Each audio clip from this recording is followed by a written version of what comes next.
And good morning, good afternoon, hopefully not good night wherever you are watching this, but welcome here to the Unite Legends Showdown day number 2. You have me, zero in on Alex, with my casting partner, Nitera. How are you doing, brother? We're doing fantastic here. Of course, Legends have to partake in what is, of course, Unite Legends. It's in the name, and I'm glad the both of us are here to kick things off for day 2. So, what do we have ongoing here today as we lead up into our first match? Very exciting. I mean, we got to see day 1 yesterday. Moving on to day 2 is Anti-Cell Boozle. We are going to be watching Traffy and Sons, which is Leorio's team, along with Goodnight Gaming, a team that has been pieced together with some old members of Nouns Esports, notably Gotlu, and we also have Adesu on the squad. We will be seeing later on Guerrilla Tactics and Entity 7 and BH3 Esport and New Gen. These are the teams that have qualified into the top 8. Day 2, but what are you excited to see? I know for me, there might be a little bit of a bias, not at all, because Adesu and I have gotten along really well for Goodnight Gaming, but anything that you are excited to see, Nitera? Sure, let me think about it real quick. I'm thinking Zero Aura. Give me a hint. Oh, really? Zero, yeah, I've been wanting to see actually Nachos come back into the fray here. I don't know if we'll see him, but Zerora with this charge has been a long-time favorite of mine. If you're able to execute the pool perfectly, it leads you to so many other pickups and a lot of snowballing from there. But if not, it's the Blaziken. Oh, yeah, I see it behind you. I see it behind you. You know, this is a Pokemon I thoroughly enjoy playing as, and I'm always excited to see. Now, I feel like there might be one more Pokemon you're excited for, but really? What do I know? Really? Yeah, never would have guessed, though. Let me look back. I feel like there's an aura coming from you. I'm sensing some sort of energy and aura, if you will.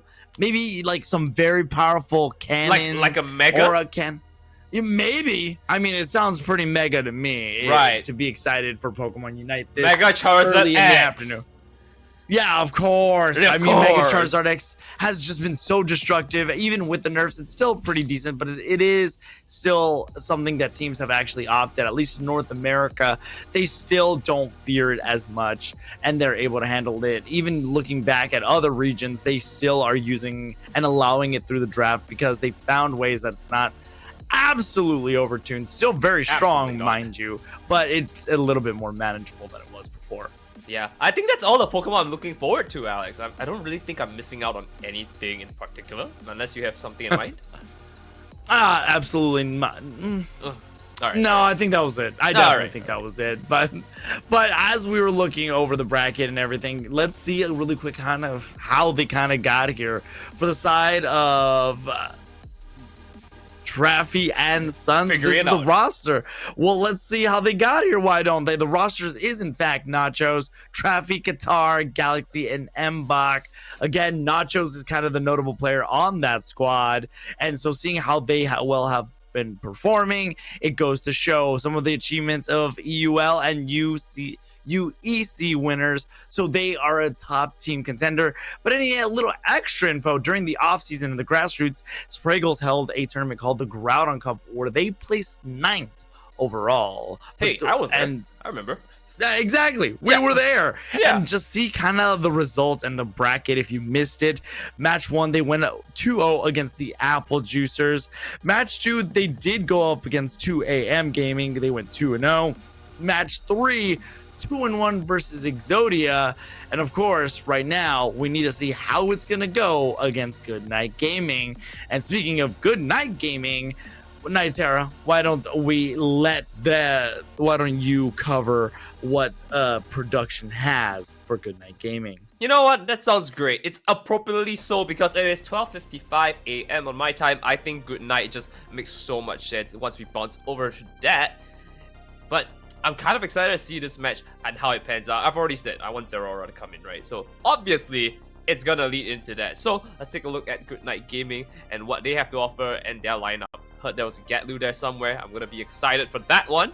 But otherwise, Adesu, Gecko Kami, Toast, Gatlu, Narami, and Nils, have seen them all about the place here. I mean, the only one that I'm a little unfamiliar with is Gatlu. Pretty uncommon. Not really sure where we're streaming on, but I'm pretty sure if you guys know who Gatlu is, I think you should know the whole roster of Goodnight Gaming. 5th place in the Groudon Cup here, Alex, is going to be quite beautifully said and done when you look at their miscellaneous info here, which is they are the new Komai Esports. And if you have seen Komai Esports, I think you know exactly what this means.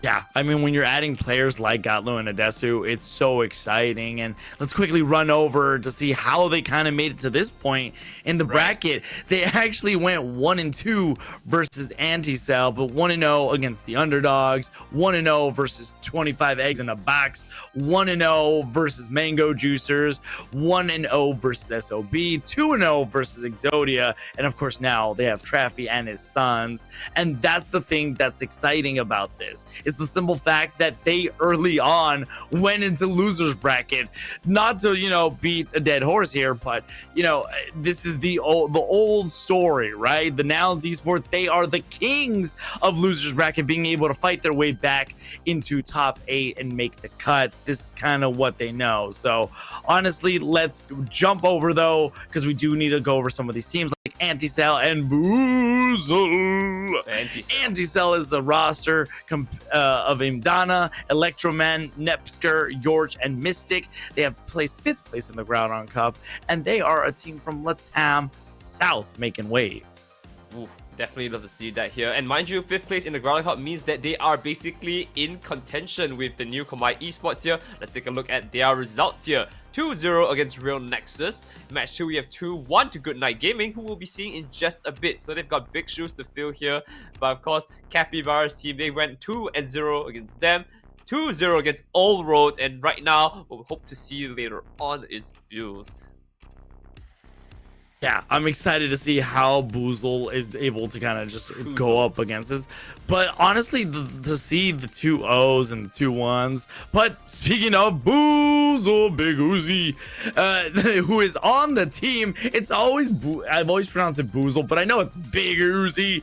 This is a team from North America. They have Game Zone, Brizzy, Pure, tie-dye guy, and of course the man, the main, the legend, Big Uzi. Love this guy from North America. They have made a top 8 16 players in North America. They've always placed somewhere up there, and this is the first time this team is put together and they've made it into top 8. So let's go over how they got here. They were able to 2-0 against Karasuno DX. Then they dropped to losers bracket going up against BH3 Esports. Then they went on a losers run against Sesco's house and Less Bigger Now, and they made it to all roads where they were able to get a 2-1 where again Boozle aka Big Uzi gonna be going up against Anticell later on today. Hey, that is the last thing we just covered. So that means after this, we will be seeing all these teams, at least the 4 that we just covered right now, go through their matches. And so you've got to keep watch for this one, right? This is how we're going to lay it out for you here. Let's take a look at the next one, though. Guerrilla Tactics. Now, that's a monkey business kind of team. I like that. Tibby, Chari King, Daddy Leon, Fizzy, and Snow. I think these are some names that you've heard here and there. I'm sure Daddy Leon rings a few bells here for some, and especially Chari King. So, achievements, they have multiple top 4s in the weeklies, 9th place in the Growler card, just a slight bit lower than the rest that we've been covering. But they've also participated in most of the programs we have here, participating in EU Legends Qualifier. So as we move into that here and what kind of, shenanigans they can bring up, let's take a look at the scoreboard here for them, which is going to be 2-0 to Amigos Go Julin, 2-0 against SOB, 2-1 to ND7, and to be dated. We are gonna see that match in just a little bit here, so do get ready for that. I'm excited for Guerrilla Tactics. They can be very explosive. As we've seen their run here, they were one of the few teams who did stay on winner's side, and they were 2-0ing left and right. Another team that has been made it this far into the top 8 is, of course, Entity 7, which we're actually going to be able to see a little bit of a run back because they are going to be going up against Entity 7 again today. Entity 7? Well, who's that? Well, let me tell you, that's Villaro, Papi Yang, Roju, Piploop, Knight, and Makoto. This is a team from Latam South. They have a squad of top 4 players from Latam South, and basically they're the new Entity 7. Entity 7 is a team that's been around, but this is now the new squad put together of Entity 7. And let's take a quick look of how did they get to the top 8 cut. Well, the scoreboard basically reads out 2-0, 2-0, 2-0. Only losing to Guerrilla Tactics finally in a best of 3 yesterday in day 1. So now today, as we've made the top 8 cut, you are going to be going up again against Guerrilla Tactics. It's a new day, it's a new dawn for me. But the question is, Entity 7, are you feeling good against Guerrilla Tactics? Hey, no more monkey business around this area. NC7 needs to lock it in here if they want to get something going. Unfortunately for them, though, we're not going to be looking at that games first. We're going to be starting off, once again, like we said at the start. It's going to be Good Night Gaming, who's going to be going up against... Lost it at the top of my head. Yeah, no, I totally get it, but The this new is Komai Esports. Then there you go. Komai Esports. Come on now. We got to get it together, Nightera. But let's go over BH3 Esports real quick. We have some very notable names here. Utao and Megu, who just always are together. You have Sazuro, Kranix, and Rezu. This is a team that wins multiple weeklies. And you're like, I feel like I've heard these names before. Yeah, that's because this team was previously known as Gen 5. An EU team that... Yes, of course. How could you forget Gen 5? That's why. And I mean, it goes to show, right? Going in back to day 1, they went 2-0, 2-0, 2-0, all the way here where they're going up against another team known as New Gen Nightera. This is Gen 5, baby. This is prime Gen 5, where they don't know how to lose a game. They just be winning, winning, winning. The question is, can New Gen put a stop to that? It is a new day, day 2. Momentum isn't a factor here, but every team is on the same playing field. But speaking of a new generation and of course old Gen 5, tell us a little bit about new Gen when production brings it up. You know what? Let's take a look at that a little bit time, but otherwise, this is your scoreboard here for BH3 Esports here, who have been going very strong all the same. Alex, now we're looking into new gen. The next gen, if you so say, math, or iMath, Ikiga, Chris, Seax, Dinox, Felix, and Armis, which will be the top 4/8 players from Latam South. So it's one of those teams where you just kind of pick the best of the best, put them together, and you kind of see how it goes here. So they've got the fundamentals. Now it's seeing where they got teamwork. Scoreline here: 2-0 to Kodak United, 0-2 to Entity 7, 1-0 Brother in Christ, 1-0 again to Cappy, and of course we have 1-0 to Thanks Gaming and 2-1 to Chauffeurs de Ruta. So this is gonna be an interesting one here because aside from that, they did lose a few games off to NC7 here, and it's going to be interesting how they turn this one around whenever they face them. Yeah, I mean, scoreboard says it all here, that this is a team that started off, again, on a little bit of an awkward foot. They were able to go 2-0 against Kodiak United. Then they got 2-0'd by Entity 7, which we're going to see today in the top 8 cut. And then they went, my brother in Christ, up against a 1-0, like you said, capybaras, and they were able to fight their way all the way back. But Nitera, those are the top 8 teams for today's Unity Legend Showdown. Again, brought to you by Unity Clash. But tonight we have Good Night Gaming. Like I started off the show saying good morning, good afternoon, or good night, depending on where you are in the world. For me, it's morning. But so Good Night Gaming is not happening for me, even though I'm a big fan of the team. I'm not going good night anytime soon. But a new gen is going to be going up first here, and I'm excited to see. I do believe originally this was supposed to be Traffy and Sons, yeah, so that might Traffy be and Sons. Oh, it's the same. Oh, should we swap the names? Because like I think I deserve to be on the side of Good Night Gaming here. You know, kind of more my thing now. You know, no. I don't have any sons. You get to be the Traffy. There we go. There we go. I think this is. But I will say this is one excellent show or game to start off with, and I guess production is just that quick that they gave you the Good Night Gaming against Traffy and Sons. As a reminder, if you're just tuning in, hi, how you doing? It's zeroing on Alex and Nitera. But we are starting off with an absolute showdown in Good Night Gaming. This is Gotlu. This is Adesu. This is the old nouns now turned into the new Komai Esports for EU. Traffy and Sons. I mean, Nachos is the star player of the show here. Nachos does those zero aura pulls, those plays. So this is one showdown. Again, Good Night Gaming, Komai, nouns, whatever you want to call them. Adesu and Gotlu are the kings of losers bracket, and they've fought their way here. The question is, going into day 2, can they keep a streak going now and stay on the winner's side? I don't know about you, Nitera, but this is going to be a showdown. Absolutely excited for this showdown.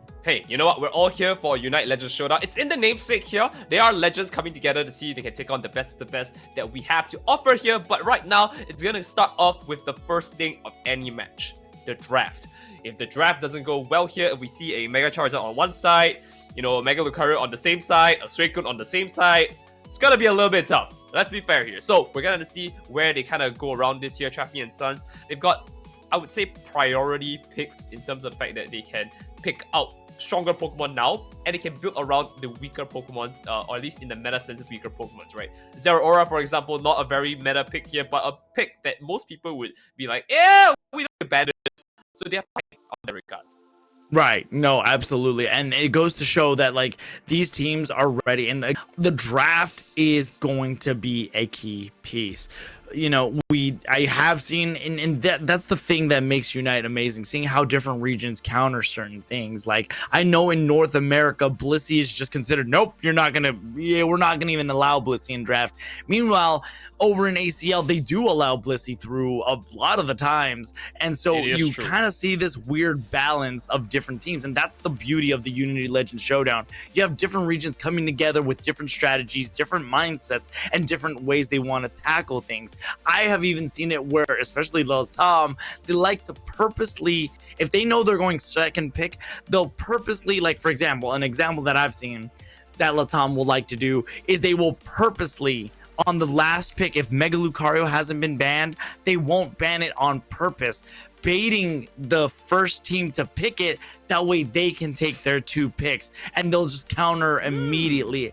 And it is so, in a weird way, I don't want to say goofy, but it's such a tactic that I've never seen before. But it's that IQ 10,000. North America tends to do that too. But, you know, I'm excited to see what bans go into play and what Pokemon are allowed through. You have some Pokemon like Suicune, the Megas, who are still very powerful, Blissey, the healers. It's such a wide array of bans, and very soon enough, we're going to be getting another Mega Evolution into the fray very, very soon, in about a week's time. You know, a shame that we're not going to be seeing a few different Megas coming into the fray, but these are the ones that we're going to be seeing quite a lot of here. I mean, we also have Vaporeon coming into the fray, who has been touted to be one of the stronger Pokemons that are going to be picked up here. Now, that's kind of the thing, right? Because at the end of the day, it's going to go down into whether you know how to counter them, because that's what draft is, right? It's not about picking the best Pokemon, it's about picking the best Pokemon for the job. So, with that being said, there are 5 players on each side here. Let's see what their lineups is, and when they're ready to go, we'll send you guys back into that. But otherwise, Alex, kind of feeling this one is going to be a really strong one. You've got a pretty good side. They swapped the sides again. Now I'm on Traffy and his sons. I saw that production. I caught that. That is brutal. But yeah, I'm excited. I'm excited to see how these Pokemon like Blaziken, who just has become a staple in every single team. Granted, there's a little bias there, but I'm excited to see how they kind of do this. And right now, I am stoked to see it. We are getting word that teams are starting to load up into their teams, just kind of rolling things out for a little bit. But all in all, Pokemon like Blaziken are a big key piece. How is Vaporeon going to play into this? How are teams strategizing? Have they had enough time with Mega Gyarados on the horizon? Is that a Pokemon that is going to shake things up? Mega Evolutions have been notably coming out very powerful, so I'm so sure that within a couple of weeks we're going to be able to see it into the fray. Of course, we also have the qualifiers for the league. You know, Unite season is upon us, but you know what is else upon us? It is time for Good Night Gaming going up against Traffy and his sons, as Snorlax is the first ban. Definitely wasn't on my bingo card. You know what? Fair enough. Snorlax has been one of the strongest tanks in the game here. Especially, I have no idea why they buffed him a few patches ago. But otherwise, let's see the first pickups here. Mimikyu as well. We are hovering over a Mega Lucario, but you know what? Croissant's out of the game, and that is a good day for me.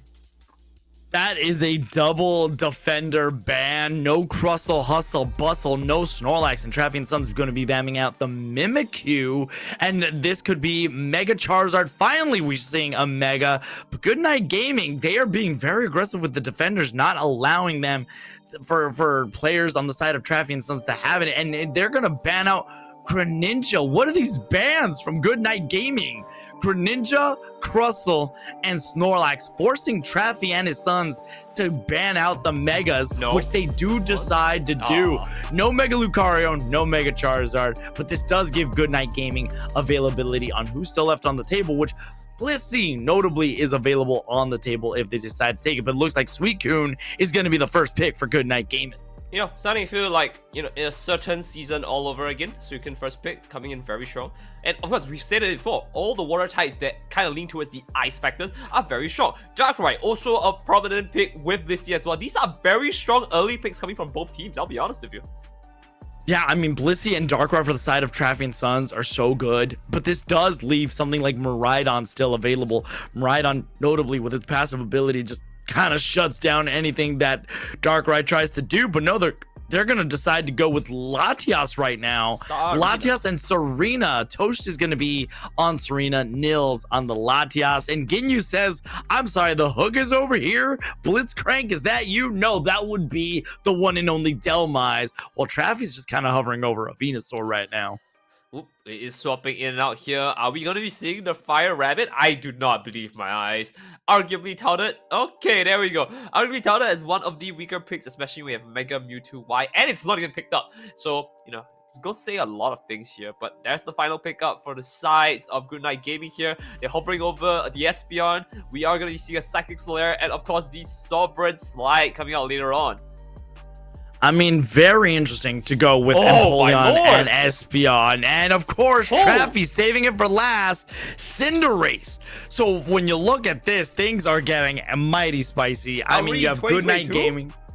Yeah, who knows? I'm sorry, Cinderace. Is that you? How have you made it? But that's kind of what Traffy does. Traffy is known to bring something like this and just use it, utilize it, and utilize it very, very well. But you know, all in all, to say that things are looking very good right now, and I don't know if I necessarily agree with Espeon. I know Adesu does really well with it, but all in all, I tend to be more of a, you know what? When you see Darkrai, you gotta pick up Miraidon because Miraidon's passive ability, the electric field, just kind of nullifies anything that Darkrai's trying to do with it. But you know, I'm interested to see how this Espeon plays into it. I do trust the Serena. Serena's been a Pokemon that's been picked up more and more often. No Blaziken, notably, on either side. Interesting. But Serena and Blaziken are kind of interchangeable, not necessarily in what they can do, but in the all-arounder slot, it tends to be a Pokemon. Serena is finally starting to get her time in the sun. Trainers are realizing what it's available to do, especially with its Unite move, with its Queen's Ascendant, being able to just pick up a Pokemon and stomp on them for very good maximizing, trying to target an opponent. And more importantly, it's Queenly Majesty, which is its passive ability to either heal or get shields with its Grassy Glide and or Drop Kick. That being said, Serena is going to be a key piece for Goodnight Gaming. And again, I don't know why people have not been playing the King Penguin in Empoleon, but I'm excited to see what Goodnight Gaming is able to do, and moreover, what Gatlu, an all-arounder player like themselves, able to do with this King Penguin. Are you sure he's an all-rounder player? I'm more concerned that he's not picking up the rat in the room, so to speak here. Gatlu is always known for the squirrel himself, Greedon, and gotta be honest with you, while that trend is a little old, you gotta give it to him. It is a lasting impression when it comes to one of the only players who had actually made the squirrel work. So I wouldn't say he's an all-around player, but he's got a lot more defensive kick into his pack here. So we'll see whether he can pull that one off here. Arguably a very strong lead up into this here, but Traffy and his sons have a strong lineup themselves. Remember, the first 3 picks of the game, and they took 2 with Blissey and Darkrai. So they've got a lot going for them already. Yeah, they have a lot of things going, and this is going to be a showdown because, I mean, when you have things like Empoleon, Latios on one side, and again, Suicune still finds its way. It doesn't do the damage that it did on release, but it doesn't need to. When it's, if you can land a Whirlpool on more than 3 targets and then freeze them, that's going to be a bad time for you. But more importantly, we're finals, best of 3. Goodnight Gaming is gonna be on your purple side while they send Gatlu into the central area, while Traffy and Sons do have the Darkrai, and that is a bot lane Cinderace. My oh my, this is more than 2022. This might be day 1 of Pokemon Unite's release.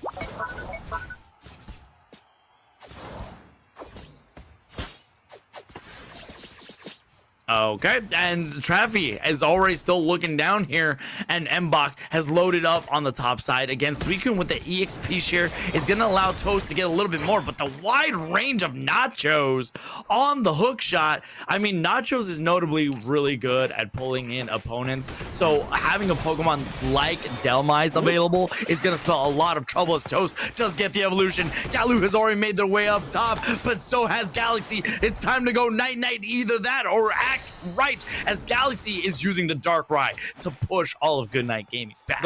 And they've got a lot of secure into this 850 here. They've got damage tacked on. Darkrai getting so much damage in as well. Down by 20 crowd, pushing into Prinplup, and it's not letting it grow. This is a little Sneedy who's getting knocked up, and Chansey, with a chance to get KO'd here, has to slowly back away. Yeah, Chansey able to get away just in the nick of time, but this is where Gatlu really needs to get those level ups going, because this Darkrai, once Galaxy gets up and strong, using the Dark Void to put opponents to sleep is gonna spell a lot of trouble. And that's the thing, Goodnight Gaming doesn't really have a way to counteract the sleep. If they get knocked out and put to bed, it is not a good time. Adesu is on the verge of being level 6. They did decide to go for the Psyshock variant, very good for the stun, and look at the way Narami is just using this. But this is the thing, if you have Suicune, you can easily counter it with Blissey and a good freeze, but it's to no avail as Gatlu is going to join the fray. Yeah, that guy's got toast right there. Of course, Narami trying to push his way in here to Nachos, and there it is. Slice and Dice, and Polion coming in for one as they have to take a return onto Dark right here, but doing so much damage. They do almost pick up the Penguin here, and with a slither of HP, is able to return the favor on the Dark right. And this is going to be a tough one. No way to exactly back right now. They need to push the ground and advantage. Yeah, Goodnight Gaming's draft though their draft is kind of they're paying the price for it, because again, Blissey just immediately counters what Suicune tries to do. Being able to protect your carry with the safeguard is just gonna spell a lot of trouble. Adesu able to secure the Regidrago very early on, but Qatar just getting a little bit of vision. They do have the Snarlfall placed in. Psychic Solaire comes out from Adesu. Adesu fires off a side shock onto Qatar. Qatar's taking a lot of damage. Going for another shot is Adesu. Able to land another side shock, and points are raining down. Finally, Goodnight Gaming is on the board, 76 to a big old goose egg. And that's kind of a big problem for them. But of course, one thing that we have to take note here is that Goodnight Gaming is going to be pushing onto the Regieleki here on the other side. Traffy and Sons are on top here with the other Reggie and the Reggie trio. Oh, this is not looking good for Gatlu. They are able to get it with the Hydro Cannon, but Galaxy was looking to put him to bed. Gatlu's in trouble, doesn't have the full heal, and they get knocked out. Meanwhile, the Regieleki crashes and burns. They don't mind it too much, though. 3 members of Goodnight Gaming are up. Traffy and Sons playing a great defense. Traffy, though, gonna use the Blaze Cake to reposition themselves, and now Suicune is in a little bit of trouble, able to eject button away. Qatar are going up against Toast. Toast almost gets hook, line, and sinker. They were almost sent to Davy Jones's locker, though, and they are trapped. Toast, though, has a little backer from Adesu. The Unite move gets lost onto Nachos. Nachos does have a big shield up. Gatlu and Goodnight Gaming are trying to push back, Aqua Jetting, but all of Traffy and Sons able to get away alive in this skirmish. And good for them as well, because now that the points lead has kind of solidified and like stabilized here, 96 and 37, not too big, and at least they didn't get away with too much more EXP here. The levels across the board are looking very even, 9s everywhere here, so it's going to be another team fight coming out soon with Unite moves to spare for the side of Traffy and Sons here. First pickup coming here for Latios is going to be a big problem here. Latias taken out for the count here, jumping across is going to be the Rabbit himself. The Moonlight Press is activated, is coming in, and Delmite flying for the back, Psychic Solaire a second time in this fight, and now we're gonna see the knockout, the KOs, and finally, the pickups and the rewards. Yeah, Nachos was reaching deep for that hook shot, able to get in. Traffy gets lifted up by the Queen's Ascendant. Traffy was trying to get a KO, and they got KO'd in return, but Traffy and Sons have waken up. They're able to break tier 1 in the top path, 139 to 96. Points count is already up on the board here, like we said, but if not, we'll then take a look at how they can actually fight for EXP here, as both of the objectives are coming up into play. We're gonna see a big problem. They are too spread out. They're still gonna come in. If they take a fight now, Goodnight Gaming might be able to take 2 before anyone can respond to them, but it's a little too late now as Delmice has returned with the fact that they have Blissey are coming in for that. Yeah, Blissey coming in with those helping hands is about to make Galaxy that much more stronger. Goodnight Gaming does have a little bit of attention on Regieleki, but we see Galaxy gets hooked up by the hook, and it is Adesu who is able to get the secure on the Regieleki, but Darkrai has a different target in mind, and Suicune unable to confirm it. Bliss assistance lands on the Nachos. Nachos is going on a tear. They might be getting frozen, but Ray have Mbach right behind them, and they get hooked. Hook shot onto Nils. Nils is in a little bit of trouble, able to Dragon Cheer away. Meanwhile, Serena is trying to take on the Darkrai. And it's going to be close here. There's the first pickup. Darkrai, unfortunately, not able to get out here, but the rest of the team, Traffy and his Sons, they're going to be going down for the count if they don't find a way to turn it around here. Qatar taking the first engage onto Larias, but not enough to take the KO with a eject button. Maybe, no, not enough. And now Galu's able to run scot-free and go to the backline here. Unfortunately, also not picking it up. Moonlight Press the prop here, and that might be a little bit wasted. I don't see the Unite move coming back at all. This could be detrimental, especially going into the second set of the Reggies as well. The Reggie on the top here, looking mighty fine for Traffy and his Sons to pick up. Yeah, Traffy and Sons still have Cinderace's Blazing Bicycle Kick, and they have Darkrai's Unite move. But the thing is, Goodnight Gaming also has some Unite moves. Regidrago looks to be the target for Goodnight Gaming. Meanwhile, it's Qatar, who's just, oh no, that's Galaxy, who has a little bit of a view on here. Gatlu taking a bunch of damage, and now Traffy on the Cinderace is going to be able to shred this Regice on their own. They don't really need to worry about it. Foul play pulls them back. Gatlu needs to get away. These Dragon Cheers from Nils have just been so tactical tactical, not only to boost their team, but to also escape when things get rough. They're able to Dragon Cheer again and get pulled away, but it's the Suicune Narami who gets caught in Dark Rise Unite move, which did come a little late, if you ask me, coming into 2 minutes and 40 seconds. Hey, fair assumption across the board here, but I've got to ask you, now that you've seen Latias doing so well here, would you say it's a good Pokemon? Yeah, no, Latias, ever since the recent patch, it is a much more viable Pokemon. Having its Eon gauge be built at level 4 instead of level 5 makes it a good support. It's gotten a little bit of buffs here and there, and now it's more than viable. Nils and Toe's gonna try to even up the score a little bit.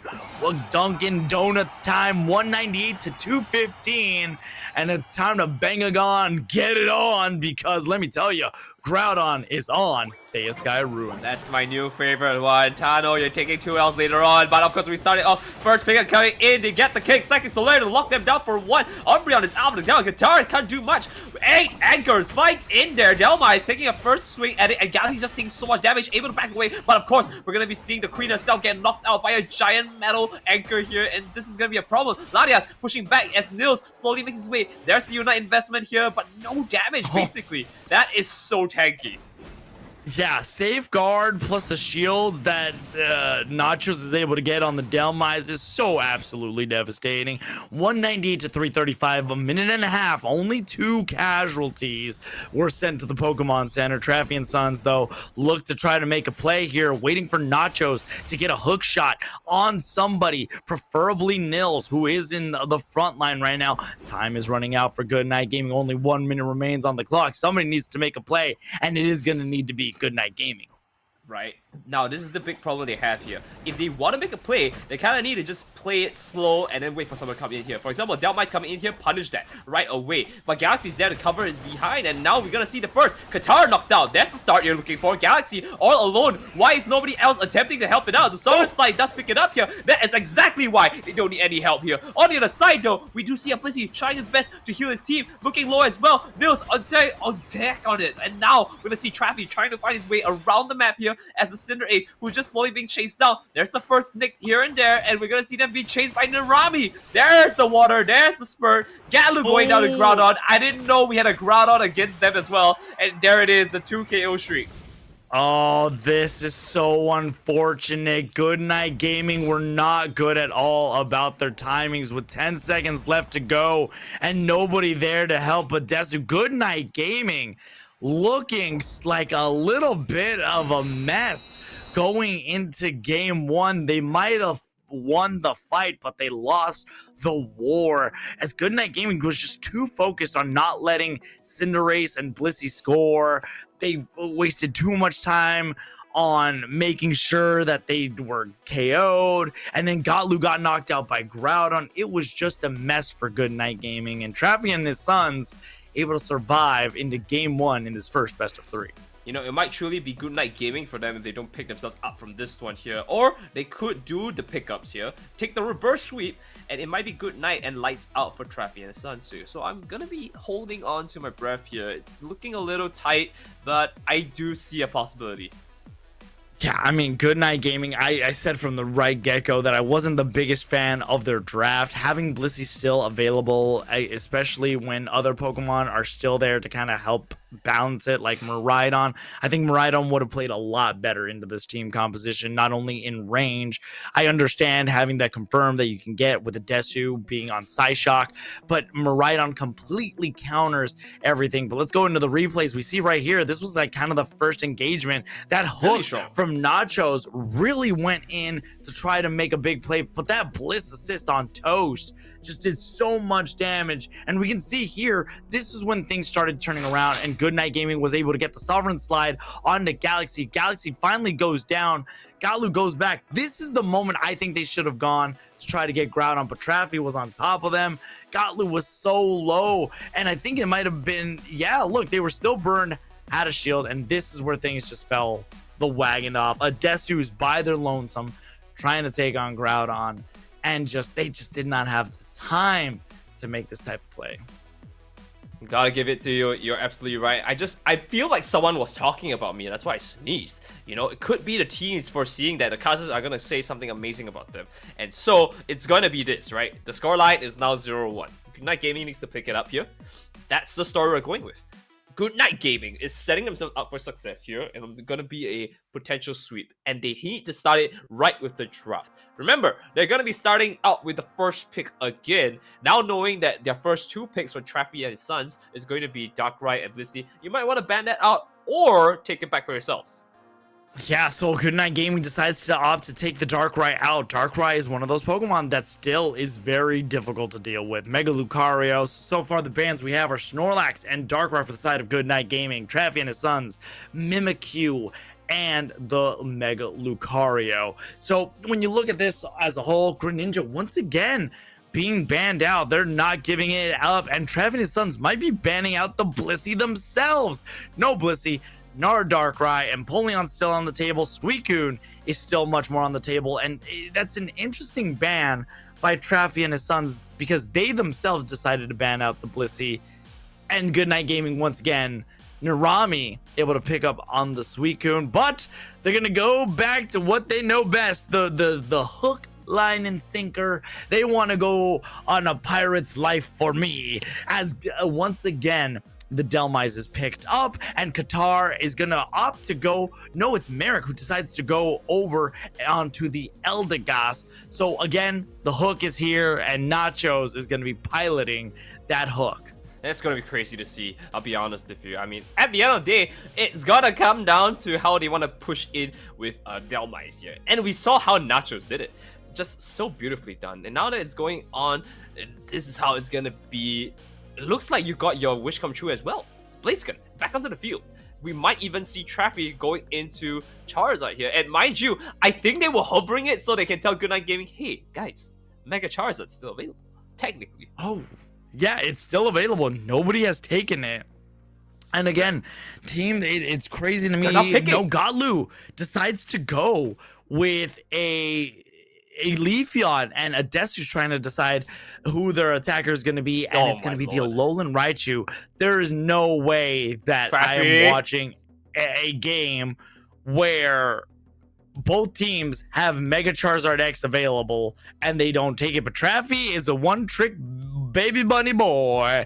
But let me tell you, they're more than a one-trick. But Cinderace tends to be something that they are very confident in. It's a common ADC. It stays in the back line. You hold down the A and you pray. Because right now, things are very interesting so far for these teams. Yeah, gonna be honest with you, Alex, couldn't tell. 0-1's a scoreboard. Did not know this Rabbit could do that much. But this is going to be where they prove the Rabbit can do so much more if they take another win off of Good Night Gaming. But then again, we are seeing one of the most popular picks coming in for Good Night Gaming, right? Suicune has arguably been very strong as an all-rounder, right? No evolutions, legendary Pokemon, has a little bit better stats as a whole, has a very strong kit. We have seen Alolan Raichu in contention for really long, being the minesweeper, so to speak, right? Set it up, put it down, and of course, Leafeon, burst damage all across the board, has always been strong. So, I mean, I kind of like Good Night Gaming's setup here, but Traffy and Sons have made this team work once already, and so where's the line? I think Gatlu's biggest target is going to be Traffy.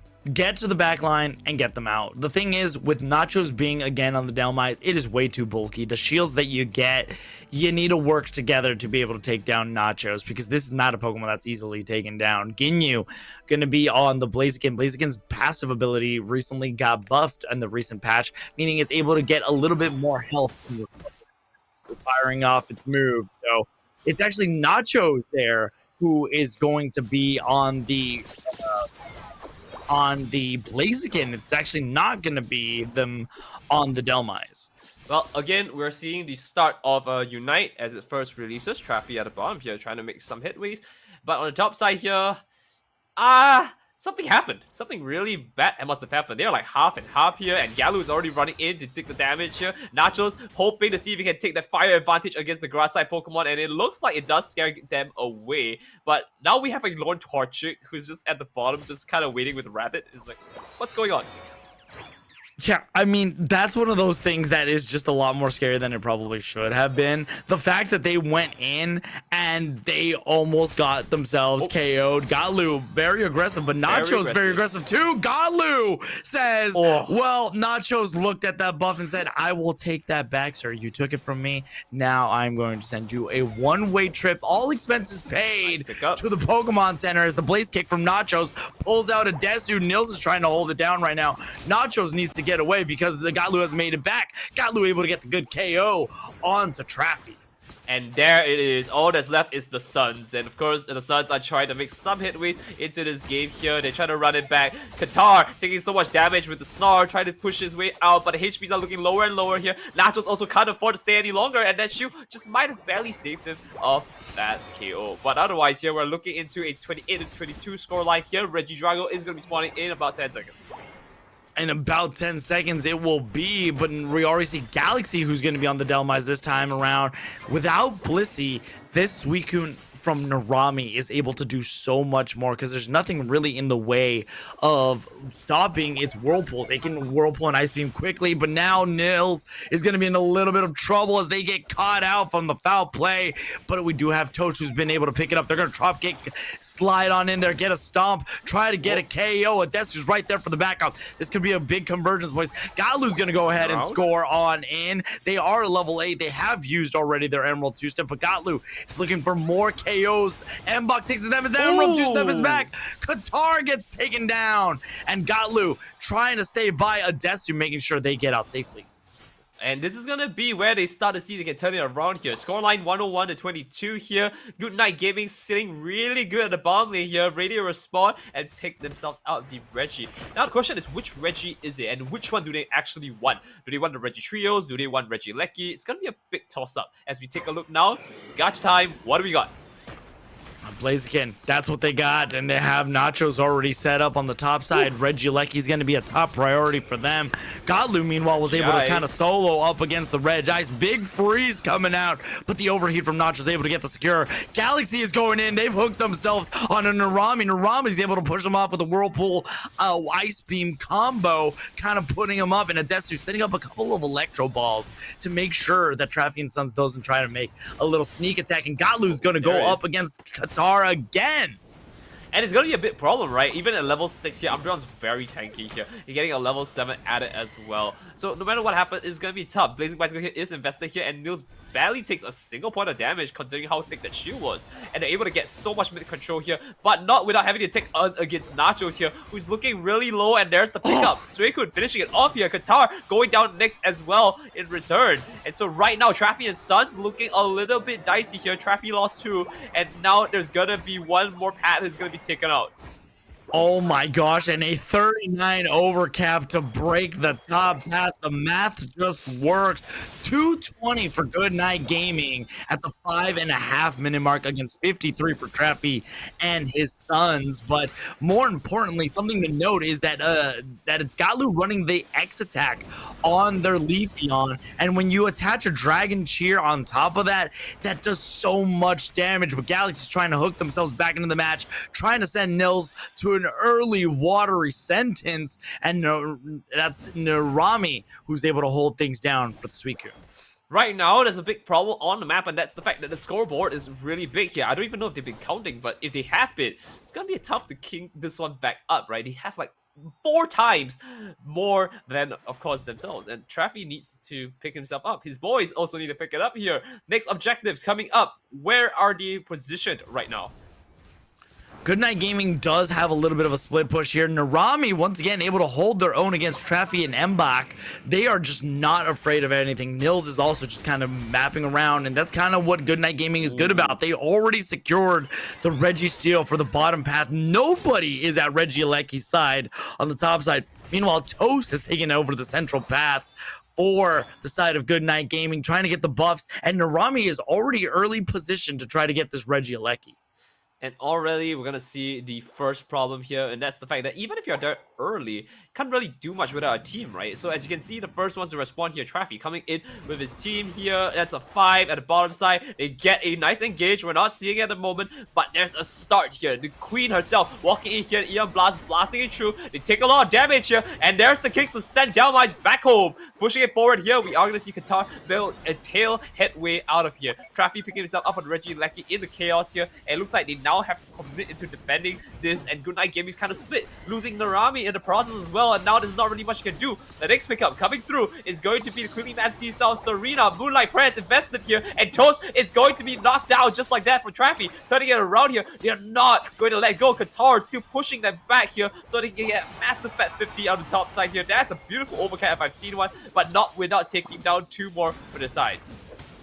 Traffy and Nacho's an absolute heist, and Adesu says, I don't think so. Gonna try to push him back, but that is a lot of value that Goodnight Gaming gave up to be. Once they gave up the Regieleki, it feels like Traffy and his sons were able to get back into this game. Goodnight Gaming was holding on, and now all of a sudden, in one split 30-second engagement, things have evened out a little bit more. 238 for Goodnight Gaming, 188 for Traffy and his sons. This is where things start to get a little bit tricky. You got a little confident and you gave up a little bit of leeway to Traffy's team for the side. And it's one of those things where you don't want to give this amount of EXP up, and they did. A lot of KOs. Gotlu was too busy with the Regidrago, was not there to defend. They were able to eventually pull and try to get some KOs, but in the end, Goodnight Gaming gave up a lot of value. That is the biggest problem now. Reggie Steele is going to be the last Reggie coming into the Groudon fight. This means it's going to be a massive damage boost here, and they need to pick this up from the south here. Goodnight Gaming having so much control of the map right now. They're able to push it back with Traffy and Sons, slowly making headways here. Overheat to invest, and the pickup onto the Reggie Steele. They have the damage. Now can they commit into it? The Color Card Crash comes in here, and there's a slam here. Nacho's able to back away just a little bit more. The Eon Blast comes in. No pickup on the side here. Blazing Wax can hit Investor to clean it up here. But unfortunately, Narami goes down to Delmice here. And right now, we have 2 very low Pokemon here in the side of Cinderace and Eldegoss to respond to the onslaught that is Goodnight Gaming. This could be Goodnight Gaming's kind of swan song. They need to get this Groudon. Electro Balls are up from Adesu, but the Moonlight Prance takes down Traffy. Blaziken is back. Moonlight Prance, and it's the Eldegoss! Oh my lord! The Eldegoss was able to take it. Traffy and his sons still have life, and they might be stunning right now. Nachos has the buff. Everything was coming up Goodnight Gaming. We're going to need replays on the double to see how Mbach was able to take that away, get the final KO. Traffy and his sons still lead now, 288 to 238 in a stunning fashion. Hey Alex, it's too early to celebrate just yet. 238 to 288 still means that technically speaking, they only need 25 points to clear this gap, or at least 26. Pushing it back though, we are seeing the issue here that we all have always seen is that it's a tier 2 goal zone. Can they make it back in there? Yeah, I mean, Narami being the Suicune can kind of do a lot to make a play, but Nachos and Qatar are headed their way to tier 2. Nachos is going to be able to get on. This is going to be a 26 and a 50. Nacho, no, it's Qatar's doesn't go in at all. Meanwhile, Gotlu is still holding things down, 238 to 388. Gotlu's going to get KO'd in the process. Nachos and Qatar are going to score on the home base. 30 seconds remain, and it doesn't feel like Goodnight Gaming has the horses to be able to make a play, as Adesu has gone down, Gotlu has gone down, and Nachos and Traffy and his sons are going to be walking away with a 2-0 victory. They just lost a lot of gas. I mean, they were doing so well moving into this, and then all of a sudden, it just kind of just, you know, kaput. They just ran out of gas to push it back at the very end here. Goodnight Gaming looking so dominant throughout the entire game this round, but Traffy and his sons, like I said, they picked themselves back up, right? They had to pull it up, and they did. They did. 2 old-fashioned EU versus EU here, but I mean, this is, I talked about it, that Regieleki engagement, that's where they kind of were able to get back to parity, and in the end, Goodnight Gaming, they lost, and I hope we can get to replays, because I need to see what it was with Eldegoss. There's no way I'd like to believe that a pollen puff or an auto is what had to secure it, because I did not see the Cotton Cloud crash anymore. So I have no idea how Mbach was able to secure that, but a great job by Traffy and his Sons going 2-0, sending Goodnight Gaming into the losers bracket, which Goodnight Gaming, they're the kings of losers bracket. I talked about that a little bit in the pre-show, and it goes to show that they need to buckle up, because it's going to be a bumpy ride from here on out. Hey, you know what? It's real simple. Just skip the stats. We don't need the numbers here. We just need to see the action. You know, numbers don't make. Okay, there we go. See, what a play here. Moving into that, that's the first of many, right? We started this off. They almost got a double here early on here, and then we started this first Reggie here, which at the bottom they did have an extra healing buff. So now take a look at what happens here, as they do see a beautiful pickup from the Blaziken coming in for that. That is crazy fast. Yeah, I mean, Nachos is just so good at setting things up, and it felt like Suicune was able to do. But this is the moment I was talking about. At 348, this Regieleki going in is where Goodnight Gaming gave up so much EXP and so much value. And that's what Pokemon Unite is. It's a game about value and where you can get it. Yes, Adesu was able to chase down Traffy, get the KO, and they were able to get Nachos, but you gave up points, you gave up positioning, and then Traffy and his Sons go on to get a Registeel, and this Unite move from Toast, they thought this was going to be the fight. The problem is they did get a good amount of KOs. It was just Traffy and Mbach, and this is the moment of truth. How on earth hold on. did Mbach Pause. No, Back. We need to see that the was an exact auto moment. Hold on, look. Wait, at we need to trace. look. Can we zoom in and trace the auto like frame by frame? There's no way. There's So no way. Yeah, it'd be so look. funny. All right, ready? Because Auto comes in. Auto comes out, and then there's gonna be a pollen puff. Because Mbach's gonna heal themselves. They throw it down on the ground. Yep, there it is. There's the pollen. So it wasn't the pollen puff. Because you see Reggie's Groudon's down to the last. Vespin. And then Trace look, they're the in position. They're in position. The foul play makes room. And Zoom and Huds. Oh my gosh. It was You can do this, guys. Zoom. No, we and don't. hands. Production, you don't. Don't listen to Nitera. You can keep it going, but you can see the auto. Oh my God, production does not care. All right, now every frame we do this, we just watch the bullet fly in. Oh my gosh, it's one of those like MLG montage. I mean, it is Mbox. And look, then you can see it. The auto. Boom, baby, a triple. I can't believe it. An auto from an Eldegoss is what. Imagine what that has to feel like mentally. You know, you didn't lose. The like Qatar, like there's 5 members in the pit, and it's just Umbreon and an Eldegoss and a Dream, and the Eldegoss auto. Really quick, production. You guys are the goats. Because there's no need to zoom in, but Nitera's like, we're going in, baby. And yeah, just an auto, just a regular good old auto is what did it for them. So congratulations to Traffy and Sons. They're going to be moving up in the bracket, as Goodnight Gaming won't be going to bed just yet. They do have a little bit on the loser side, but let's take a quick timeout. We will be right back with some more Pokemon United action here at the Unite Legends Showdown.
but what I am sure and guaranteed is that we're jumping straight into Game 3, Guerrilla Tactics and Entity 7. This is the best of 3.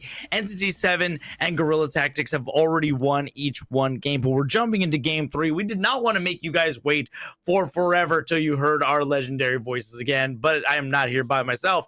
It is Nitera and I casting this quick Game 3. And once again, we're going to be seeing a strong lineup coming in. Chari King getting into the Miraidon. Not very often you see Miraidon anymore, but on the other side, the Megas have taken stage once again. I feel like a Mega Dimension is opening somewhere, and it's not going to be in Legends ZA. No, it is in the Mega Dimension, which, by the way, DLC comes out soon, but that's neither here nor there. I don't know if you see anything there, Nitera, but I think there's a Pokemon that you wanted to see that might have already been picked. Yes, I do see it. And, you know, I do believe that that Pokemon is Zacian. Yeah, right? Of course. He's a blue dog and he has a sword. Yeah, what other blue dog would you want to see? But for the side of Guerrilla Tactics, they have Miraidon, Umbreon, Zacian, and they're right now, Leon and Snow are kind of hovering over, but this might be an all-time Mega Showdown as, like you said, both Mega Evolutions are available. Mega Charizard is still available, but it looks like Snow is going to settle on Palmot, and Leon picked up Latias. So that's Miraidon, Umbreon, Zacian, Latias, and Palmot for the side of Guerrilla Tactics, while Entity 7 has Mega Lucario, Clefable, Snorlax, Mimikyu, and Yan is trying to decide if they want to be on this Inteleon for the final slot. Entity 7, Guerrilla Tactics, they do pick it up, the Inteleon, so we are ready to kind of duke it out. And again, this is a best of 3, but games have already been set. 1 for Entity 7, 1 for Guerrilla Tactics. Only one will be moving onto the winner side, who will be playing up against BH3 Esport, as that is the latest update. BH3 Esport did get a 2-0 against New Gen. Anticell and Boozle are also in Game 3. And as we saw, Traffy and Sons got a 2-0 on Goodnight Gaming. But that's not going to be what we're focusing on here, because Guerrilla Tactics and NC7, they are 1 apiece, and this is going to be match point for them. Remember, guys, you are in Unite Legends Showdown. Right now, we are seeing Guerrilla Tactics and NC7 go into their last game, game number 3, and somehow Mega Lucario is in the fray with my favorite Pokemon I want to see, Zacian. Zacian looking mighty fine. It's definitely not another Pokemon that you would love to see. And well, hello there. Did you miss our faces? Hopefully you didn't miss us too much, and we didn't keep you waiting for too long. But like we said, this is match point. We just didn't want to keep you guys waiting for another solid 10 minutes. So Guerrilla Tactics, Entity 7, both of these teams are a stacked roster. And again, because we have made it this far into the league, into day 2, teams are going to be a little more tight-knit. I do anticipate more Game 3s, and I hope for more Game 3s as we will be moving on with the bracket. And whoever wins this will be going up against BH3, as I mentioned before, which is the next game that we do plan on having on broadcast. So it's gonna come down to this, right? Whether either one of them comes in from there, and then they get to fight the other winner, right? Which is going to be an interesting one, right? It's gonna be lights out for them if they don't know how to beat Goodnight Gaming. But first of all, let's see if Guerrilla Tactics or NG7 moves up first. That's gonna be the first set to many more. Right, absolutely. I'm excited to see these teams duke it out. I mean, the way the rosters were looking, I mean, the draft. So again, the game is paused. We are hearing that from production, but even going back to kind of analyze a little bit of the draft a little bit more for Guerrilla Tactics, Palmot is not a Pokemon that we see too often. It can be good at diving in, and the recovery that's able to get for Snow is pretty good. Zacian still arguably one of, if not the best all-arounders in the game in terms of the early game, to be able to just be so aggressive. And I am a big fan. I don't play it, and I probably should more. Is Miraidon. The way it plays into competitive play, to be able to get so much backline damage. If you can protect this Miraidon, it could shred through teams. But that's the problem with a lot of the teams now. With the new Megas coming in, and if you don't ban them, they're a lot more up close and personal, right?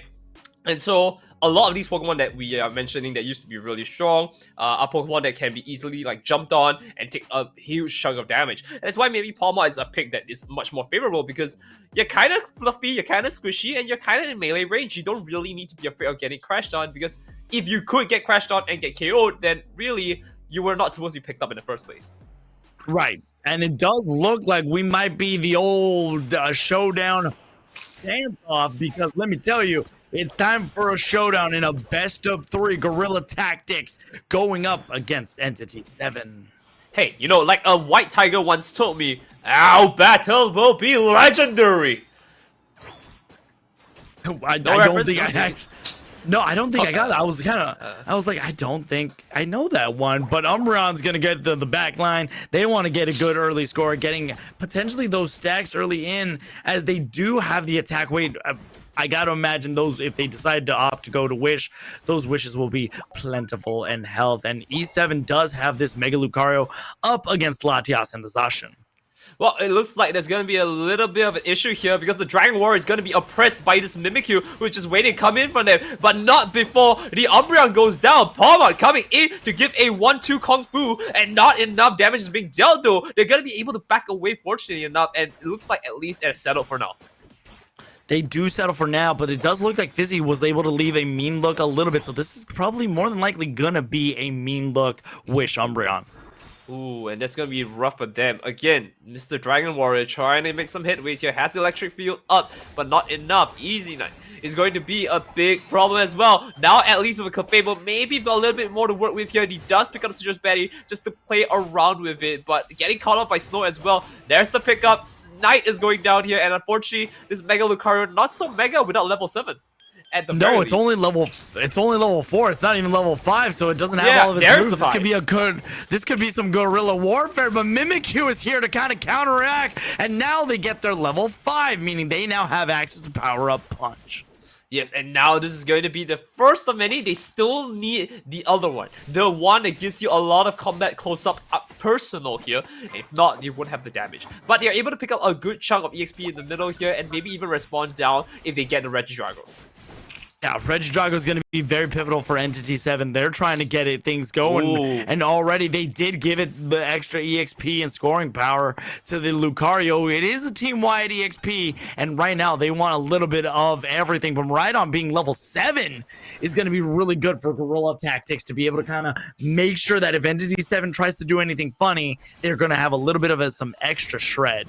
Well, they're gonna need a little bit of help here. Palma coming in as Master Shifu. There's the Kung Fu Madness coming in, dishing the damage, electrifying the team here. Is going to be Rhydon as well to see if he can make any headway. The Charge Beam does connect here. Trick Room is invested, and we do see Clefable down for the count here. Palma returning to the fray, see if he can make a jump in for that one as the Charge Beam slowly tickles his way down onto our little lizard. While Little Lizard or not, and this Drizzle needs to kind of level up so it can have those snipe shots. But it does look like Chari King is going to try to shred this Regirock, and Snow is there too. Leon is going to just dip on out and go help support the Zacian. 35-4 with 6.5 minutes to go as Guerrilla Tactics is able to capture the Regirock. And there it is, the Regilecky. Oh, they're sort of taking here, and this Zacian is not even going to try and contest. Knows that if he goes in, it's going to be light out as they move into it, though it looks like Guerrilla Tactics need to kind of switch it up a little bit. They're going to need a little bit more strategy, but shot to the heart, and you're to blame. This is going to be a damage taken onto Latias. You make love a bad name though. Oof. Because this Lucario is already level 8. They are on the cusp of becoming a mega evolution. Moonlight Prance and all of the Guerrilla Tactics, because of their early game leveling and scaling, everybody on their team has Unite moves, but the snipe shots are out and about as Yang does have it ready, but the charge beam coming out from Rhydon has just been one shredder of a seesaw. Ooh, and there's the fight coming in here. No level 9, like you said, as they do take a lot of damage. Close Combat does invest. Sacred Sword almost picking it up here, and just a little bit more, unfortunately for them. It looks like they're able to make it back, but they can still delay this a little bit more, and there's no level 9 just yet. So this is really good for the Zacian to take another fight if he wants to, and this is going to be a start. If he gets the 9, it's going to be painful. There's the 9. He can invest it now. He can go in. The Aura Cannon is just waiting to be popped. There it is. Mega Lucario is in the field here, and the damage is this Mimikyu responding in kind here as well. And now it's time to play with him, and it looks like there's no more play time after that KO. Yeah, Tibby was just caught by the play with me. But meanwhile, Lucario's gonna take the chance to just try to get the stacks in. That is 3. They could be going for 4, and this might have been their final stack. No, they're just gonna try to chip it down as much as they can. Meanwhile, Gorilla Tactics is trying to opt for tier 1 on the bottom path. Big charge beam coming out. Yang is gonna be the only one on the back line. And they're going to see if they can make it out here. It looks like Snorlax has been thunderstruck here, moving it back. And now they've got priority into the Reggie at the bottom here. This is looking really good here because this next Reggie's the Reggie trio is Reggie Steel. That's the damage buff they were looking for, Alex. Oh my goodness, this Registeel is going to be taken free for the taken. And no, I'm sorry, I have never seen Kung Fu Panda. So going back to the reference, I might as well come out, you know, admit it, never seen Kung Fu Panda. I apologize. I'm not a big movie person in general. Not to say that I don't like movies, it's just I've never grew up with a lot of movies. That's all. Hey, you know, it's fine, that's fine. We can work with something. We've got music to do something about it. You know, first up is gonna be make a big impact here. It's gonna be Snorlax can make a slam here, and that's how you make this happen here. Sacred Sword coming in to dish the damage here, as we do see Lania to see if he can help with his team. There's the nap time. We're gonna see if he can make a big play with the Behemoth Blade, pushing it forward here, and unfortunately for them, it looks like Snorlax is out for the count. NT7 lost their tank in the process here. Gravity to stop them just a little bit more, but they need a play here, and it's gonna be a tough one when they need to make a man out of themselves. Yeah, another snipe shot from so far deep. Able to get the KO. Gorilla Tactics was able to get a good, decent push, but now not so much. Roju's in a little bit of trouble here, going to dive on in. Leon might be in bigger trouble. They're just trying to get away, and they're unable to do so. Rhydon's going to try to hold this fort by them lonesome self, but Mimikyu not going to allow that to happen, and now the rest of Entity 7 is going to be pulling back. You could even say, Daddy, Daddy, ooh. Daddy, Daddy, ooh. Oh, because of... Oh, yeah. Oh, my gosh. All the song references. My God.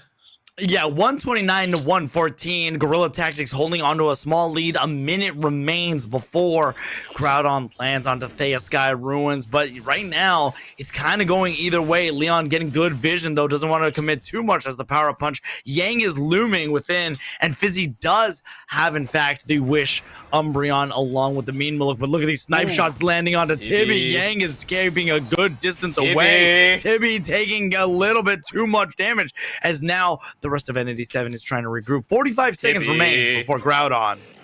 Oh, there's gonna be a problem here. And they've got themselves, they had themselves postured, right? Gorilla Tactics was actually on control of the map. But right now, look at who is hitting this Reggie Steel. And it's a Reggie Steel, by the way. They don't want to give this up for the Groudon fight. No, they don't want to give this up. But Registeel is just so valuable. Yang is looming within. Now Gorilla Tactics is going to try to take this away. And no, it's the power-up punch for Entity 7 to be able to capture it. 20 seconds remain. Groudon is going to be impending level, though. Gorilla Tactics does have their highest level in the Zacian. Entity 7 has their level 13 in Mimikyu. And it's looking mighty fine right now. We're gonna see Yang just kind of hold the ground for his team to just posture up and get ready for this next fight. And now, when there's a Groudon, the game is... Oh, you can say yours, Alex. Yours is sounded a lot different. Mine was the song of Banger Gong. It goes, get it, get it on, bang a gong, because Groudon is on. Thea Sky Ruins is fishing. There we go. He's trying to get good vision, and Yang just kind of throwing out some snipe shots. Nobody wants to overcommit. Again, this is a best of 3. This is game number 3 as we quickly jumped into it.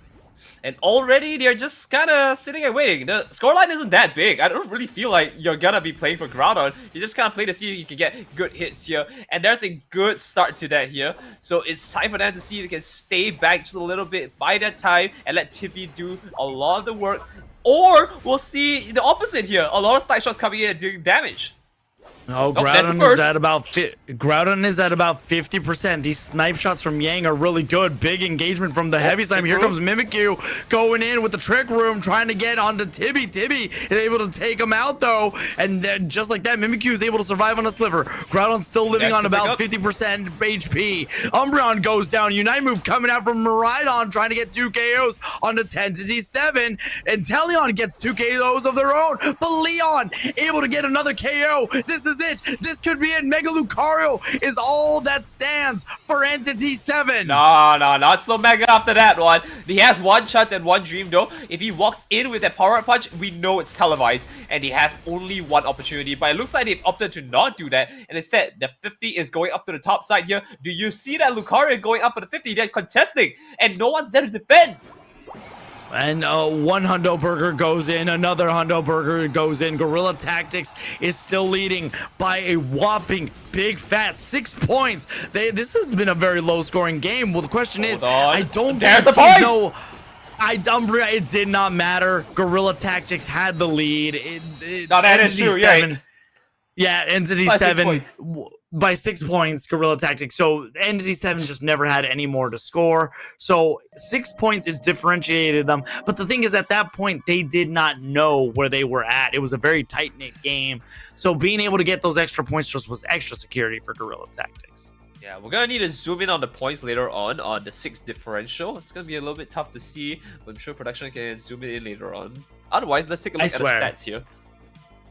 The way you make production work, oh my god, they probably, you make them want to shout, raise their hands up and shout is what they probably are yelling.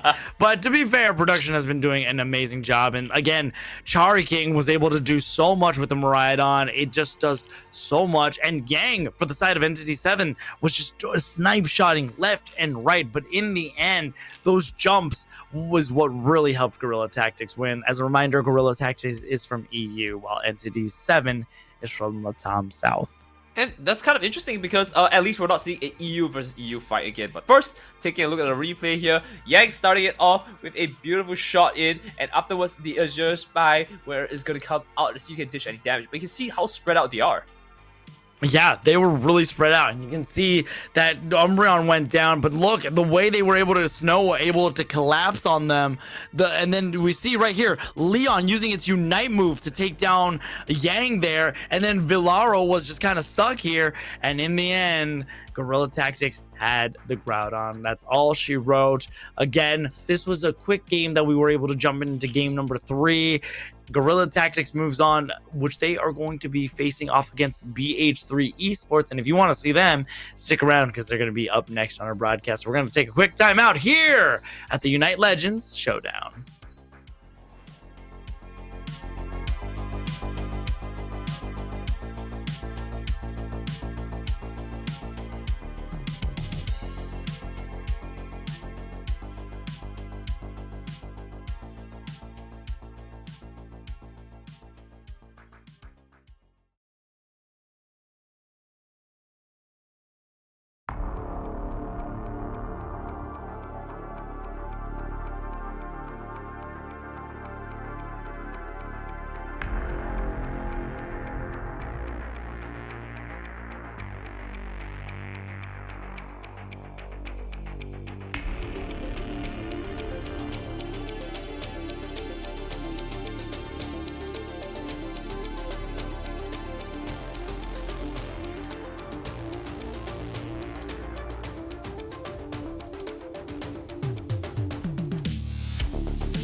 Alright, trainers, welcome back. We're in Unite Legends Showdown. This time I'll be bringing you in for the start. Nice night terror. And of course, I'm not alone. I'm with Zurian on Alex here, bringing you this next set. Guerrilla Tactics versus BH3 Esports. Alex, we've got a lot going for us today. We've saw 2 games so far. Lineups have been pretty good. Only 1 mega amongst those games here, so I don't know how we're gonna expect. Yeah, I mean, that's the thing. You never can really predict what's going to lay down when things go down the further you go into the bracket. But even just giving us the update right now, again, the update is Boozle, aka Big Uzi's team, did go and win game number 3 against Anti-Cell. So the teams that are in losers bracket right now are Anti-Cell, Goodnight Gaming, Entity 7, and New Gen. Meaning for the winner side, you have Big Uzi going up against Traffy and his sons. But we are here to watch Guerrilla Tactics versus BH3, and we just finished watching Guerrilla Tactics play against Entity 7, knocking them out into the loser side. And it's gonna be a bit of a shame here, but no time for that. We need to take a look at what kind of strategies they're gonna be pulling out here.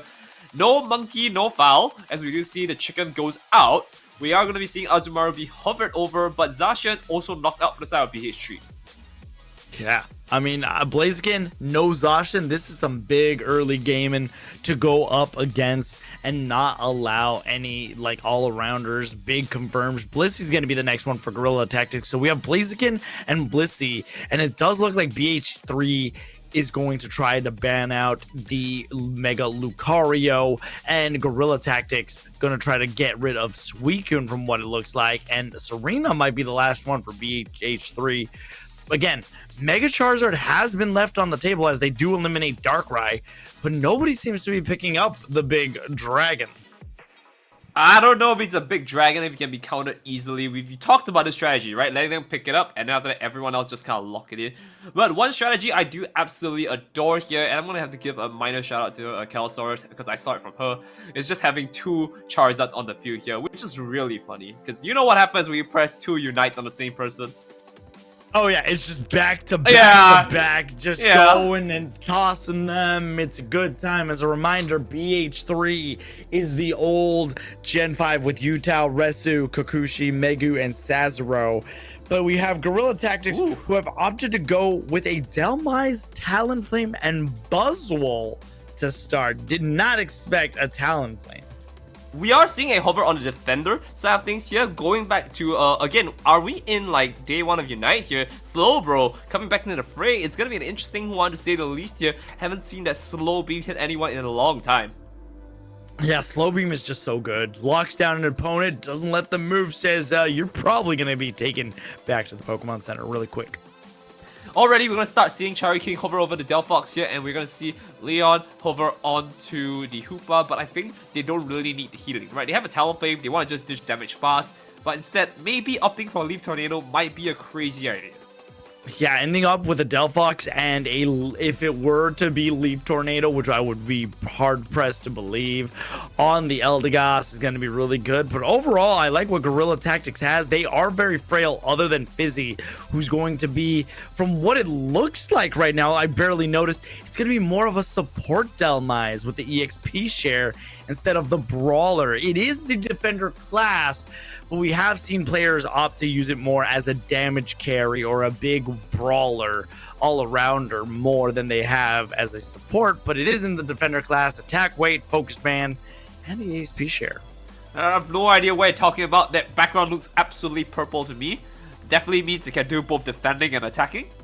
Absolute lie of the game, but that's not my decision to make. Let's be fair. Yeah, they're using this all-arounder as a more bulky defender. It is, my bad, it is not a defender. It is, in fact, an all-arounder. So that's on my bad. I clearly have not fully woken up yet, but some Pokemon Unite action will do. Meanwhile, BH3, it seems like they're running something similar to like a almost protect the president. You have double defender, but just as equally as they have a defender, so this is where my brain was going. Delmise is an all-arounder who's going to be used as a defender slash support with the EXP share, while BH3 has a Trevenant that is a defender that will be as an all-arounder. Oh, okay, I see where you're going. It's like a role swap almost, you know? Yes. Yeah, I get it. Yeah, that's I think where they wanted to go. And so they have Slowbro, they have Trevenant, and they have Clefable. The only damage that BH3 has is the Miraidon on Resu, and they're gonna have Utal on the Mimikyu. So this is gonna need to be a lot of damage here. While Trevenant will be used as an all-rounder, it's just gonna be in the way to set up plays for hopefully. Yeah, but let's get into it. This is the winners semi-finals, best of 3. Gorilla Tactics is on your purple side, while BH3 is going to be sitting over on orange, sending over the Mimikyu for BH3 and Talonflame with a little support help for the side of Gorilla Tactics. Starting off strong here, we are going to see them push for an advantage, but on the other side, Delma is getting a first stack of the game. On the other hand, though, they are going to see if they can try and make some headways here, dishing out the damage, and it looks like not a lot across the board. And to be fair, 2 defenders against a attacker. Yeah, I mean, look at Sazero going to try to interrupt things, and no, Snow gets the KO. Again, if you're going to lose a Pokemon, it might as well be your support. But double defender on the bottom path. It is the Trevenant, though, who's taking a beating here. Snow is just being absolutely aggressive, and then they're going to just need to back off. This Delmice does get its attack weight stack off, though. Ooh, and they're starting it off, able to still walk away freely. It's almost like this Pokemon is overtuned. Like, when you release a new Pokemon, you shouldn't make them too strong. But before that, let's look at how Miraidon responds to everything else here. The damage is going through here. Eldegoss is going involved, but only because of the fact that we have a little birdie going down. The Mosquito gets squashed as well here, and it looks like it's going to be an electrifying performance for the side of BH3. Utal did decide to go for the Shadow Claw. They do need that extra rip available to them. Kranix, though, down here with a Slowbro. Megu putting on its little graduation cap, and Utal needs to get out of there. Unfortunately for Sazero, they might be in trouble. They get taken down again by Snow. You know, if Sasuke's playing like this, Timmy might actually make a skin that is a substitute doll, but it's going to be a 1Z for Clefable. The amount of damage that it's taken is ridiculous. And, yeah, I guess you know what happened. I guess Resu might have disconnected or having a lag issue as they were just kind of standing there, but Regidrago does finally spawn onto the map. Teams are getting ready. Chari does have the Delphox available to them. Big push here could be imminent, and Regidrago is going to be the priority for the side of Gorilla Tactics. Still no pause though, so I don't know if it's an issue on their end or this is like a, I don't know, a movement that he's doing. You know, maybe we need more, you know, supports in our team, you know, kind of deal. Yeah, definitely a peculiar position to be in, but we're finally getting a pause a little bit to try to get. Okay, so it's not a protest. I think that was Resu back. Yeah, that's an unfortunate KO that did come to them. Hopefully they're able to connect back to the servers and this won't be a big old timeout. So short timeout right now, as we are seeing that they are just kind of in a pause. But right now, looking how things are going, even though BH3 doesn't have the biggest amount of damage, Utal is going to be the big key piece. Resu's just working so well at shredding things down, with Sazero just kind of giving a little extra support as Sazero is stacking with these special attack specs. Already, we're going to take a real interesting look at how that pans out, because when you look at the damage that's going to be coming through here, it's only going to be from one source, and mind you, it was picked up early, right? So technically the response to that was Talonflame being picked up by Gorilla Tactics to go in against Miraidon. So the fact that BH3 didn't think like they need more, it will be interesting. Oh no, we are hearing very bad news that this is something I don't think I've ever experienced. I do believe we're hearing from production that Resu's mother has opted to disconnect the Wi-Fi. This is what happens when you play too much Unite. So Resu, I don't think will be back. If they start moving, we will not actually know if that actually is Resu or if it'll get resolved. But if it does get resolved, we will keep you posted. Oh, it looks like it is resolved. I mean, we do see Resu moving, technically. Miraidon is back into the fray here, and we're going to see a first confrontation with them, but on the other side, we're going to see bottom here. Reggie still going to be holding out strong for BH3, as Zelbai somehow gets it, and Gorilla Tactics really doing a lot of funny business here, and making it out with so much profits. You know what? Banana equal money. Yeah, I mean, Rezu might be back. Again, we'll never truly know as they get knocked out. BH3, though, going to need to take advantage of Regieleki crashing into the top path. They're going to break that off. And BH3 right now needs to play a little bit of catch-up as Guerrilla Tactics is really kind of going into their name, being very aggressive and escaping when they know they can't do much more. Ooh, and already it is going to be detrimental to them.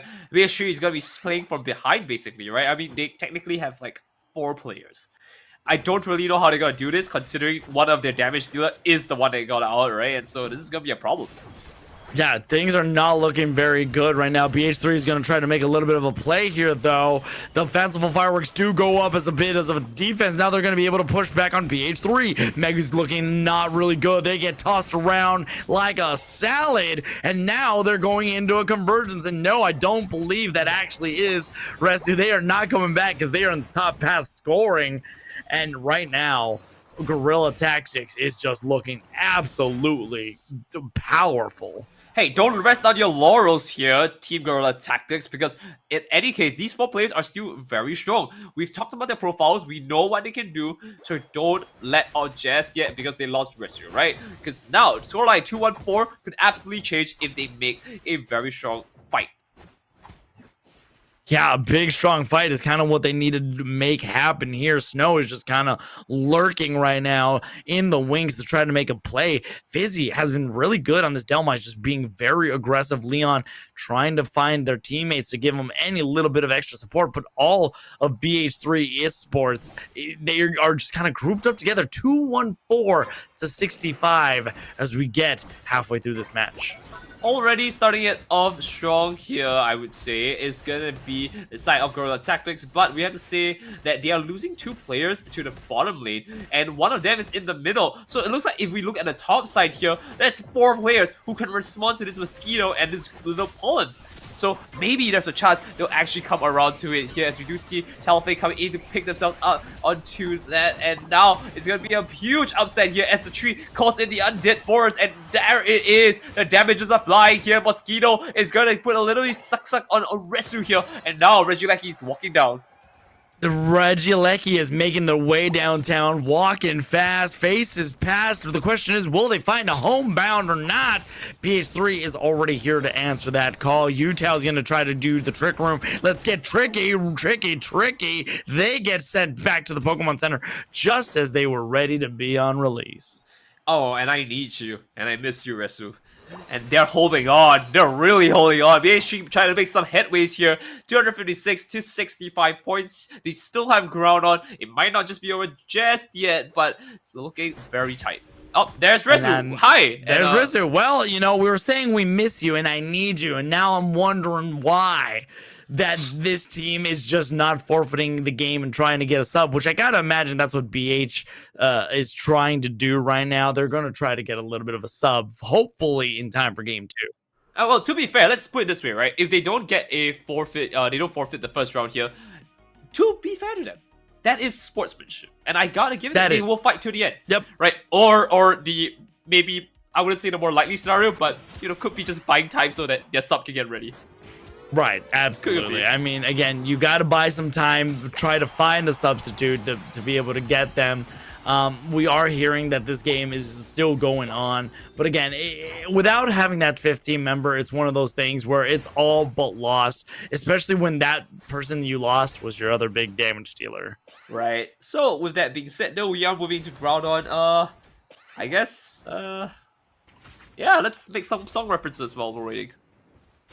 We have 30 seconds before Groudon makes it here. All towers are still available for Guerrilla Tactics. They have captured 2 Registeals. Regieleki is going to be free for the taking for BH3. Meanwhile, Eldegoss is just giving a little bit of vision. Pollen Puff gets thrown out, try to do Kobe deep, but unable to secure that. And this Regieleki is just going to walk on in. Not a big threat for Guerrilla Tactics. They feel very comfortable with their score lead. And finally, it is time for Groudon. And there's the start. They're gonna see how they can take this out here. They do have a very strong CC, but as Slowbro gets picked up, baby, don't hurt me. And it's still going on and on. Right now, Utah's just trying to find a way in. They've been dashing around. They don't want to make too any sudden movements. It is basically a 4v5, but if they can get a good hook shot, this could be all over for BH3 as Sazro and they need to just protect Utah. This has become a protect the president scenario. Oh, right. Rezo's not here. Fizzy getting very frisky with his hook shots here. I'm not too sure if he's going to land one, but it's going to make all the difference. Up there it is. Missing again. Just a little bit early. And there he is. Start the fishing journey once again. Fizzy is going for a round 2. Yeah, I mean, right now. Catch of the day. There it is. There it is. That's what we wanted to see. They get pulled in, and the Festival Fireworks does land on multiple, but you see the Play With Me finally lands onto them, but the Delphox is just gliding away using the eject button, and they have their teammates. Sazuro is down. Utah is down. All that's left is a Trevenant and a Dream, and they get pulled. Kranix just gets pulled. What a combo coming out there. You had the hook shot, bring him in.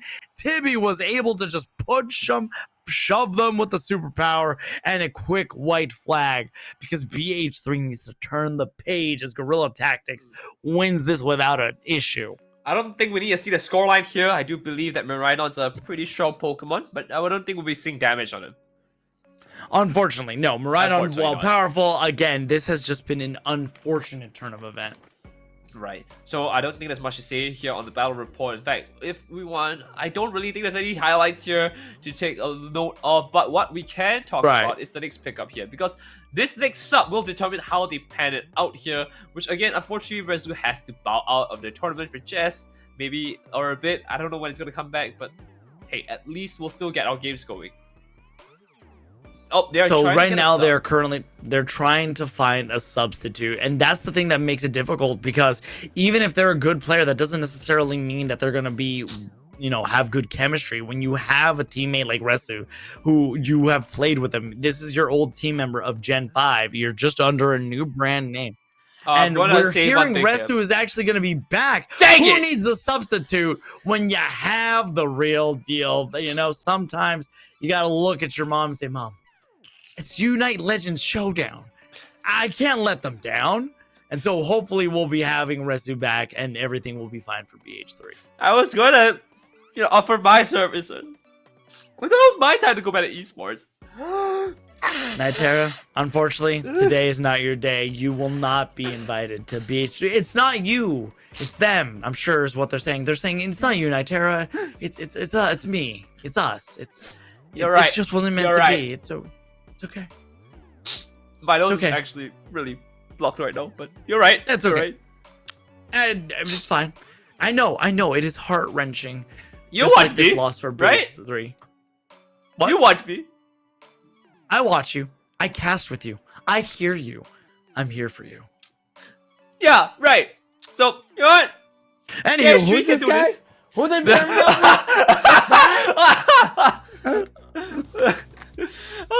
All right.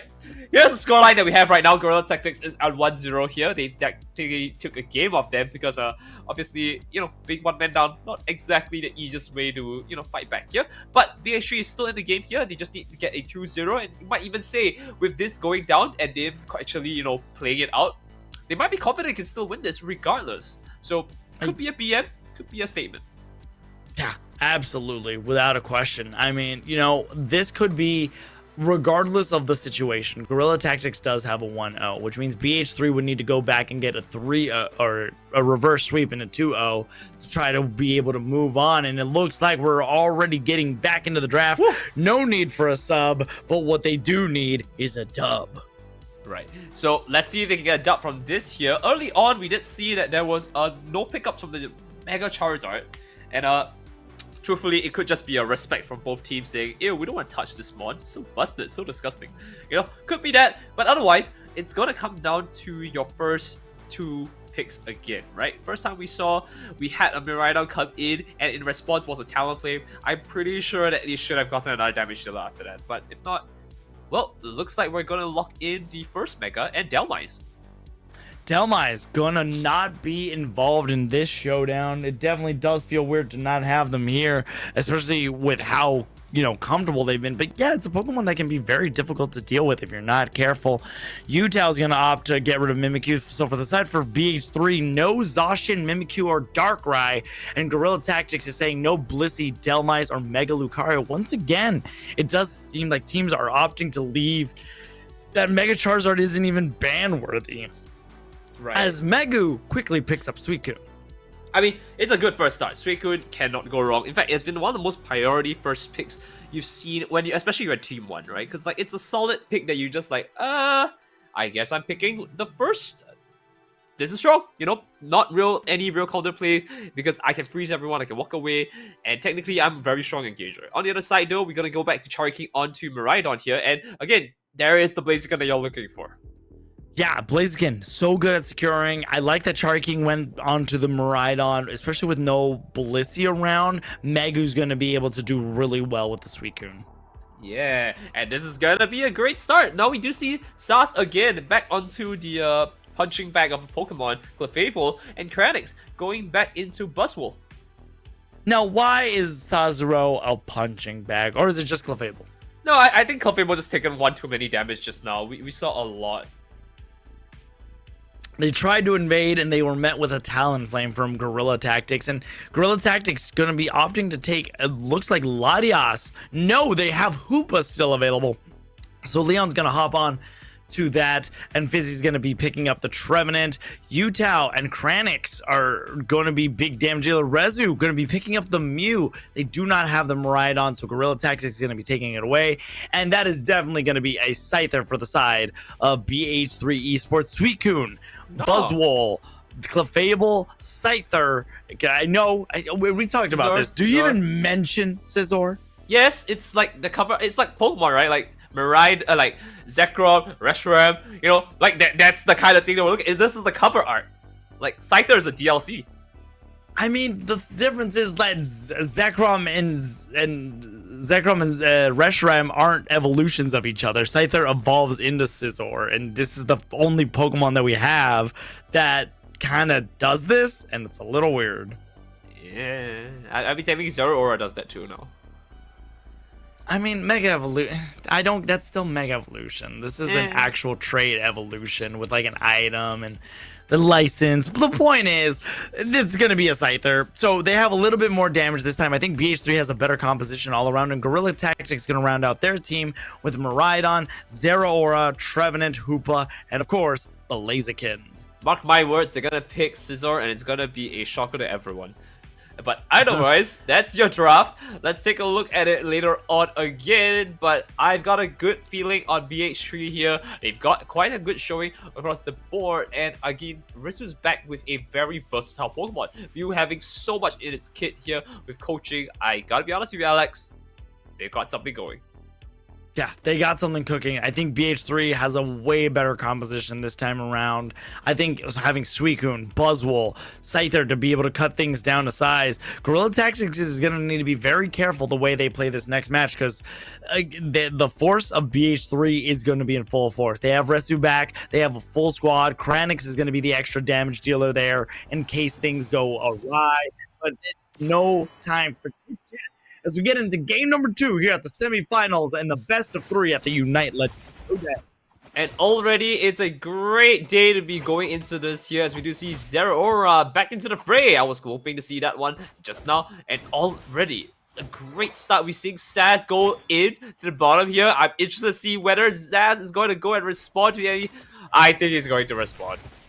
Yeah, I mean, things are looking really good. Chari's going to try to get a little Woo! bit of damage off of them, but just an early KO, having Resu back in the house is already paying off. Oof. Man, Mama's got to put his money where, Resu's worth. Getting such an early KO there, I mean, you better get that KO in while your Wi-Fi's still up. Yeah, you don't want to lose your Wi-Fi again. Fizzy, though, going to try to play a little bit of a defense. Resu, though, has to back off. Megu, though, having that Suicune is going to allow them to do so much more. Kranix is going to be in a little bit of trouble. They need to get away. Oh. They are very low HP. Zeraora able to get the KO. Gorilla Tactics trying to go on in. They're going to try to get those scores. Torchic trying to get as many stacks as they can as they have evolved into a Combuskin. They're going to take the hyperspace hole back to base, get a little extra HP, and return back to the fray. And unfortunately, no Scizor. There we go. Alright. Kobaska getting the Blaze King coming in here. We do have people on the standby. And now Zero Aura looking very low, but they get a 3-man back. And of course, they're going to be flying back in style. Zero Aura also back into the fray here. Is able to start going into the central area to get the Escavalier. But not without Utah's interference as they do start it off here. Nice pickup. Snow using the Volt Switch to get in and get out, trying not to lose too much. Utah says that I will take the blue buff as a consolation prize. That's not so bad. 38-35 here, about 2 minutes into the match. And this is going to be a little bit interesting here because Miraidon has a lot of damage to be dished out here, but without Fizzy on the Trevenant, it's kind of hard for you to want to position yourself because no one's going to be holding out for you. So moving into this here, we are going to see the Reggie spawn in just a bit here. Kobaska getting another 19 off here, and Tibby's a step closer into the Blaziken. Yeah, I mean, having Tibby on that Blaziken to get those stacks is going to be very partial here. Sazero needs to get a little bit away. Reggie Drago is going to be going to the side of Snow and Guerrilla Tactics. So far, a pretty even match, all things considered. That being said, Buzzwole is barely reaching its level 5, so it finally has access to super power. The side of BH3, Volt Switch going to go in. Did not drag them back. That could have been the plan, but Snow was unable to get the hook, line, and sinker. I'm not too sure. I did see a movement, so I could be the wall, but there it is again. There's the pull. Snow trying to make it out here and at least comes back with a little bit of HP to spare, returning to the favor here. Blaziken comes in for the Blaze Kick, and now is going to be pushing in. Twist spin, turns around. There's the Focus Blast here to return the favor, and now this Mosquito is left all alone to make this defend with Saz. Yeah, you give Tibby level 8, Blaziken's able to switch its positions, switch its stances, and do a lot of different things. Now the Regis have spawned on. Regi seems to be the tactic that Gorilla's going to be going for. They're trying to lock that in, lock it up, lock it down, get crazy with yourself as the Natus are free for the taking. Still, 6.5 minutes into the game, and both teams are pretty close in score, 51-54. Guerrilla Tactics taking the lead. And that's a great start going into this. Reggie Lecky now being taken down. Guerrilla Tactics having so much posture here, but Saita comes in so early. There's the pickup coming in. The Green Illusions coming in to see if he can make any hitways. And unfortunately, none of his hits are actually connecting here, with Suicune actually cleaning up against Busy. There's the first one. Does he have to Deadly Neon, pulls it back here. He might be able to pull this around. The trick is going in. But there it is. Zero Aura with the Electric Hollow. You don't want to get shocked by it here. And now it's going to be safe and sound. And unfortunately for them, at least BH3 Esports did not take the wrath of the Electric Hollow. Yeah, that Unite move just was kind of used as a way to scare off BH3. This Buzzwole finally does have a level 8, but the good thing that Guerrilla Tactics have is the Hoopa. Being able to use the Hyperspace Highway to kind of just travel in between pads, especially when Guerrilla Tactics has all of them, is just such a easy, tactful way to be able to get up and down the map, explore, and you have a team that has a lot of movement in Zero Aura's Volt Switch. You have Hoopa, you have Blaziken, and then you have your backline damage dealers in Miraidon. Guerrilla Tactics, while I did praise BH3's composition, I think Guerrilla Tactics has one of their own. And already we are seeing that come into fruition. Guerrilla Tactics is able to continue caressing into Kranax here. And this is going to be a problem because this harassment is not going to stop. Sash trying to make some headways here, but it's continuously being pursued. There's the first pickup here, and fortunately enough, able to back away. Backing away is what they're going to need to do. Guerrilla Tactics is going to try to go in against Utah. Utah going to be able to back off, and nobody really wants to go up against that Green Illusion dive that comes out of Scyther. It just spells a lot of damage. You never want to be in that position. 5 minutes remaining, and now we're going to get a good old-fashioned showdown to Snow. Pulls in Megu. Megu's going to pull off the freeze to try to get away. Hyperspace hole, it gets opened up.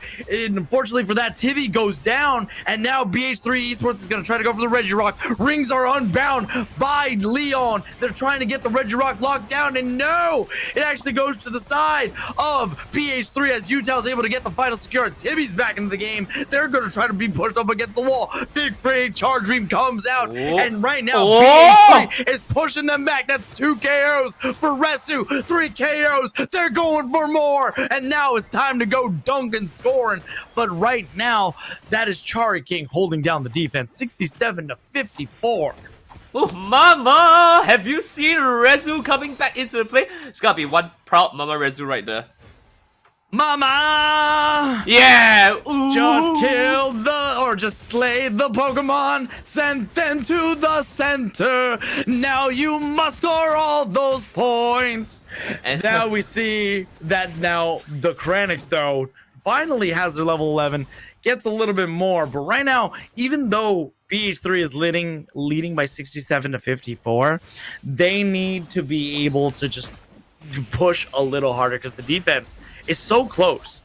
Oh, Utah coming in hard strong here. Green Illusion dive comes in, but not enough. As Snow returns the favor here. Zero Aura now knocked down, and they do have a 6 player on their team. Gorilla Tactics has Reggie Leggy to try and help them out here and buy some time for their escape. And looks like they're looking pretty good. Tippy holding the ground here, focus blasting here and there to see if he can make any hitways. Yes, 67 to 84. Gorilla Tactics taking a small little lead. They do get the Regieleki, but they're not going to be able to get it. And this goes to show, Nitera, how close these two teams are in terms of competitive prowess. 1 minute remains before Groudon lands, and the score, no team has 3 digits. It's 84 Gorilla Tactics, 67 BH3. Right, and so this is gonna be where we see the little differential make a difference here. It is gonna be whether they can take a good fight or even should they take a fight now, right? Because in the end, you kind of want to keep your moves up for the big Groudon fight. But if you take everything now and you stop them for Groudon, it could also change and make a difference here. Boss Mole coming in, gets a great slap here, but right on out of the count, and now it's gonna be contesting against Blaziken here, but they do take the Reggie Rock, and defense is gonna be piling up onto BH3, who is starting off very strong early on here. Overheat to connect into it, and now it's again an onslaught for the other side as BH3 is slowly collapsing onto them. 18 seconds on the clock before Groudon, and they're already making headways. They could wait, but again, the little things that matter, they need to score, they need to close the gap. While everything was going on there, Snow took the time to score, so Gorilla Tactics is still leading 193 to 157, all Gorilla Tactics. Groudon is on the field. If Gorilla Tactics is able to shut this game down, that is a 2-0 sweep against BH3, but we're going to need to wait to see, as Snow did try to go in there, try to be a little cheeky to try to pull somebody in. Well, it's a great try. I mean, again, it was Sass who was at the forefront of the damage taken, and oh, that's all she wrote, unfortunately. Nothing coming out of it. 193 here. It's still in their favor. Miraidon starting it early, checking the push. And now we know where they are. They're all just scrapping around. They have a buzz on the top for the 50. And this is going to be their time to move if they want to make something happen. Yeah, BH3 being very tactful there. Groudon's finally getting the attention that it deserves. Tibby is at full HP. Fizzy's going to be able to get out and escape. Rings are unbound. This could be the moment. Groudon's taking a lot of damage. And it's Blaziken with the overheat able to get it. Tibby does get taken down, though. 2 members of Gorilla Tactics get taken down. The shields might not be enough, but they get frozen. It is not Elsa. Let it go. Miraidon and the Trevenant are the only ones left who have any scoring prowess because BH3 Esports is just taking it away. Megu's gonna score a 40, and right now things are not looking good for Gorilla Tactics. They might have won the Groudon, but they are giving that buff right back to BH3. And that's going to be a big problem because right now score line is 137 to 193 as we move into it. BH3 has gotten their footing back and Rezu is the foundation of it. Yeah, this is where 25 seconds, you need to get some scores. But the problem is, I don't think Gorilla Tactics even has the points to even score on their 2 members because Miraidon's passive just procs them anyway. So yes, they get a score off, but they don't have the shields. They don't even have the points available to them. They're going to try to make something happen here, though. Wait a minute. The Hoopa was able to get a little bit more extra, but Buzzwole locked the door with 92 in the home base against Gorilla Tactics. That might have been Kranix saving the game. If the scoreline is any close, those 92 points that went in the end absolutely mattered. Oof, it's going to be a rough one. I don't think it would have. Yeah, I really don't think it would have. It's so... it's so tough to make out any words of what has happened here because it felt so different when we got. I mean, look at the difference. Resu makes up 40% of the damage the entire team dealt, and I don't think you can say anything other than the fact that Resu is basically carrying the team when it comes to pushing forward in terms of objectives, in terms of which fights they can take, who to continue targeting. It's gotta be Resu holding on the ground here, right? I mean, 100k damage is nothing to snuff at. 9 KOs, 6 assists is what they had. It was all Mew Gaming. That was so much damage and such a good push and just a great defense and great tactical mind. Megu, surprisingly, was not a player who took a lot of damage in that match. But moreover, let's take a look at some of the highlights of today's little match as we are going to be going to a Game 3 situation. And starting it off strong here, a lot of Unites invested here at the 4-minute mark. This was the first time that you see a fight blow out just like that against them here, and the double KO coming from Rezu. Now moving to the ground on though, you can see how they were trying to make some headways, but a lot of damage being tacked out, and then you call the rings unbound. Not making any headway again, but at the final shot, it was the overheat that was charging up. The entire team was hoping to pick it up here, but in the process, assisting Blaziken for getting it. Tibby secured it for his team, and they're able to push over against that. Yeah, unfortunately, the way timing worked out, it was the Unite move from Suicune that kind of, after the leg came down, the Suicune Unite move finally reached Tibby, froze him, and the team was able to converge, get the KOs. Guerrilla Tactics was on the cusp of victory. They had the Groudon, but they did not have the HP to survive. And yeah, that 92 did not matter. It does look like Guerrilla Tactics would have still lost by about anywhere between 10 to 20 points. But thanks to BH3 having Resu back, I mean, having just the team back is really good. So the question is, what does Guerrilla Tactics need to do to turn the page and fix things up moving forward? Now, I'm glad you asked that question because I need to bring a coach in to really do this. All right, so give me a moment. Hi, I'm a coach. So I think Guerrilla Tactics have to adopt a very special strategy here. I think it's very interesting. Never before seen. I only think ranked players can do this. Unga Bunga. What if they just attack him, like attack the players, right? And if they hit them, they just hit them even more until the HP depletes to 0, and then they went objectives. Well, you could, or you can Bunga Unga, Wunga, and win. And most importantly, here's here. You want the secret sauce of how to win? Hit me. Don't get knocked out. Oh my god, I've never thought of that. Knowledge. You're welcome. I You just revealed the secret. Have you considered changing your name to Coaching In with Alex? Coaching in on Alex? No, but I have been called coach before, so that might not be it. But what I will say is that right now everything is going really well, and for both of these teams, and BH3 does have a chance. It's now on parity, so now it really is going to be down to the wire if BH3 can clutch this up. Right. And it's going to be a very tough call to make at the very least, because at the end of the day, first of all, we have the Resu problem, right? You know, Mama Resu might not be too happy unless you can clean us up fast. That's the first problem. The second problem is you kind of need to play from behind. You don't really know what you're going to go in with. And right now, it definitely looks like Guerrilla Tactics can switch things up because they have the advantage, right? They have time to like mess around with VH3. And so they could switch things up. It could be messy. Right. So yeah, we're gonna see how it is. That's the thing. The question is, can you adapt as a team? BH3 was able to bring this back to parity. It is a best of 3, so game 3 situation. I liked what everything was going though. Guerrilla Tactics was very aggressive. They had a really strong early game lead, and BH3 was just able to just kind of wiggle their way back in. And when Buzzwole scored that 100 points to kind of force the lead on the BH3, and again, you're just so close yet so far. Suicune is just such a powerful Pokemon. Mega was the unsung hero. Didn't take a lot of damage, but was causing a lot of freezes, and arguably you could say it is the sole reason that BH3 won in the end, because they were able to freeze Tibby down, and they were able to take advantage and get KOs from those freezes. And ultimately, I guess that is the first thing that they need to consider batting out, right? Suicune, such a prominent Pokemon, but then you look at the other side of things, right? There are two ways you can play MOBA in most cases. One is, of course, locking the team down and then dealing with them bit by bit, right?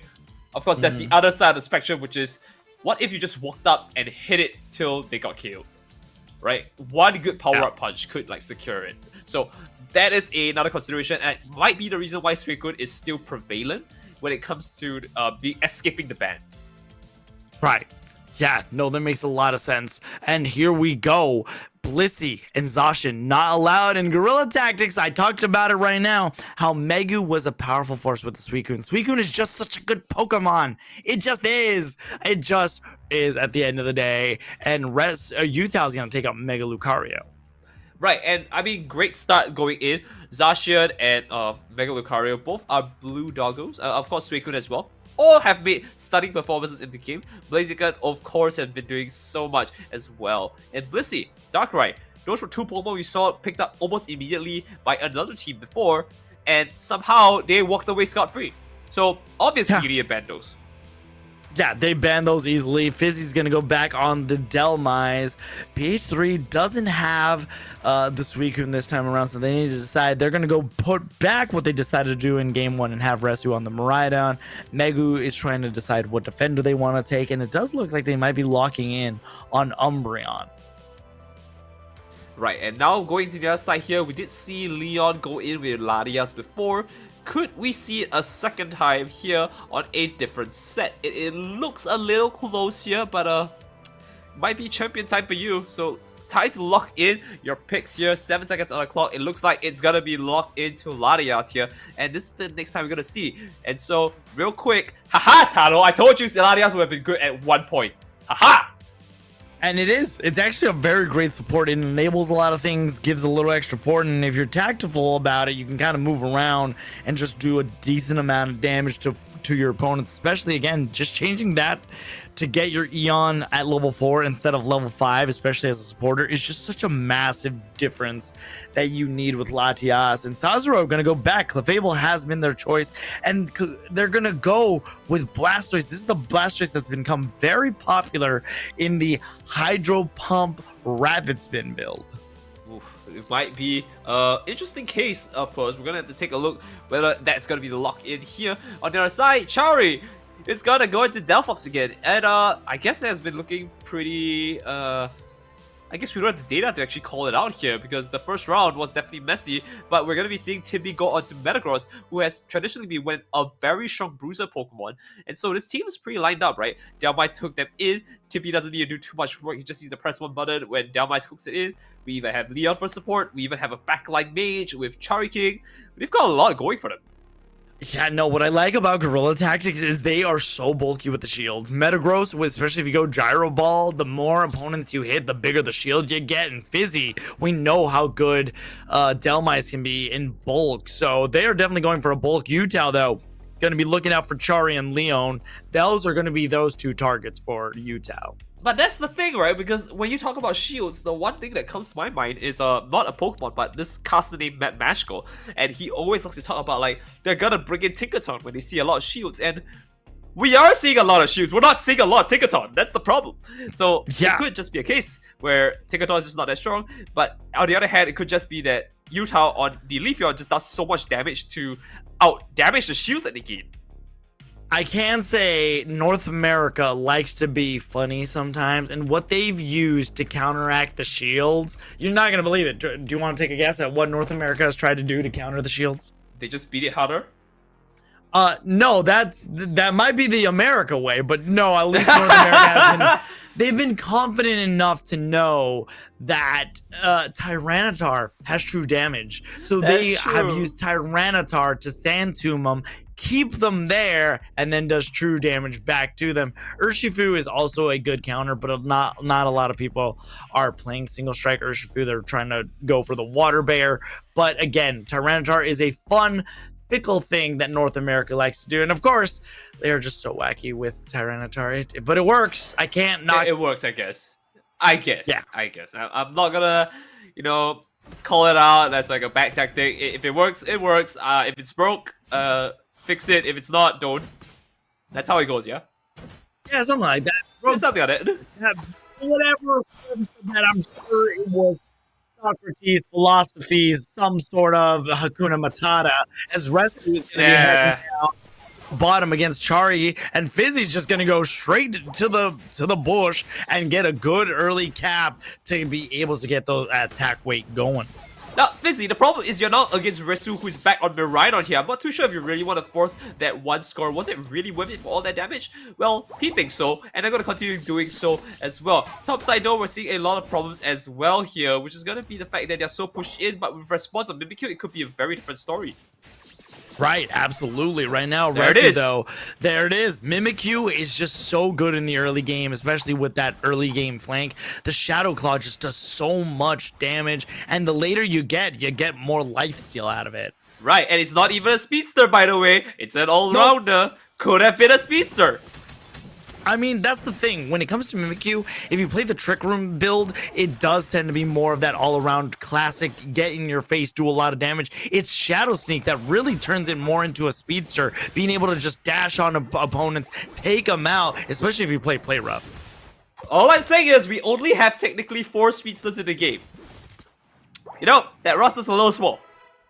That is true. We could use them. I feel like there's more than just 4 of them, though. I only think of 4, and that might be another problem with the speedster category. Anyways, moving to the 8-minute mark here, Regidrago's going to be spawning in just a bit, and the priority is going to be a little bit split, but Rezu is at level 6 here, and so if they do pick up the level 7, I do believe they have a lot more priority against Regidrago.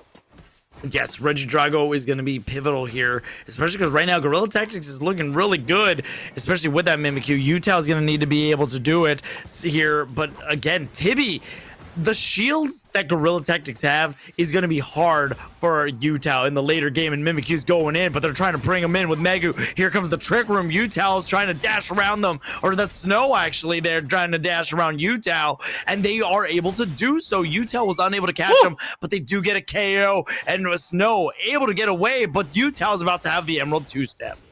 Yeah, really putting in a lot of effort to make that work. They're able to push their way back here. Once again, if we look at the levels, it is going to be a lot more on BH3's side, I believe. We saw them actually pushing 7, core Pokemon having their moves unlocked here, but Guerrilla Tactics still making their way out of this, and they've already lost 2 with the Emerald 2-step to just finish off against the Metang. That's the thing about Leafeon. Like, yes, in the latter part of the game, it's maybe not as easy, but right now in the early game, you need to take advantage of where you can. Rezu trying to hold things down using the charge beam to try to just shock them away. The hook gets pulled in. Fizzy, though, needs to be a little bit careful because they can get pulled back with the foul play. Fizzy's going to be able to get away. And right, it is a great time for them to make this off. But we do have to note that it's 7 minutes. They have all the objectives spawned on the map. No one has taken anything here. Megu getting a first pick up here. They have the Snarl pushing it back for it. Charge B connecting to 1. They're starting the damage. Not a lot of commitments from the other side. Guerrilla Tactics knowing how dangerous this electrified beam is. As they do start here, Regilecky, they gotta get priority onto the first hit here. BH3 in a weird position where they're like, I need to defend this and nobody's gonna stop me. So I guess the rest of the team is gonna leave. And it looks like at least they make it out with 1 KO and a Regilecky to boot.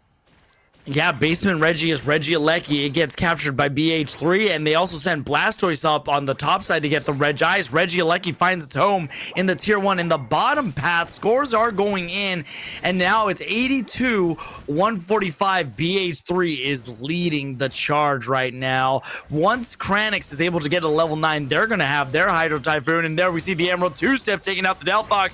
Talking about it a little bit earlier. Guerrilla Tactics trying to defend the top pad right now. Snow sets out the Trick Room to try to take a little less damage. Tibby using the shields that it can to stay alive, but BH3 is cutting through like a very sharp spear into a wall. Utah able to get the Regidrago. You know what I say? It's, don't be afraid. It's a very sharp blade, and now as they go into it, I do not believe that that fear is lingering on for long, as the levels are finally catching back up to them. Pushing back for it though, it looks like they've got themselves outsassed again, dishing and taking that damage all at the same time. But unfortunately for them, it looks like Guerrilla Tactics is not going to walk away with any KOs.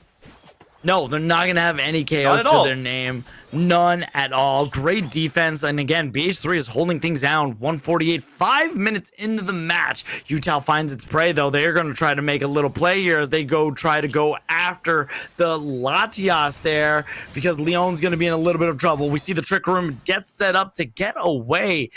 BH3 has really taken tempo and control of this match. And already they're postured and ready to just invade across the other side there. They want to stop Charking for even leveling up now, as they do take the pet as well. Downby is coming in for the first swing. The second not connecting yet, but it looks like he's taking so much damage. The hook's not going in. They lose Charking, and right now it looks like Fizzy might be dizzying back into this spawn. Right away, we do see Latias really do sucking ass as well. Wow, that is a very unfortunate tempo there for Guerrilla Tactics. It's feeling less and less plausible. Fanciful Fireworks comes in to try to push them away. The hook brings back at least Sazero to get a KO, but BH3 has all of their pads. Guerrilla Tactics have lost their top and their bottom. Regis do spawn again, and the Reggie of the trio is going to be on the top, and it does look like it's a Reggie steal, so this could be a good moment for the side of Guerrilla Tactics. It's already a great start indeed, as they do go into it though. It might be able to pick it up. There's the spin, and of course Latias showing that he's not too hard as well. Finally picked themselves up a last hit, and already BH3 is kind of playing the back line here. They kind of just have to sit pretty and be like, alright, what now? Yeah, things are not looking great right now. Guerrilla Tactics kind of need to play like their name. They need to be careful, calculated, go in, be bursty, and leave. They cannot allow any casualties, as right now this Umbreon is going to be landing another 14. It is 300 to 106, all BH3. And it's starting to look a little bit shaky across the board here. The numbers are piling up here as we move into the 2-minute mark. Not a lot of time left to do much if you want to try and close the gap. I think now would be a great time. Yeah, this is the time you want to close things down. Things are not a good time if you're Guerrilla Tactics. They need to find any little bit of farm, and they are trying to need and find a play. The way Guerrilla Tactics wins this is they need to find a way to position themselves, and the hook needs to go in, capture, and make a move. But it does look like they're trying to prepare a big overcap. This could be a moment here. They finally have a score, 158 to 300. BH3 still holding the lead. Oh, that number is gonna change. Oh, does not compete Utah. Discipline moving back with his team here. I like to see that. But right now, look at the map control that they have, right? BH3 is so pushed in. There's no real way for Guerrilla Tactics to actually move in without actually going through this one choke point. Which, I mean, look at, like, this Mirino. It's so happy to just sit down there and wait for them to come in. Oh yeah, the electric field kind of prevents them from getting inhabilitated. Fizzy's like already gets taken down, and that is the beauty. With the hook down, BH3 has gained control of the map. And look at Resu just using that charge beam to get them. They have a lead, so Groudon is not necessary in the slightest, and they still have all of their Unite moves. It's going to be a little bit tough moving forward here as they continue to take a few nicks and max, but it looks like they have Unite moves to contest. It's just going to be when they want to go in. One good trick room to set them up here, and maybe they'll fly with Metagross. Who knows? Yeah, who knows what could happen. 300 to 158.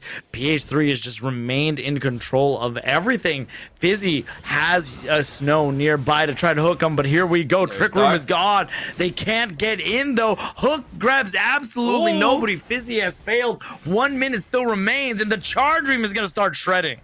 And it's already getting into a great start here, as they do have a pickup, but BH3 needs to maintain. Yeah, I mean, they need to maintain calmness. Groudon is not a priority. Utah has actually already positioned themselves to get a 100 overdunk. Groudon is not being paid attention at all. Look at the way this Spinaroonie is going down. The Play With Me is finally launched. And now the Hydro Typhoon lifts up all, if not all, the members. Emerald Two-Step comes in. They're going dancing. 2 members are already down to Guerrilla Tactics. BH3 is holding it all down. All members are still up. Snow gonna finally take down Resu, but with 15 seconds to go, I don't think they have the points as BH3 takes the time to take Utah, who doesn't even have an HP bar. Oh, and this is Triller Night. Moving into that here, it looks like we have our victor for this match. Just a great job by BH3 holding things down.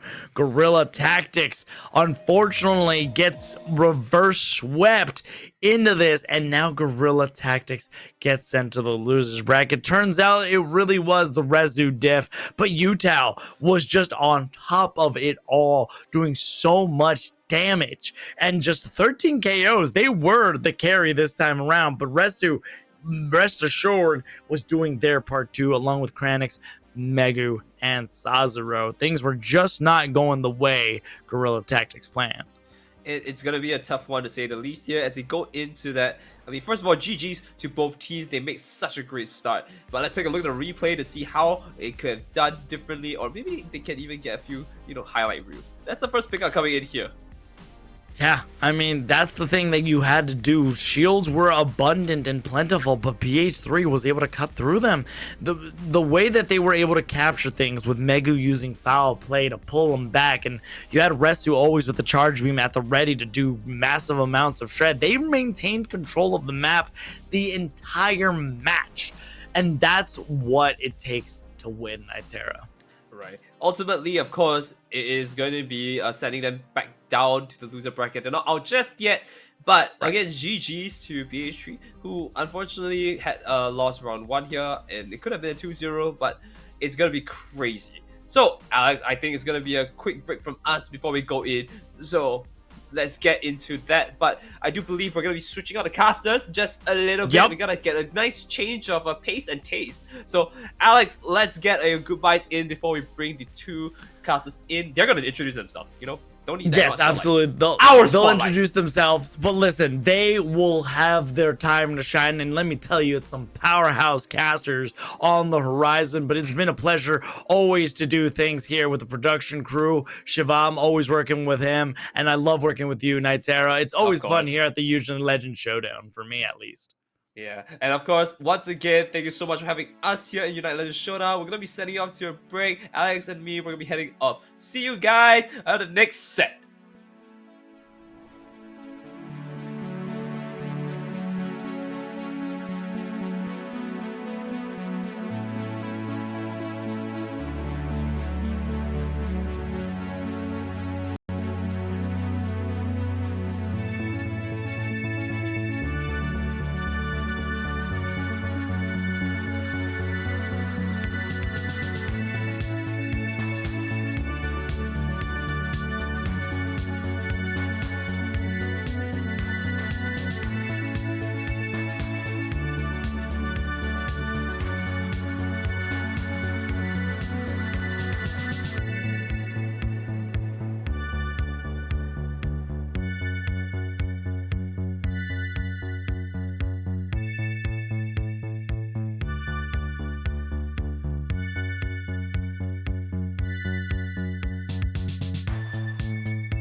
Welcome back, everybody. Spartan Tano here, joined by the incredible Bridget. How are you doing today? Very good. I am already feeling horrible how sick you're feeling, so I will try to exude healthy energy for the both of us, but surely some good Pokemon Unite gaming will clear up the sinuses. Hopefully so, although with some of the crazy moves we've been already seeing today, you never know. We've got the winners finals, loser finals, and grand finals to bring you now, chat. It's BH3 Esports here in the winners finals, taking on Big Uzi's team, right? How do you pronounce this team, Bridget? I've been saying boozle, but I refuse to accentuate all of the U's, so not a guarantee that that is the right enunciation, but close enough. And we're already gonna, I'm pretty sure he wasn't allowed to be called Big Uzi for obvious reasons on broadcast, so he changed it to Boozle. So that's what I am rocking with as we already hop into this first draft of our game number 1 of the winners finals. So far, we're seeing no Blaziken and no Latias. I'm loving the respect on the Latias so far. I just think the glow up that Latias has had in this game has been insane. When it first came out, it was so useless, but now it gets picked up constantly, it gets banned constantly. That is the power of Pokemon Unite. Darkrai is going to be banned out by BH3 as well, another Pokemon that has just been monumental recently. And of course, you have to take out one of the Megas at least, but that does open Mega Charizard X here, Bridget. Yeah, BH3 has the option to first pick it if they would like, but the floor is theirs, really, and we get to see what kind of mon they're prioritizing, and they're actually going to go with that Zacian, which I kind of love. Like, I'm on the fence about Mega Charizard. It is definitely good when you get it online. It just takes so many resources for it to reach that place. So it takes a certain kind of team, comp, and strategy to get it there. And Boozle's team also not a fan of the Mega Charizard, at least not a big enough fan to prio pick it. Instead, we're going to see the Mimikyu and the Snorlax. I think it's one of the reasons we're seeing the rise of this Mimikyu as well, is that it's just so good at trying to handle it. You wait for it to go Mega and then just use your own Unite move. So it's like Boozle's already responded to the fact that that could come, but instead BH3 have rotated onto the Clefable and the Umbreon here. They've got themselves a very good support around Rezu on their tried and tested Zacian. So BH3, they're getting everything that they want around that Rezu.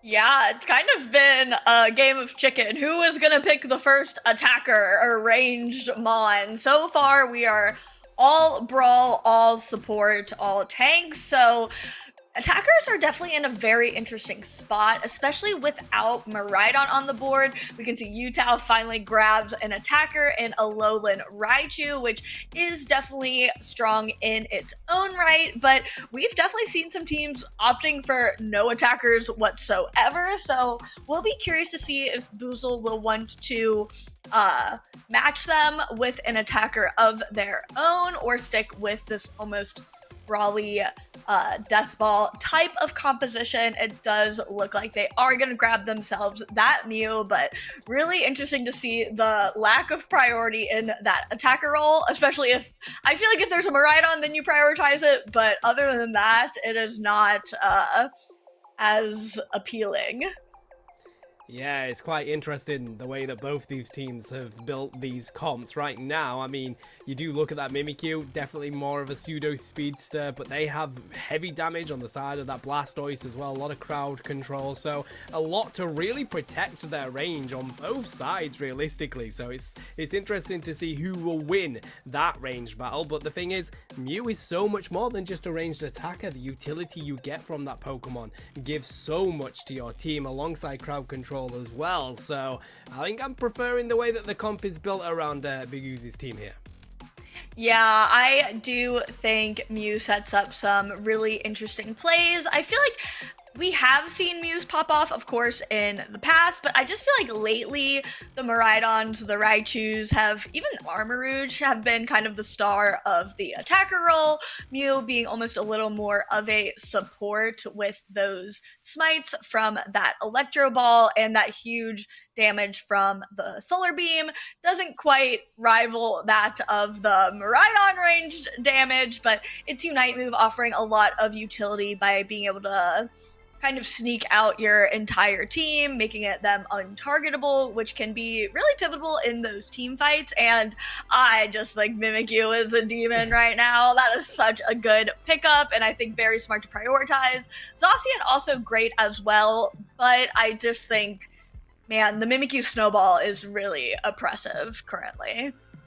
It is. I do like the Buzzwole on the other side as well to help with that. I think, Rezu is one of the most comfortable Zacian players, and to be able to pick up your Pokemon that strong this early on for Rezu is going to be pretty huge for BH3, but it's not an easy task going up against the Mimikyu. We know how much of a menace that Pokemon can be. So either way, we've got one heck of a matchup on our hands between these two. BH3 fresh off a victory, I think.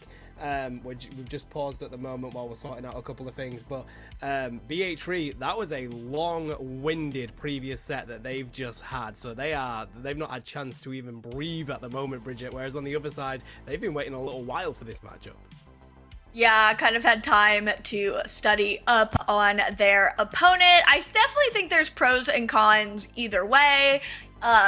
Getting to wait, you obviously get some time to relax, get some time to prep, kind of reset if you need it, but coming off of a game win, especially that one that goes to a game 3, you're warmed up, you have that momentum, you're already kind of feeling good. I felt like this a lot in when I was watching LAIC, watching that game number 3, and I felt so bad for Force Team after having to play a best of 5 on stage to go into another best of 5 on stage, but that kind of worked for them, and they were able to clutch up that best of 5. 9 games on stage. I could not believe it. I was so impressed with them, but we are unpaused and already in the action. We are spectating this bot path right now. We're actually seeing Buzzwole in the jungle for BH3. Which I guess makes sense looking at their comp. I'm not sure who else could have been there, but Buzzwole just so strong in lane that I'm shocked not to see it up there. Yeah, I mean, it's an interesting strategy. If BH3 can get both of their all-rounders to hit that level 5 early enough, you could really combat this Mimikyu. But it hasn't quite worked. They've sent the Buzzwole actually into the bottom lane, which will need to happen because Raichu's going to need a little bit of assistance to hit their level 5 as well. But it's an interesting plan by BH3 because Boozle's just going to be up here with 4 of them ready to roll. If they can find any picks here, this will be huge for them, and that's exactly what Mimikyu does. Clefairy's taken down, and now Boozle just scores plenty of points. Yeah, they even have 4 members up here for the side of Boozle. I am not sure who took a little stroll up top. I think Mew started off in the bot path and walked their way up there. Obviously, they do have the Hoopa, but I haven't seen the portal move come out just yet. They are already level 5, so they should have gotten it by now. So that makes me think they're possibly playing that trick moveset, which has honestly been popping off quite a bit lately. It's definitely more of a solo pocket type build versus those big portals that heal the entire squad. It could just be a tactic that I haven't seen either yet, so I'm not sure. I'm trying to look for it, but oh, there's our portal. I was like, okay, they might just be holding it because obviously the enemy team gets vision of those portals, but wow, BH3 was locked and loaded for that Regidrago fight in the center area.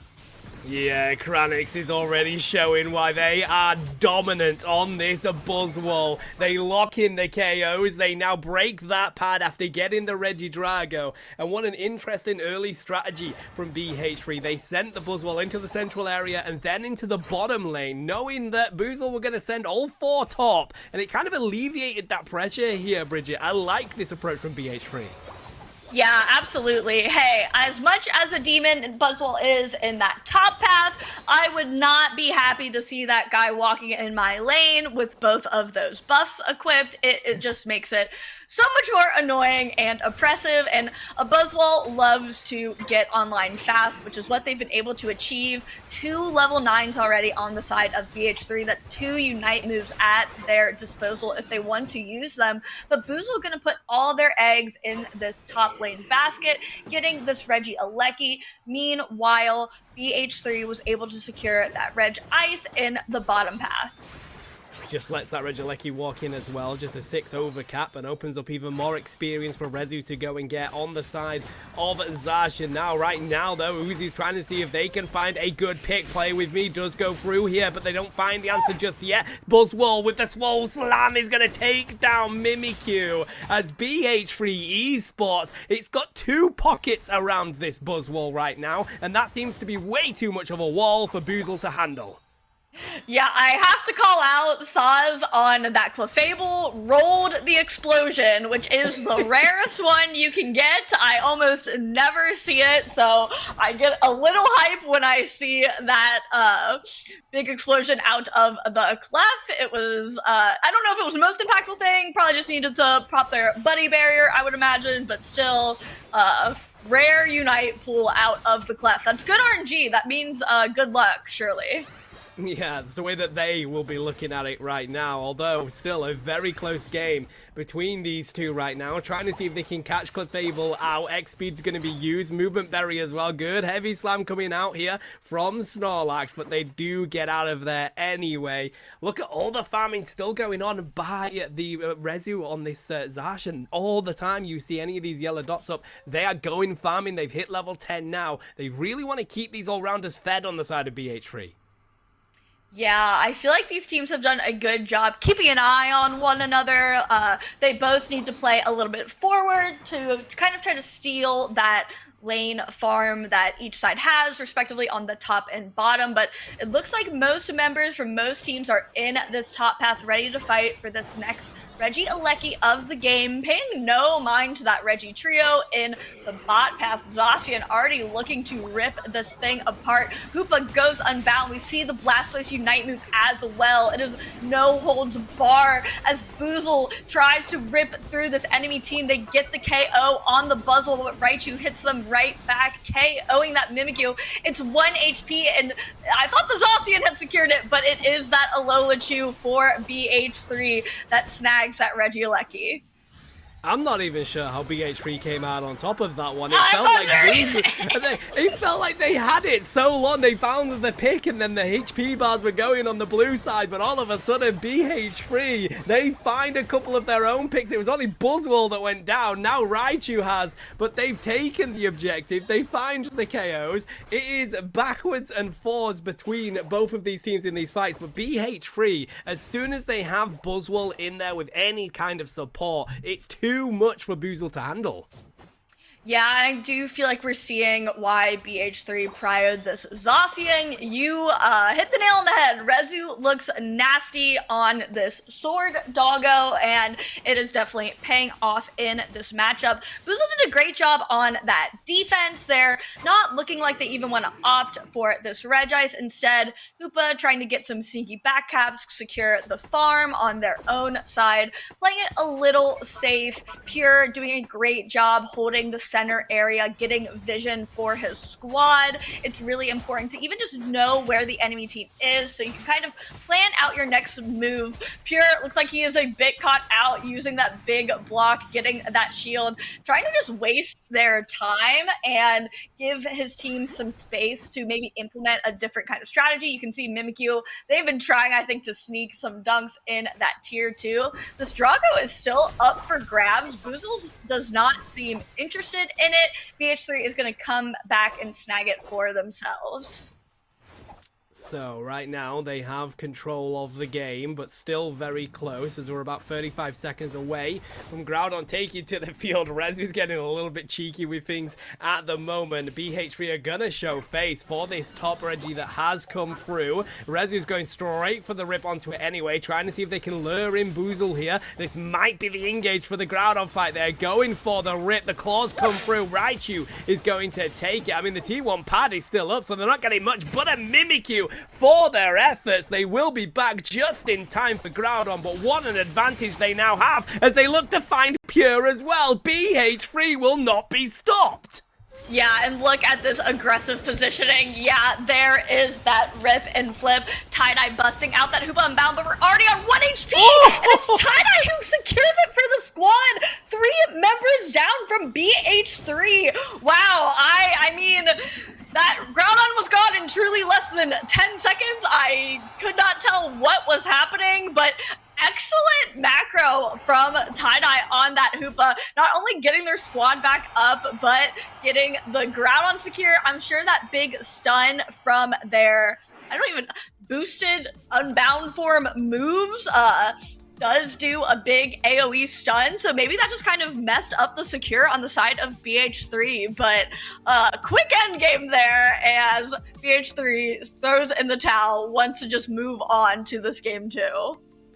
A little bit of a throw in my opinion. I feel like there was no need to. I understand why you want to go for the rip, because you're like, look, they've lost 2 of their Pokemon. We have the advantage. We've got Rezu with the Sovereign Sword. We have the secure.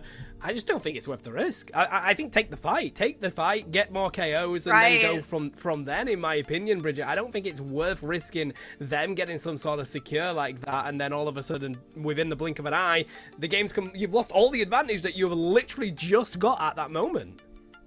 Yeah, you make a good point. Honestly, especially without a solid secure, like, really, a solid secure in my mind is Blaziken, for example. Obviously, it was banned out in this set. They did have some semblance of secure.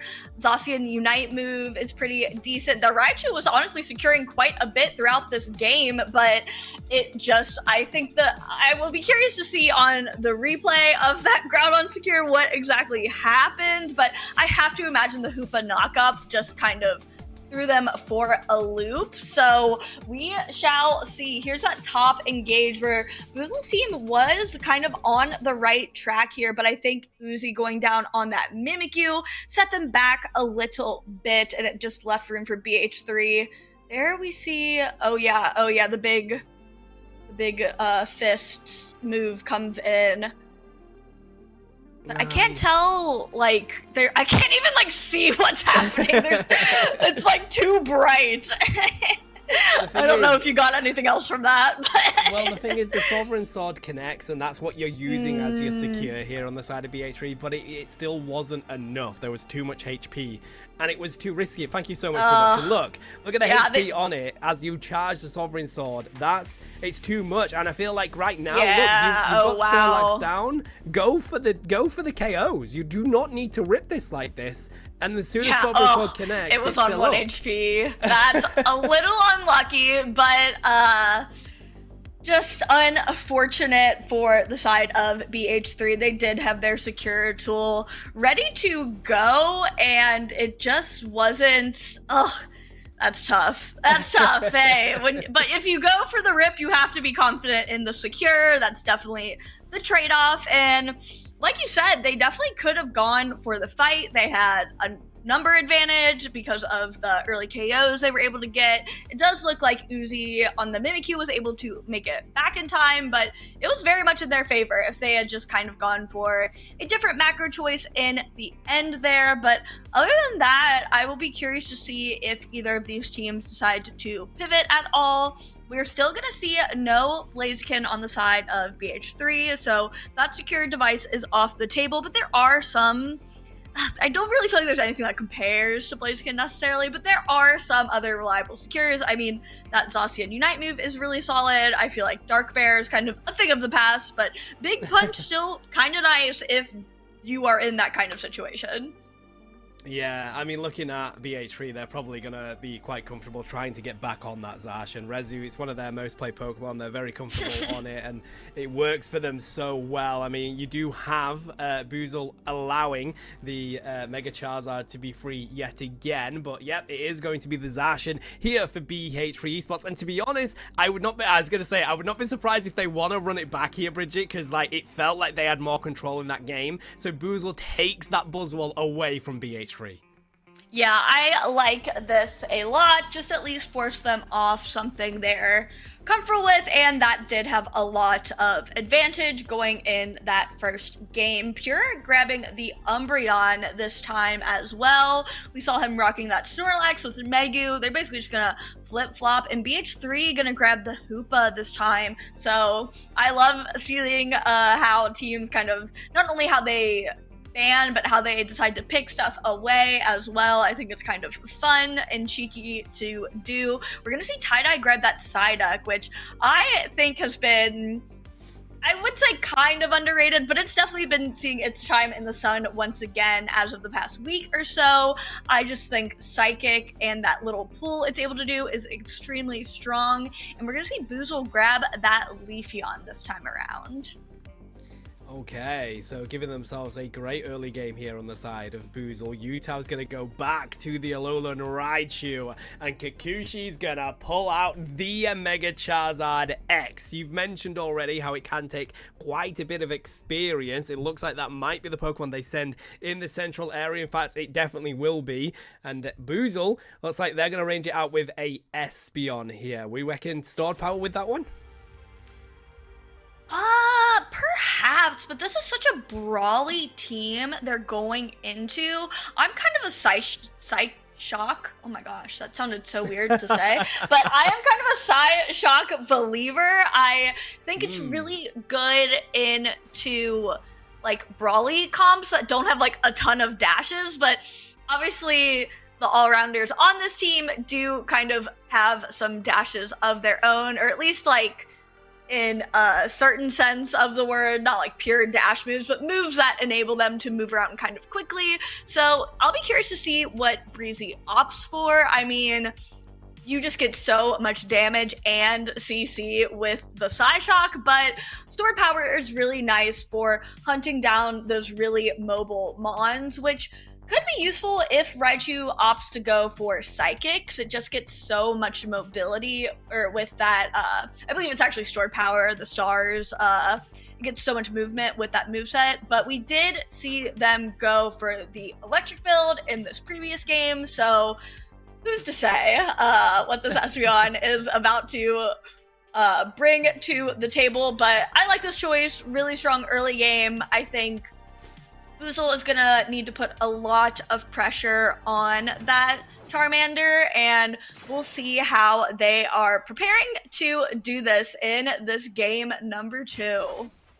This is going to be so important for Boozle to really allow this Buzzwole to snowball, because the late game for their side is going to be a little bit difficult coming up against Rezu and that Mega Charizard if you do not have the snowball capability on that Buzzwole. So let's see how that goes. They're going to be in the top lane going up against Zacian. Down here, Pure is looking desperately to get this early secure with an invade coming through as well, Bridget. Oh, and Hoopa. Tricky, sneaky Hoopa able to grab that red buff. Hoopa has so much early game damage. As you can see, Boozle is about to get KO'd, and I think they are because of how much damage this Hoopa does. The extra slow it got from that red buff makes it extra hard to get away. I'm actually surprised we didn't see an invade on the other side. I see Charmander in that central area. I'm thinking you better sprint towards it. And here we see the Hoopa already get that portal. It doesn't make it in, but does get both buffs away from Boozle. We still have so many EVs left on the table. We don't have a Leafeon just yet. He is going to get it, but so low. Once again, accepts his fate, accepts the KO. We do see Breezy hitting that Psyshock, which I'm excited to see. It is a skill shot move, so maybe a little riskier than that short fire you get from Stored Power, but has a lot more reward with the CC. I mean, this is such a CC heavy comp on the side of Boozle, which is exactly what you want to see into that Mega Charizard. Yeah, 100%, and it's going to be paired with Psybeam, so not only do you have the capability of causing that CC, but you can spread that amongst the team fight using the Psybeam. So I think it's actually a very smart play coming out here from Breezy, and let's see if it plays out for them, because I will say the early stages has been pretty good for BH3 Esports, managing to limit a Leafeon, hitting the level 5 onto their all-rounder. Now we have Charizard on the field here for Kranix. Of course, they don't have the Unite move just yet, but still, that's an extra little bit of damage that they've got access to now. Yeah, Kranix looking good in terms of levels, but it's going to be Breezy on that Espeon, that which we've been talking so much about, to get that Regidrago secure. Really good momentum needed for the side of Boozle. Here we're going to see that Hyperspace Highway, some members of BH3 coming up to this top path where there's only 2 members from the orange side team up here, but looks like there's just going to be some posturing, and now we're going to see the real fight break out over these Altaria spawns. A lot of damage coming in, but Psyduck with the big headache, able to kind of fend off those enemy players from their Buzzwole. Yeah, well, it's a treat for them as we have the objectives about to spawn on in. BH3 going for the rotation down into the bottom lane now. Has to still deal with Buzzwole up there, though, does Rezu. We'll see how that combo comes in, because Tie-Dye is still here as well, looking to find their hits. Hooper's going to rotate back on up, but they're still on their feet. Good defense from BH3 Esports here. Rezu wisely decides not to go for that KO, and still no objectives have been found just yet. A cheeky score comes out again from Umbreon, but right now they want to get set ready for this Regice. Yeah, really great tech from Pure there. So many unstoppables in their kit. Looks like they're playing true tank Umbreon, which we don't see a lot these days. It is mainly a mean look wish comp, but wow. Charizard gone in the blink of an eye. Breezy looking nasty on this Espeon. Gets the 2 KOs. We do see the support core here from BH3, but they're just going to look to get some vision, get some caps, and kind of back up after Boozle secures that Regice. And the Regieleki on the top side as well. It's all coming up Boozle now in this mid game. Still very close between them on the scores, but right now they're finding the objectives and the KOs that they're looking for. They're breaking the top side of things, and it feels like Boozle are beginning to get good control over this game right now. They've hit level 10 on this Buzzwole, but they are trying to catch up and catch up quick at BH3 Esports. They do have Unite moves ready to go. This next team fight might be the decider on who could take the lead into the late game. Yeah, it looked like there might have been a bit of a skirmish there in that central area, but both teams opting to back it up a little bit. Both tier 1s are still up in this bot lane, which is ripe for a fight. There is definitely going to be some hard defense from both teams. As you can see, almost all members lurking in this bot side. Rezu getting himself in a bit of a pickle, but I think that's Uzi back there, Unite moving on that Leafeon. The Raichu Unite comes out as well, isn't able to pick up any KOs. Espeon Unite move as well. They want these tier 1s out of the picture. We're going to see Game Zone get the KO on that Charizard, who hasn't been able to make as big of an impact as we were hoping to see. 2 KO streaks for the Big Buzz, and they are getting in some crucial dunks, leaving that goal zone on 3, which is kind of perfect for a big overcap later on in the game. Yeah, it feels like BH3 are struggling to handle Boozle right now. They do find a good KO there onto the side of the Umbreon. Rezu's going to go score 40 in that top side, but it ain't easy. We do have the Seismic Slam coming through, and now Mega Charizard is on the field. The rings are let loose here as well by BH3 as they send everything at this bottom pit, looking for this objective as well, putting on the pressure, but they haven't been able to zone out Pure yet as they run straight through with the Moonlight Prance. Is it enough to find the KO? No, they do take the Red Rock on the side of BH3 Esports, and now Boozle have to back on up onto their T1 pad. Hooper portals on point here as Raichu looks to rain down the Electro Balls, and it looks like they're going to go on a retreat now. They got a little bit from that, but I don't know whether that was enough. Yeah, definitely some much needed momentum for the side of BH3. I think they were really rearing to secure a fight win as well. They were able to do that with the Hoopa and the Charizard Unite move combination. But man, it has been really fun to watch Pure on this tank build Umbreon. It is just like so rare nowadays to see the Snarl foul play moveset, and he is playing it super well. Boozle gonna push in hard here, trying to get that Altaria farm, but Charizard goes in, gets the KO. It's actually Hoopa stealing that one away from their Charizard. Gamesome gonna try to make something happen for their team, but he goes down to the Charizard. It's the Eevee squad to the rescue here. Pure is in there, and that Psy Shock just is devastating for the side of BH3. Charizard goes down, but the rest of the team is still up here and looking to secure this. Regieleki, Emerald two-step. Uzi is angry once the Hoopa out of the picture, but Rezu is going to get that Regieleki for the squad and another KO as well. Yeah, I mean, they definitely got enough out of that. Boozle only found 1 KO, but BH3 found plenty. Got the Emerald two-step as well. It'll likely be up very shortly because it is a low cooldown, but to not lose a single Pokemon off the back of that is pretty huge as they find Buzzwole here as well. Pushing the Lecky is an interesting decision, but it has actually gone in, and we've got 5 seconds before its final stretch. They can get a nice overcap on this. Yeah, and it's looking like that is exactly what they're plotting to do, waiting for that double point time in the 2-minute mark, which is good call from the side of BH3. It gives them the point lead as well. Not by much, but still it is relevant going into this endgame. Pure able to kind of counteract that heavy slam coming from the Lax with their unstoppable move. And here we have most everyone positioned in the pit, probably with the exception of these carries trying to find a sneak around.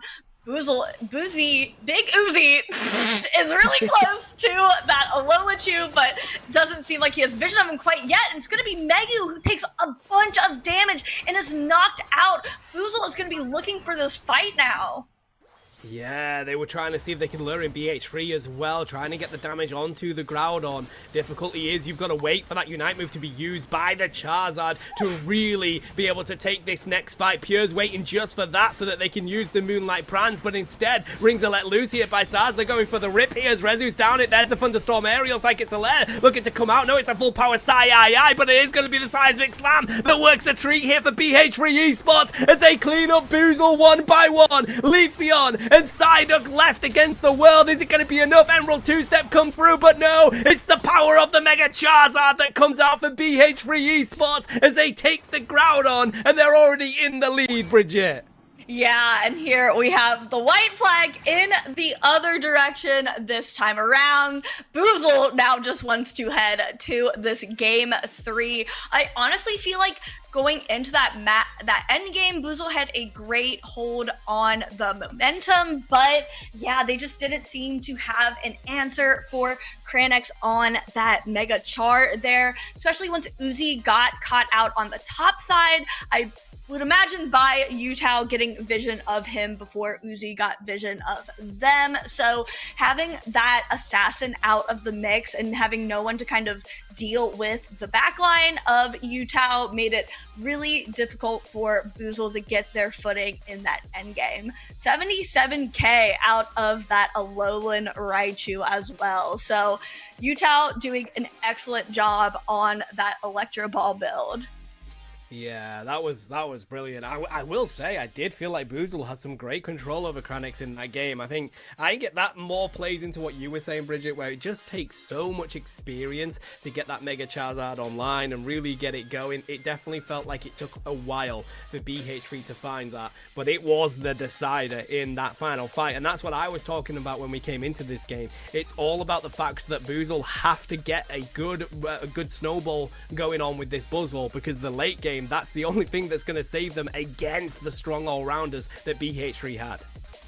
Yeah, and I mean, if you just look at these team comps, Boozle's draft was just so early game heavy, which I feel like did bode extremely well for them. Just maybe didn't have the best Unite moves to deal with this Charizard. Sometimes you like to see something like a Mimikyu, like a Serena, that has a shutdown move that can kind of waste a bit of the time from the Mega Charizard's timer. But here we see this fight break out, and it is just like a mess on all accounts, but the Unite moves just felt like a bit more impactful. You can see Espeon and Leafeon were not able to proc theirs, so just a little bit of a mismanagement of resources, but I think that just goes, I don't think that's like a knock on Boozle at all. I think BH3 was just really locked in for that endgame.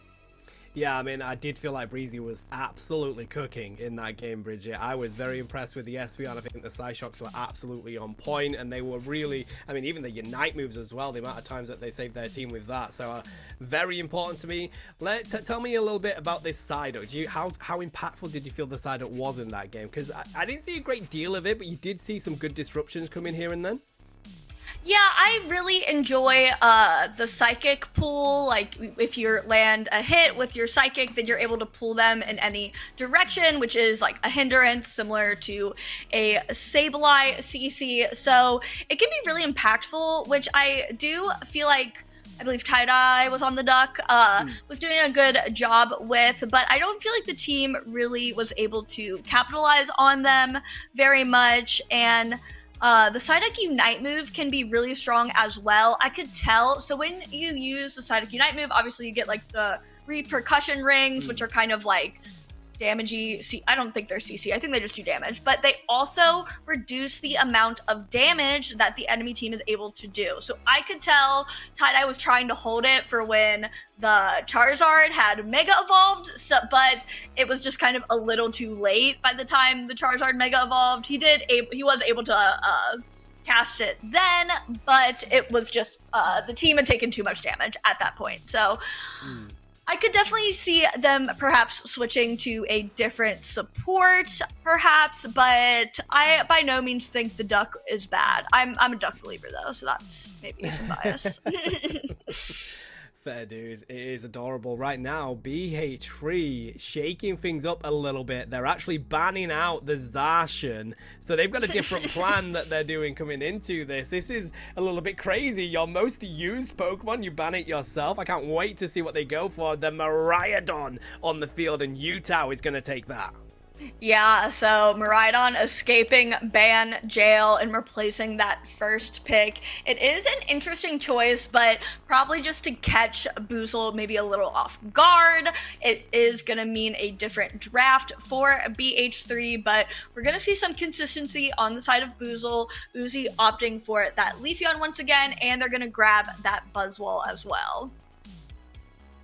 Oh, okay, Clefable on the field. I think right now, Miraidon probably one of the best attackers in the game, and it's not easy to find it. I think it's also got a great Unite move. Rezu's going to pick up the Blastoise here as well. It's a good core comp that BH3 has managed to build, but I do like Boozle. They're going back to that combo. They've got good early game, and if they can allow this Buzzwole with a good combo, that's why Eldegoss is coming out. The best duo in that top lane, in my opinion. That's going to allow them to get some good levels early on. Yeah, I like the support and tank picks from Boozle. You're going to need some healing to deal with all of that poke damage out of Utah. You're going to need some damage for top path because of that Blastoise is probably going to be the bruiser up there, and you're going to need some way to get damage on him early, which Eldegoss / Gossifleur is really excellent at doing, and Pure Grimming the Crustle, who's also great at catching out attackers. So, like this answer to the Miraidon, but BH3 gonna go ahead and take the Umbreon back this time and run it back with this Mega Char. Yeah, this is intriguing. Okay, and then it's going to be a Gardevoir coming out for Boozle here. Now, I like the range from both of these two teams. I do feel like Miraidon has more range, but realistically, not an easy route for them to be able to get through onto the side of Breezy there. Let's see whether Megu goes for the same kind of plan that Pure did with the Umbreon that they want to play, because you do have Sazura there on the Clefable, but it's all about getting the experience into Kikuchi here. If they can do that at an early stage in this game, I don't think it's going to be very easy for Boozle to handle that. Yeah, I do like this pick out of Breezy on the Gardevoir, which can be a little scary to play in lane, which I feel like that's where he's going to be. I would imagine Uzi wants the jungle once again, so it is a little scary to be down there, but Crustle / Dwebble is pretty strong early game, so they should be at least manageable in that bottom path. And yeah, Gardevoir really rivals Miraidon as far as range goes, which can be super helpful if you're not going to opt for an assassin. You need some way to get back there, and Guardy can definitely put the pressure on in that capacity, as well as its Fairy Singularity. That Unite move can be really punishing if you are grouping up, which you kind of need to be doing if you're running that Clefable. So I like the answer from Boozle there as well. Alrighty, here we go. This is going to be game 3. Who will win and make it into the grand finals first? We're about to find out. BH3 Esports here on your purple side, sending the Charizard into the central area. Boozle here on your orange side, and surprise, surprise, Leafeon takes the central area. Yeah, we'll see if Uzi has any visitors in that central area. It looks like Clef might be thinking about it. Maybe they're just going for a little sneaky stack instead. I've seen the Clef invade before. I wouldn't put it past them because it kind of worked out well for them in that game number 2. But no, just a little normal run of the course laning phases thus far. Game Zone getting so much damage on Saz, but he's able to make it out barely by the tip of the skin of their teeth. I don't know if Clefable have teeth, but perhaps they do. The tip of their tail, we'll say. But yeah, right that sounds good. Oh, Leafeon is going to fall. I was just about to say that they had a much easier early game than in the previous, but no, instead they come down to this bottom lane and it's Kranix that finds their answer. Still looking for that Evo onto the side of this Dwebble as well. The advantage is on the side of BH3 as they manage to take all of that away from Boozle, Bridget. Yeah, BH3 looking much more alive in this bot path, especially. Uzi gonna try to get some value in this top path instead, kind of trading dunks up here. Looks like BH3 heading straight into that enemy jungle. We see another KO for the Miraidon in the downstairs path. We do see that sneaky Clef secure on that buff. Rezu gonna kind of hang out for a little while, do as much damage as he can in here, also force Uzi back in that jungle so he can't set up positioning for the Regidrago that is about to spawn or do anything else in these paths. So some good use of that time as far as BH3 is concerned, but it's looking like Boozle is going to be grouping up for that Drago now. BH3 not quite there yet, but they are creeping closer. Yeah, that is going to be taken by Boozle, which is very important because it felt like BH3 were really beginning to get this Charizard online. They've hit level 7 right now. The highest on Boozle is 7. It's this Buzzwole. So it does feel like it's working their way so far, but they have to keep that effort up. Unless you have that level 9 on your side for this Charizard, it will not be as impactful. 720 is about to come on in. We see the invade coming out again from the Leafeon, but this combo is going to be huge here for Boozle. They can't do enough damage to break through this Buzzwole. Yeah, Tie-Dye and Game Zone holding it down really well in that top path in that 2v3 situation, leaving Uzi to go on a bit of an adventure of his own. Leafeon, such a strong invade Pokemon, but it looks like BH3 has caught on to his antics and isn't able to get a good dash, but is able to get a good Unite move to kind of reposition himself, kind of sneak away with those dashes. Can't really get himself in trouble just yet and is able to sneak away in this tall grass. Oh, doesn't risk it from Rezu. Instead, gonna steal some berries, enjoying his top laners up here. Clef was already low, and now she is out of this picture. Uzi might finally fall thanks to that Miraidon range. It was a good run for sure, but I think they were ready to punish him for that one. I mean, what a journey they ended up being the entirety of Fair Sky Ruins there, but still 62 points apiece so far between these two. Such a close game 3 as we're about to hit the mid-game. The rip on the Regieleki looking like that wants to come through from Kranix, but Boozle are here and they're able to zone them out so far. Miraidon Buzzwole rotating down here as well. The rip continues on the side of this, but there's a seismic slam coming on through. They find the KO on the Elder Goss. Bright Future Meteor Storm is going to be the end of Pure as they're sent back to Nurse Joy. And what can a Gardevoir do against the power of the Charizard? Tries to get out of there, just escapes, but goes back to the Pokemon Center anyway as BH3 Esports comes out on top of this bottom lane. Yeah, it kind of felt like the damage dealers on the side of Boozle didn't want that fight, just kind of letting their tanks fall as they may. Umbreon hitting that Unite move. They are ready to fight and scuffle as they are far in on this tier 1, but do get punished by Game Zone on that Buzzwole. BH3 did use quite a few resources for that without getting the break on the goal zone or securing this objective. Meanwhile, we still have Gardevoir with its Unite move, but it's going to be, I think, the Miraidon Unite move who clutched that one up. Great vision from Utah, and now their team can push on this goal zone once again. Oh, they desperately just want to break that so that this is going to put some pressure onto the T2. That's easy enough for them. 150 points to 62 so far. Look at where Leafeon is yet again. Big Uzi's just been walking around the central area of BH3 all game, but they get caught out as Rezu finds them and sends them back to Nurse Joy. BH3 feel like they're beginning to get a little bit of good control on Fair Sky Ruins right now. The only people that they're struggling with is this Buzzwole when it's paired with this Elder Goss. Yeah, they have been a dynamic duo up in this top path. We do see some attention finally go to this Registeel that has been here all game long. Kranix able to grab that secure with the Charizard. It's looking like they're trying to poke out the members of Boozle here as both tier 1s are up in this top path. Mega Evolution coming out for Kranix. He's looking for some action.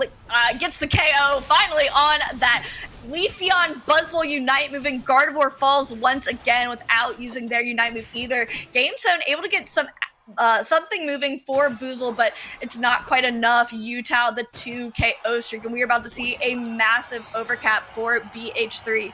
220 points on the board for them, and we are not even close to this ground-on fight just yet.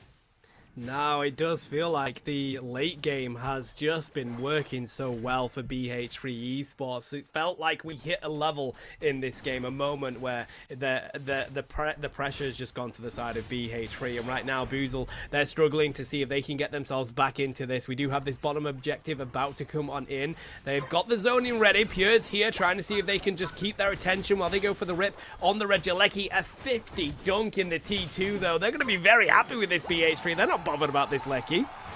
Yeah, they can definitely let that one go to the wayside. They had vision of everyone from Boozle. They knew no one was on top lane duty. Utah on this Miraidon. Man, I am understanding why they opted for no Zacian this time. Rezu, you're not on your comfort pick. Utah was on theirs this game, and it is paying off severely. I mean, it has been really hard for Boozle to deal with BH3's Miraidon.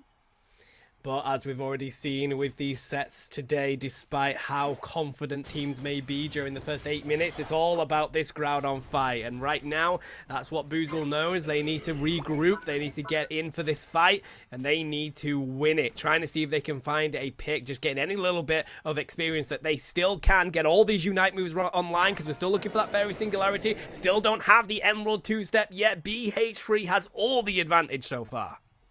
Yeah, you can see Guardy just ticked into theirs. It is going to be pretty crucial for Breezy to hit a big Unite move, even if it's able to take a pick on one of the members of BH3. That could be the exact kind of momentum that Boozle needs in this fight. GamesZone looking to start it off strong. Rezu getting stolen, but it's going to be Pure who takes a lot of damage and he gets KO'd. Buzzwole Unite move pops out. Mega Charizard is on the field.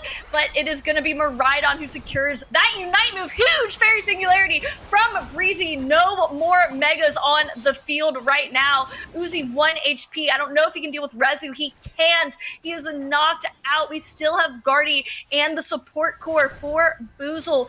We even have the Rubble Rouser on board for the Crustal, but Miraidon also has their Unite move ready to go as well. There is a Crustal Unite move, trying to kind of get some space for their team. He really needs to be protecting Breezy. GamesZone to the rescue, but Clefable with the big slap does not let the Gardevoir stay on the field. 1 HP left on Pure, 1 HP left on the Groudon, but it is gonna be GamesZone for Boozle with the Groudon secure, but there's a huge point deficit ahead of them. Yeah, and I think Megu is going to be quite comfortable here with GamesZone being 1 HP and a Dream. They're going to have to realistically try and sneak in to score these points. But look at that, 20 seconds left. There's only the 2 with the shields as well. And there goes GamesZone as Big Uzi tries to do the impossible. BH3 Esports took control of this game and they take control of this set, being the team to make it to the grand finals first.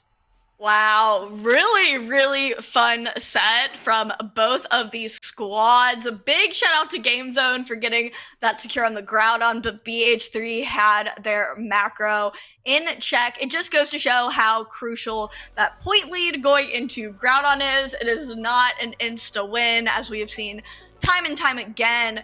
Utah with the 10 KOs on that Miraidon. It is such a menace in this game right now, and Utah put it on display for sure. Yeah, that they did, and I tell you what, that's one of the reasons why I love this BH3 team so much, is because we've seen in the first 2 games here, Rezu be the star of the show, let them get their Zacian straight away, let them cook on that, and instead in the 3rd game, they let Utah be the star of the show, and that's what I love about teams like this, Bridget, is that they have that flexibility of their squads, and I love it. It works so well for BH3 here, because round about this mid-game is when it felt like they really began to get control of this.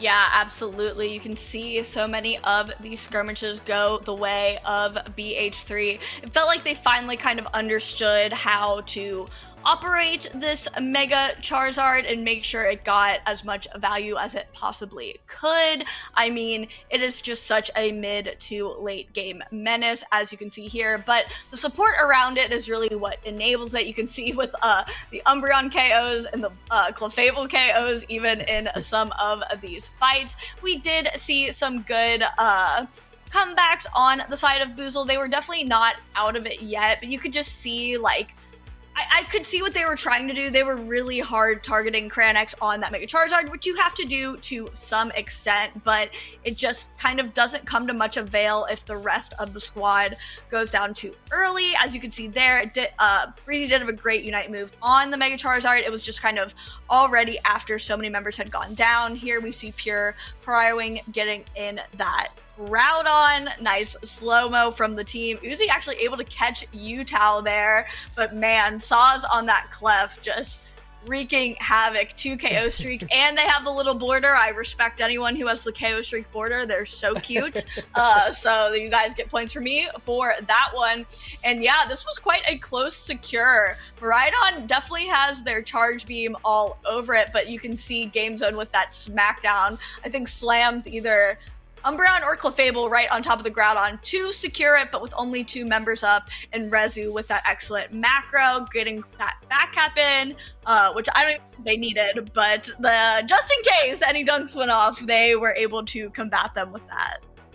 Yeah, smart play by that team. So BH3 are the first ones through to the grand final so far, but we need to know who's going to be going up against them. So it's going to be the losers finals that we will have next for you, chat. We're going to quickly grab a break whilst we get that set up. Grab yourself a drink, grab yourself a snack. We'll be back with you very shortly.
Welcome back, guys. We just thought we'd hop back onto the mic because we have none other than the incredible Utah that's going to be on the mic with us. How you there, buddy? Can you hear us? Yeah, I can hear you guys. Hello, guys. Can you guys hear me? Hi. Yes. Hi. Yes, we can.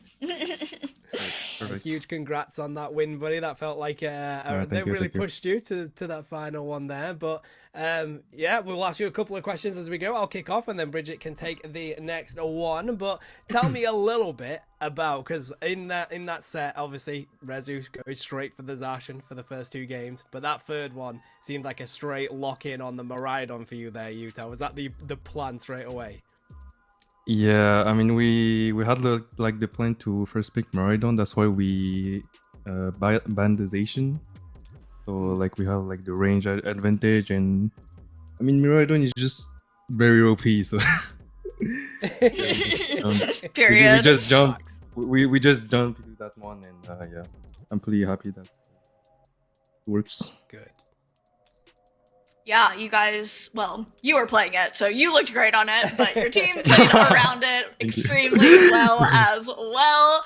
Miraidon is so broken, so I liked that switch up for game number 3. You guys have obviously been playing a lot of different regions, a lot of different teams, both yesterday and today, but out of the 2 teams that are in our losers finals, Goodnight Gaming and Boozle, who do you guys want to play against in Grands?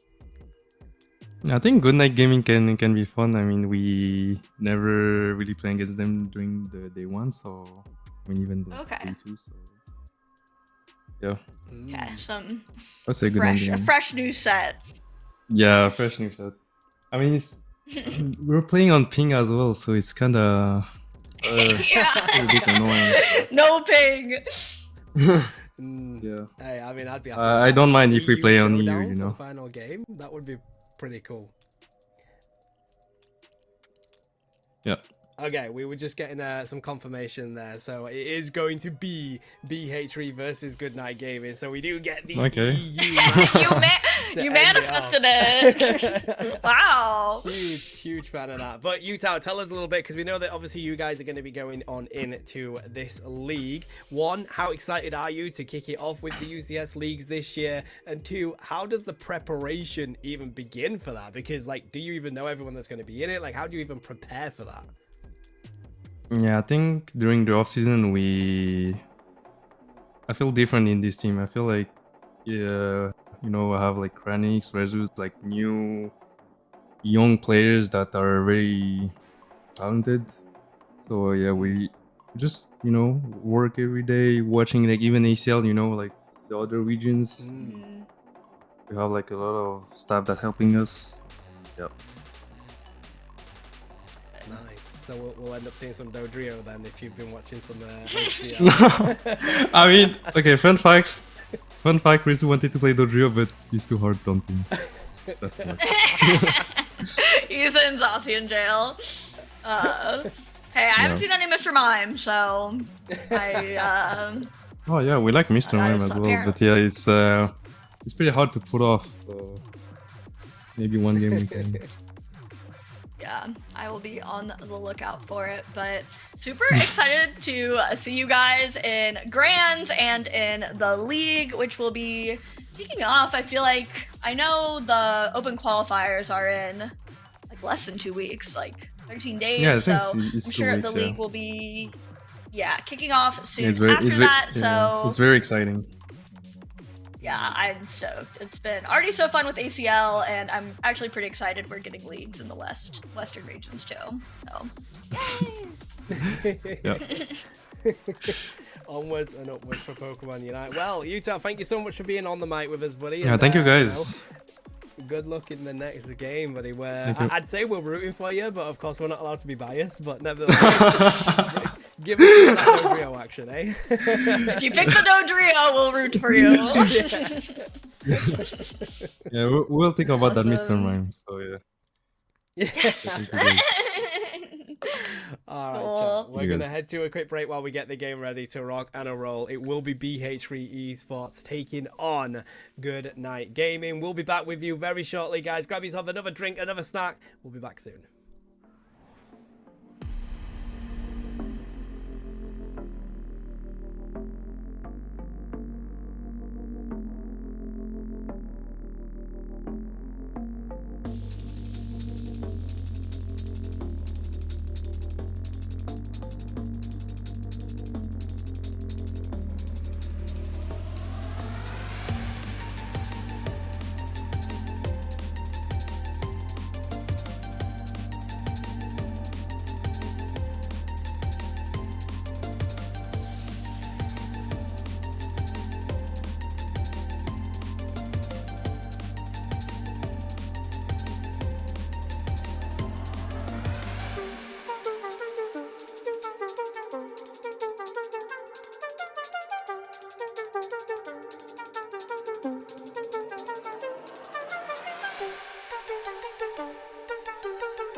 Welcome back, everybody. It is time for the grand final.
Just that they hadn't run into each other at all during this bracket. But obviously, these players are familiar with one another. They've been playing against each other in European Cups for, well, some of them maybe not as long as others. Maybe it's been more grassroots due to the ages of some of these players. You have to be 16 to play in the official tournaments, but grassroots obviously is a little more flexible. So some maybe more years on them than others, but both of them adjusting to new teammates, getting used to playing together as a 5, because I do believe both of these teams of 5 are going to be trying to stick together for UCS this year. Yeah, this is going to be an interesting UCS year, and this is the teams that you're going to be watching, at least on the EU side of things. I mean, BH3 Esports here is pretty much Gen 5 from the past season, but they are very comfortable, very happy, and Good Night Gaming, of course. You've got plenty of players there from the side of Koma. You've got plenty of players there from Nouns as well. We've got Gatlu, Nils, Narami, Adesu, and Toast. This is going to be one heck of a matchup as Megu gets the Suicune straight out of the bat. Yeah, their prior first picks were off the table in that Miraidon ban and the Zacian ban on their end. Suicune, obviously a demon powerhouse in that tank support type role, pretty there, but Good Night Gaming gonna pick up some demons as well in their own right. The egg demon of Blissey, and then the Pikachu demon maybe of Mimikyu. I love the fact that Mimikyu is just so important in this game so far. Kranix is going to pick up the Buzzwole here. BH3 Esports getting exactly what they want. Sazero is also going to have the Clefable. What a crowd control monster BH3 has built here. Yeah, all of those mons on the side of BH3 offering a quite annoying amount of CC through their movesets, but I almost said Komai, but Good Night Gaming going to be grabbing that Delmise, which I am very I have not seen it yet in our tourney today, at least from when I've been casting. It may have been making some appearances earlier, but we do see some attackers come out to play. A Lowland Raichu for a Dezu, and the Mew is going to be on the side of BH3. Utah's going to reign out their team here with the Leafeon Rezu on the Mew as well. So they've got some great early game for themselves. Let's see what Good Night Gaming are going to use as their final Pokemon as Gatlu makes the decision here. Looks like it will be another all-rounder. Is going to be the Serena. They are going to have a match-off here between Gatlu and Kranix. This is going to be one heck of a set. Yeah, that is a mighty scary top lane I would stay far away from, but I'm excited to get them facing off. We could, of course, see Okay, so Yu Tao is at least playing the Leafeon right now. I'm curious to see who is going to be piloting what on the side of BH3. Karanex has been kind of sitting on that Buzzwole, but he has been playing it in central area sometimes. I would imagine he's going to top lane with it this time around, but I've been wrong before and I will be wrong again, I'm sure. But I'm really interested on the side of Goodnight Gaming, who both have 2 shutdown moves, both in Mimikyu and Serena Unite, that are just really devastating and kind of fully stop the momentum, especially of an enemy team's Unite move. It is so easy to counter them right back with one of your own. But also, notably in this draft, Mega Charizard on Fraud Watch, I guess. Not picked or banned, I believe. Yeah, I mean, even despite BH3 using it in the previous set and getting some wins with it, I think they probably recognize, though, that it takes so much experience for them to get it to that level. They've got their Buzzwole, they've got their Suicune, and they're happy with that. On the other side, they've got Dhelmise, so this is going to be one heck of a game. As we kick it off, this is the start of the grand finals here. BH3 Esports on your purple side, Good Night Gaming on your orange side. Yes, and we do see Karanex taking that big bug up to the top path. Clefable looks like they are going to go on a little detour into that enemy jungle to make sure that the Mimikyu has a little bit more of a bad time. We do see the Dhelmise in the bottom path with that Alolan Raichu, and I have to imagine Dhelmise actually has that EXP share equipped down there, which I'm excited to see. I've definitely been seeing it both as a brawler and a supporter, so excited to see how Goodnight Gaming pilots this one. Saz, the little Clef who could, was able to grab that blue buff from Goodnight Gaming and make their escape on a sliver of HP. Yeah, I thought they were going to go in then as well. I was like, what do you think you're going to do here with that HP? But they do get back to their squad as BH3 Esports are comfortable with the way that their early game's gone so far. Although, still looking for that level 5 on the side of Buzzwole right now. Goodnight Gaming are here with their Mimikyu, but all of that is taken by BH3 Esports. Yeah, looking really strong on the side of BH3. A little bit more of a stalemate in this bottom path. It does look like BH3 has a bit more money in their pockets than Goodnight Gaming, indicating they've secured a bit more of the farm. They've definitely been securing much more farm from the enemy central area than Mimikyu has been able to get. I mean, they have just been monitoring those enemy jungle cooldowns and not really paying attention to their own jungle. Who needs it when you have your enemy's buffs to prioritize? Ooh, good surf against the wall there, but they do find the KOs as Dhelmise takes down the Mew. The stored power here, oh, they get caught as Suicune manages to get back to the pad. Megu holding strong on that one, but it is a back and forth in this early stages as we do see Gatlu coming on in here, trying to see if they can find a good hit onto Kranix, but the damage coming back to them, answering in kind as Mimikyu arrives, and they're going to pull the attention here as the Clefable gets out of the lane. Yeah, Toast coming in right on cue, saving a Gatlu from that Buzzwole's demise. I didn't even really see the Reggie Drago spawn or get secured. So honestly, looking at the XP, okay, and I see the buff on Utah. He ripped it before I could even clock it. There is that such cool trick room animation from that skin on the side of Toast, but it's going to be Kranix making a big impact, getting the KO on the Blissey. They are in a 3v2 situation, so not too surprising to see the advantage go the way of BH3, but they're going to go ahead and take out that tier 1 goal zone while both of these Alekis are spawning in. Reggie Aleki on the bot side. Dhelmise goes down. It's a 2v2. Scratch that, a 3v3 Mew Unite move, Leafeon Unite move, but it's going to be BH3 who secures that Aleki.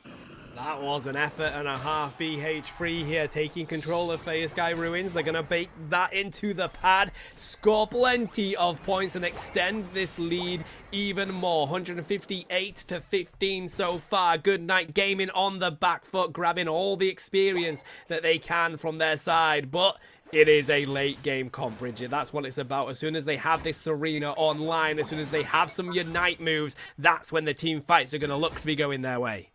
Yeah, they really need to start prioritizing some farm here since Utah is level 11 compared to the highest level on Goodnight Gaming being that number 8. But Utah is just far beyond the levels of everyone else in the sky right now. It is going to be a little more difficult for them to get this farm since they still have both of their tier 1s up. They don't get those extra spawns on the side of the map, but we are going to see a huge push here from Goodnight Gaming. All 5 members making an appearance for these Altaria, trying to get some value. Don't want to overstep their boundaries either, trying to get that incremental farm that they can, but quickly make it back to their side of the map.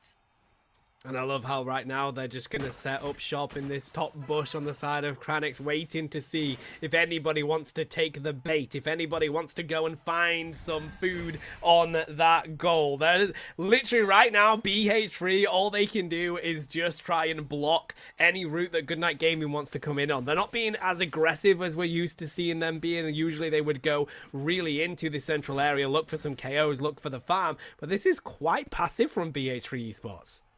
Yeah, you can kind of even see on the map, obviously Clef has feigned up a little bit toward that Buzzwole, but they're basically making a straight line in that central area with their positioning, making sure that Goodnight Gaming cannot push forward, and if they do, they will catch them pretty quickly. It also gives them the opportunity to go for their farm if they so choose. Instead, we're going to see that Delmize Unite move come out, Leafeon matching it, Suicune with the big freeze. It's going to be Nils on that Delmize, securing that Aleki for their squad. Now they're going to be trying to make a push here. They desperately need some of these points. Block is the roll from that Clefable Unite move. No KOs just yet down here. Finally, Delmize is able to take out that Suicune, giving the advantage to Goodnight Gaming. They do have their little ally, the Reggie Aleki, making a push for them as well. But Rezu has just been really difficult to catch on this Mew. Yeah, that they have. I mean, it seems like whenever BH3 Esports are on the back foot, they just regroup and find a way to deal with the threat that is coming at them. So that's exactly what they've done there. And I still can't get over how big this Delmize is in this game. I know. He's a big guy, but he's very skinny. So it's kind of comical when he turns on his side. What exactly he... The width is way bigger than, like, the depth. Wow, we have almost all of Goodnight Gaming in that L bush, making their way up towards this Reggie steal. It looks like Kranix just got it with an auto attack, perhaps just in a nick of time before Goodnight Gaming makes their appearance. They do get a KO on the Leafeon. They could push here for some momentum, but BH3 has regrouped. They have a lot of damage out on Toast. He's able to escape with that Trick Room. And they do get another KO on that Buzzwole. They secure that Reggie Drago as well. And the levels are actually looking pretty favorable for Goodnight Gaming, despite what that scoreboard says. Yeah, no, realistically, that's what's most important. Even though it is 199 points to 15, coming into final stretch, that ain't going to make much of a difference because T1 goals are still up for BH3 Esports here. That makes it even easier for Goodnight Gaming to score some points. It's definitely more of a disadvantage to have them up now with the way that this scoring goes. But BH3 Esports, they're going to go for a rip on the Regieleki. They're recognizing that nobody from Goodnight Gaming is here, so they must be wanting to push this T1 pad, and that's exactly what they're doing as they look to score plenty of points in here. There's a 50. Kranix is here though, but they're going to fall as Gatlu finds the KO, looking to get a huge overcap with another 50, but Megu is here with the Suicune, although not enough range as it looks like they will get a 41 overcap. No, they do disrupt Gatlu once again. It's the 2-minute mark. They're already around the Groudon, but they haven't found what they're looking for here as they do manage to get the Hundo Burger through. It took a while. That Suicune did its job. What an annoying guy with the freezes and the CC, but good patience on the end of Gatlu for gaining those double points. But BH3 now has really strong positioning in this Groudon pit. They are poking at one another. Toast gets stolen by Kranix. He whips out that Buzzwole Unite, isn't able to connect. Midnight Gaming has all of their Unite moves at their disposal. They have a bit more resources here, but BH3 is really not even letting them get into this pit. Yeah, it's a smart play from them as Gatlu's going to use the Queenly Ascendance here onto Kranix. There's the Thunderstorm Aerial trying to find the KO onto the Buzz Wall, and they're so weak that Gatlu takes them. Endless Ice Spikes though paired with the Emerald 2-step, but it's going to be BH3 Esports that loses their carries here, Bridget, as Goodnight Gaming lock in. Mimikyu gone, but they've managed to find the strength of BH3, and now they're just trying to zone them out while they go for the rip onto the ground. Megu with the Demon Suicune Unite move. They are still in this. This Groudon is about 40% of its HP. Mew and Suicune are lurking around. Looks like Buzzwole is about to re-enter this pit too. It was on 1 HP, but Gatlu gets the secure with their Serena. They have some time now to get some dunks in, but there's only 20 seconds and they need at least 2 of these dunks. They all have full pockets except for this Mimikyu. They could double dunk, but it looks like a Dezu gets his dunk off a little too quickly. Toast needs to get this in for their squad, but it's gonna be Blissey who gets that hundo dunk in. And Goodnight Gaming, but Mew gets the back. I think Rezu did it. I think Yeah, Rezu's he hundo did. burger was enough. He did. Oh my gosh, we might have needed that 20 from Toast. If it's a bigger than a 40-point difference. I don't even know who mini dunked at the end there. Did Toast get theirs in? I think so. I saw it come up. It did W come up as Toast. if it recognized. W Toast. Yeah, wow. I mean, Rezu, really smart to recognize that I need to go score some points, but what a final push. That was the difference between BH3 and Goodnight Gaming winning this was a millisecond, Bridget.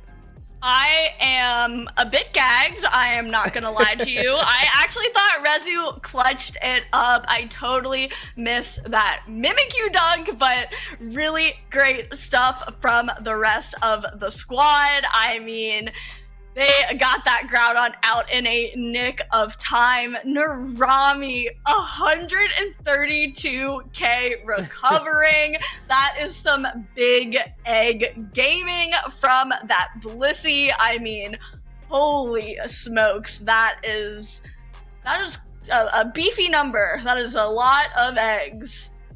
That it is, and as we have a look at the scoring here, BH3, there's Rezu's score, the hundo burger. It is going to be a 40 dunk that went in, so it is the 20 from Good job. Holy cannoli.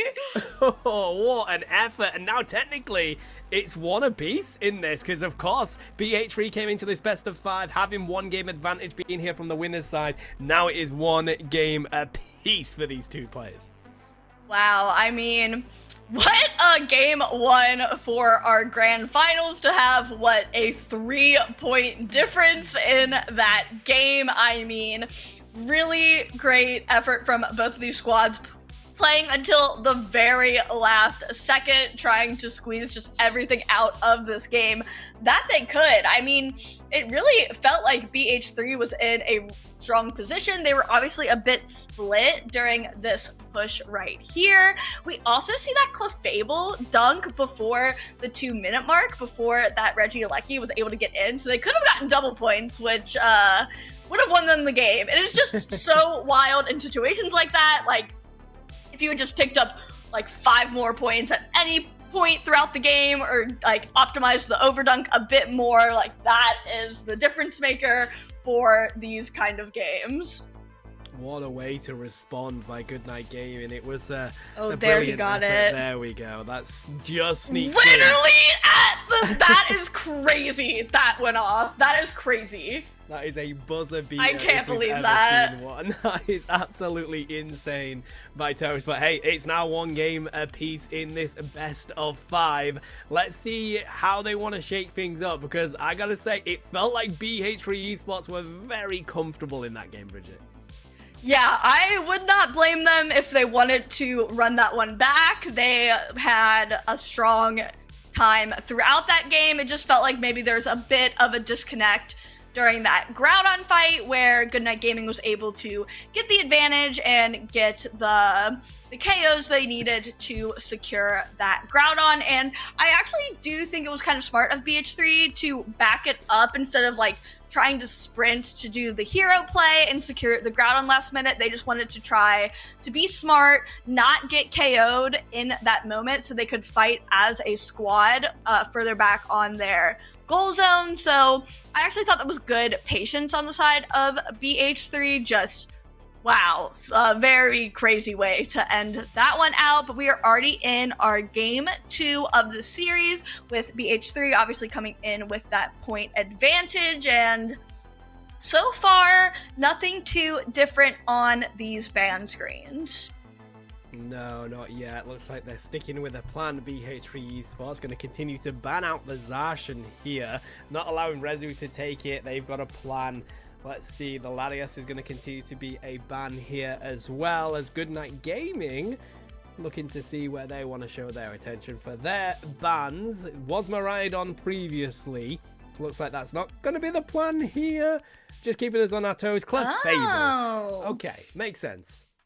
Yeah, I respect this for sure, that Clef healing can be pretty annoying, but I think we know where BH3 is gonna go, unless they want to stick with the Suicune. It does kind of guarantee that Goodnight Gaming gets that Miraidon or the Suicune, which I'm sure they wouldn't mind having either, I would imagine, but we will see where exactly their priorities lie in this second game. They are kind of treading around. They could also swap. Yep, here we see the swaps coming in, and we are going to see the Miraidon and the Blissey. A very smart combo, especially with all of that healing we saw from that first game. Yeah, I don't think you can have any complaints about those two pickups. Suicao's going to go straight back to the Leafeon here for BH3 Esports, and it did feel very impactful in that previous game, at least for the early stages. Hooper here for Sazero as well. So, a great core that BH3 have built. Let's see what the plan is for Goodnight Gaming. They like this Dhelmise. They've used it quite a bit. I mean, it's been pretty much exclusively used yesterday, and now Nils is going to bring it back out. Gatlu's here on the Mimikyu. So, again, putting some attention onto this Mimikyu, but it does mean they're not going to go for the triple all-rounders we're used to seeing.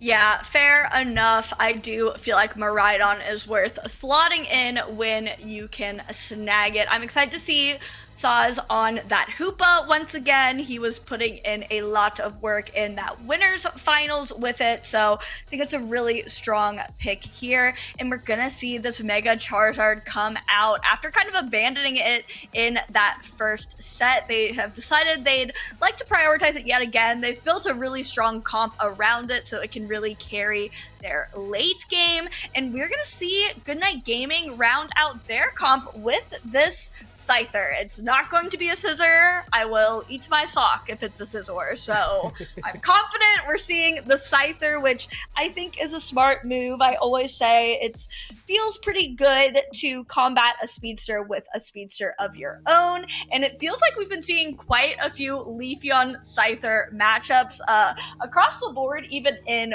a lot of different regions. Obviously, Scyther kind of popularized by LATAM. This feels like LATAM's bread and butter to me, but all the other regions seem to have caught on and gotten on board with it. So excited to see it brought out here in this game.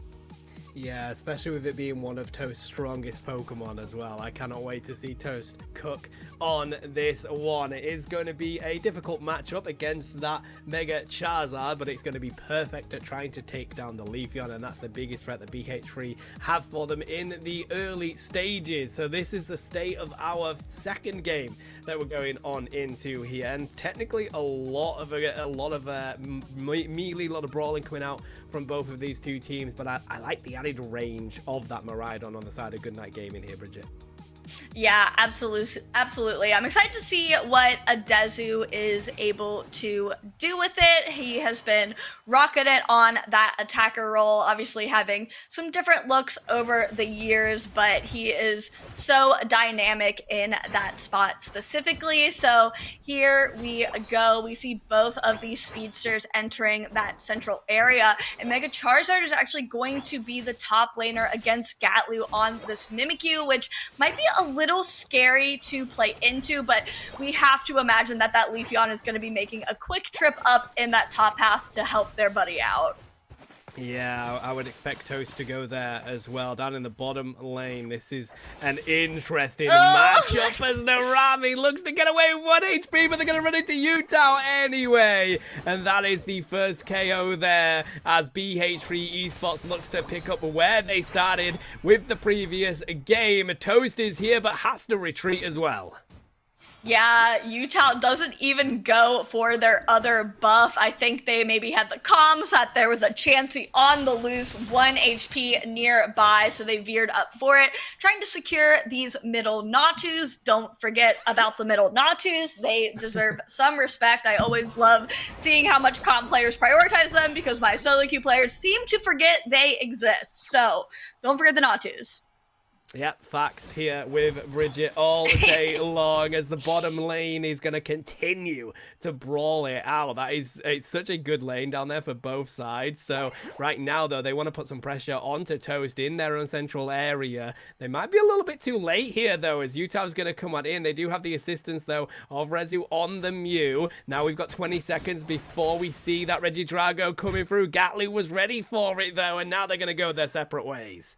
Yeah, great support from Gatlu, having the knowledge that you're a Leafeon. It's around the 8:38-minute mark. He is likely taking a trip into your jungle, so really good backup from the squad. As we see Goodnight Gaming trying to make a push, but Kranix actually going to get the KO, and we're going to see another KO go to the side of Utah. They had such good backup there as well, and we're going to see Saz go for that trick Hoopa. He's been kind of rocking the portals, at least in our grand finals, but excited to see this trick come out to play, especially when you have someone you want to be solo pocketing like that Mega Charizard.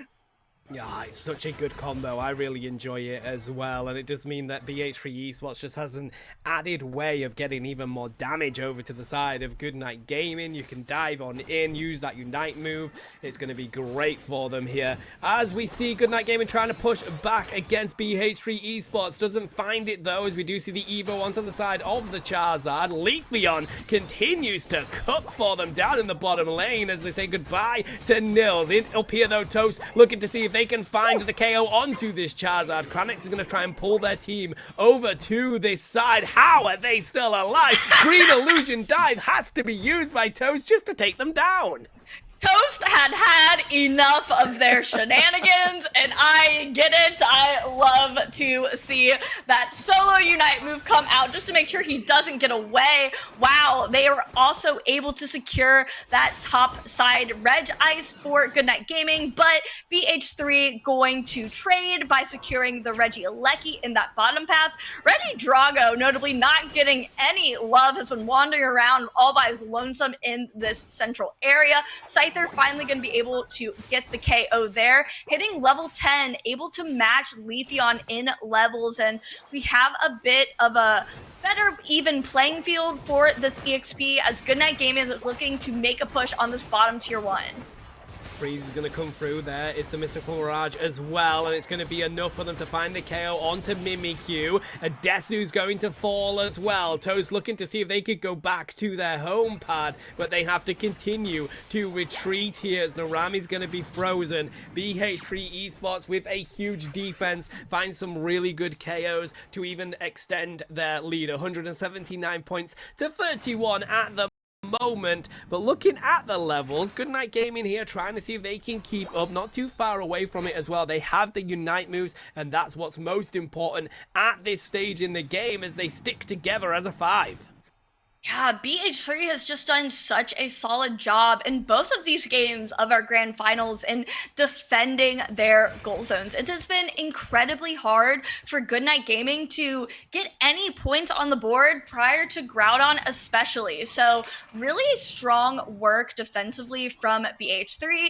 They also have this Hoopa who loves to have both of these portals up, especially if they're running portals, but we have been seeing the trick Phantom Force come out, but we have both of our Reggies spawning in once again, almost in tandem on the top and bottom side. Looks like Goodnight Gaming is going to be prioritizing this top side objective. Meanwhile, BH3 is getting in position for bottom side objective. I'm sure the BH3 gamers up here are going to try to steal this away from Goodnight Gaming, and Hoopa will be there with its rings unbound to take them downstairs when needed. Still not seeing a Unite move used from this Mega Charizard, and they're going to be even more patient with it here as they allow Goodnight Gaming to take that one. Regieleki has been taken by BH3 Esports, actually going to allow them to break this, open up that extra area because the rings are going to be let loose as they try and break this and allow the Lecky to go into the home pad for Goodnight Gaming. They're going to respond in kind here, Bridget, and that is a smart decision. It's going to be so hard for you to get back and defend that. You have to score your own points, and that's exactly what they do. What an interesting Yamada play from that Hoopa. I thought they were going to take them downstairs to get the bottom objective, but BH3 pretty much got it for free, breaks the tier 1, and sends that Aleki into the home goal zone. They didn't get a ton of scores off, but they were able to get 34 points on the home goal zone at the 3-minute mark. Kranix also picking up some crucial KOs. They were able to win that engagement as well against Goodnight Gaming. BH3 is kind of running the show all the way across the board, from points to XP to even macro.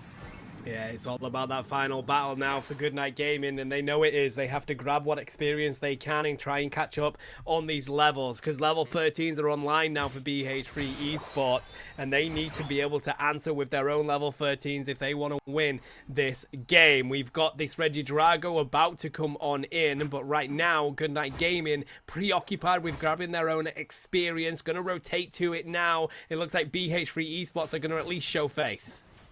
Yeah, they kind of have to make sure they are ready for this end game, and getting the Drago to help them catch up a bit in XP would be a nice shout. They are able to do so. Scyther is level 13, but Mimikyu trailing the most behind, gonna need some XP to at least hit that level 12. Level 13 would be ideal, but now it would just be ideal to not get KO'd. That's too much to ask for as the Mew KOs Mimikyu, and now they have this advantage on this final Regieleki, which is once again going to be marching toward that home base. Kranix opting to use that Unite move. They are looking to end this game right here, right now. 3 KO streak for that blue dragon.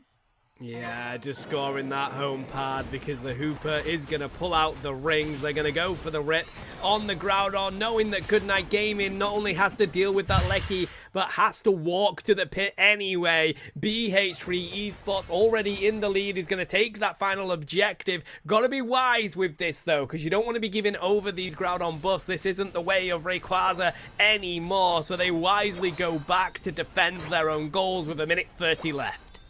Yeah, they know that they need to play these shields wisely because there's so much time left in the game, which obviously leaves way more room for opportunity to make a rebound. This also gives them the advantage to kind of like sneak someone close up to their pit, get some dunks in at the end if they are not seeing them push towards their own goal zones. Goodnight Gaming playing this patiently as well. Looks like both teams are pushing to score some dunks. Who needs defense at this point? We just now hit the 1-minute mark. These teams know where the score advantage lies, but man, BH3 just got so many points in prior to this Groudon. I think it's looking insurmountable for Goodnight Gaming at this point.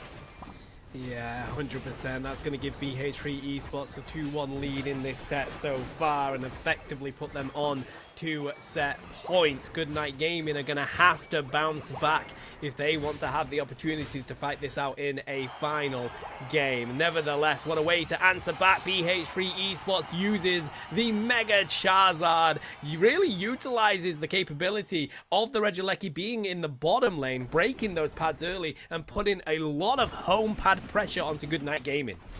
Yeah, I mean, Mega Charizard was definitely able to thrive with this composition. It also wasn't playing into too much CC, which it really benefits from as well. But I'm thinking the star of this show for me was Saz on that Hoopa. I mean, what macro it's able to open up for their team and like all the tools it enables. Like they could not have done that without the Hoopa Unite move. It just goes to show you don't even need portals to be able to reap the benefits of Hoopa. Its Unite move, being able to teleport you anywhere on the map, is so strong, and it's going to be Cranex, no surprise, on that Mega Charizard with our KO lead of 9. But Utah making an appearance in almost every single fight, it looks like, with 8 KOs themselves and 10 assists.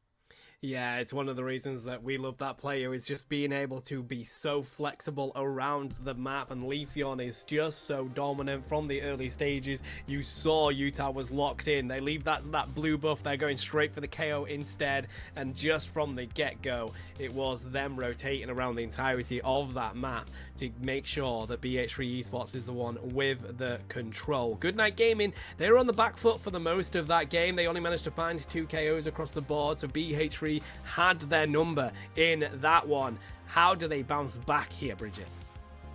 It might be time to ban that Mega Charizard. It just feels like BH3 pilots it super well, which isn't easy to do. You really have to play a certain way to make sure it gets online. Obviously, Goodnight Gaming was able to kind of heat it off until about this mid-game, I would say, was when BH3 really started to take off. I mean, that play with Hoopa in the bot path was just, it felt pretty devastating. This engage as well from BH3, where they were able to fight them off. Huge Leafeon Unite move from Utah there, able to hit 3 members, also getting the Mega Charizard Unite off as well. I mean, it just feels like Mega Charizard Unite in combination with anything, as long as that Charizard player is playing proficiently, feels incredible. And yeah, the Hoopa Unbound once again enabling their team to retreat quickly off after putting some pressure on this Reggie Alecki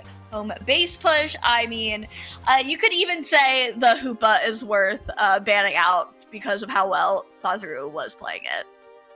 Now, I don't feel like this Dhelmise is doing too much for Goodnight Gaming at the moment, Bridget. I don't think they're getting out of it what they were hoping to get, and I think that maybe they need to entertain the idea of looking elsewhere at the moment. I think Buzzwole, for example, would be a much more important all-rounder to pick up for some of these teams right now, and I know that BH3 Esports do not enjoy going against the Buzzwole, so I think it's something to entertain. I think they do need to go back to the board here a little bit, do Goodnight Gaming, and they need to think about how they're going to adjust to this one, because I mean, if it wasn't for such a close buzzer beater by Toast as well, this would already be set over here, and BH3 Esports would have taken the whole thing. Very true. They were just narrowly able to get out that game 1 of our series, but now BH3 is at game point in this best of 5. Goodnight Gaming has much more of an uphill battle if they want to take this thing to a game 5 and have the opportunity to win this series for all of the marbles. It just feels like, from my perspective, I mean, Mega Charizard has been a threat for sure when it's in the hand of BH3, so I think that is a solid thing to eliminate. But there's also nothing quite like Hoopa in this game. There's nothing that can teleport the entire team and open up macro plays like that, so I'm thinking you either get one of those options off of the board. I'll also be curious to see which pick priority that they're going to go. BH3 seems to like that first pick slot. Some teams kind of opt for second pick because you get 2 broken mons instead of 1, but it seems like first pick has been boding really well for BH3, so maybe that's something Goodnight Gaming wants to take from them, potentially. And take the Suicune, man. I feel like it's crazy. Yeah. It's honestly crazy how BH3 Esports has just continued to have this Suicune for the entirety of this set so far. True. Like, it's broken, man. It's so good. And it doesn't matter, like, what you're going to use around it. Like, it is the king of crowd control right now is this Suicune. And that is always going to be a nightmare for you to handle no matter what Pokemon you're currently playing. So I think that's something that they also need to entertain. The amount of freezes that we've seen Megu pull off here, the amount of Unite moves that have really locked down Goodnight Gaming, I think they have to entertain the idea of not letting them continue to get this Suicune. Yeah, that is a really good call. I saw that they did, like, I think 42k on the Suicune, and it's like, that's your tank player, so that's a lot of extra damage. That doesn't even include the CC that's coming out from the Suicune as well. We're gonna see Goodnight Gaming get that Leafeon off the board. No more Leafeon for Yutao, but it looks like they are gonna be in that first pick position too, so decided to go for that this time around. Sorry, I literally just took a drink of water then. Oh, you're good. Stay hydrated. Stay hydrated, chat. That is the rule. So BH3 going to stick with the Lucario ban here. A Mimikyu ban by Goodnight Gaming. They've used it so much, but they want to take it out of this game. And that does tell me a little bit about what they're wanting to pick first as BH3 stick with the Rezu ban of the Zacian. Yeah, always so interesting to me, like, what I perceive as being a threat in this game versus what the players think is more of a threat. I'm talking about Hoopa and Mega Char, and they're like, get that Leafeon out of here. So that is what catches the ban, and we are going to see Goodnight Gaming finally take that Suicune away. Meanwhile, BH3 going to grab that Miraidon this time around, and since Blaziken is up for grabs, they are going to snag it. Hey, we were on about the Dodrio action. It might not be Yutao that brings it onto the field, but Gatlu is going to do just that. And this is one Pokemon that everybody hates going up against. I mean, whenever you watch the Japanese region play this Pokemon, it's like, what are we actually witnessing here? Nils is going to run it out here with an Umbreon as well. So a lot of control for this entire map Goodnight Gaming has locked in with these 3 picks.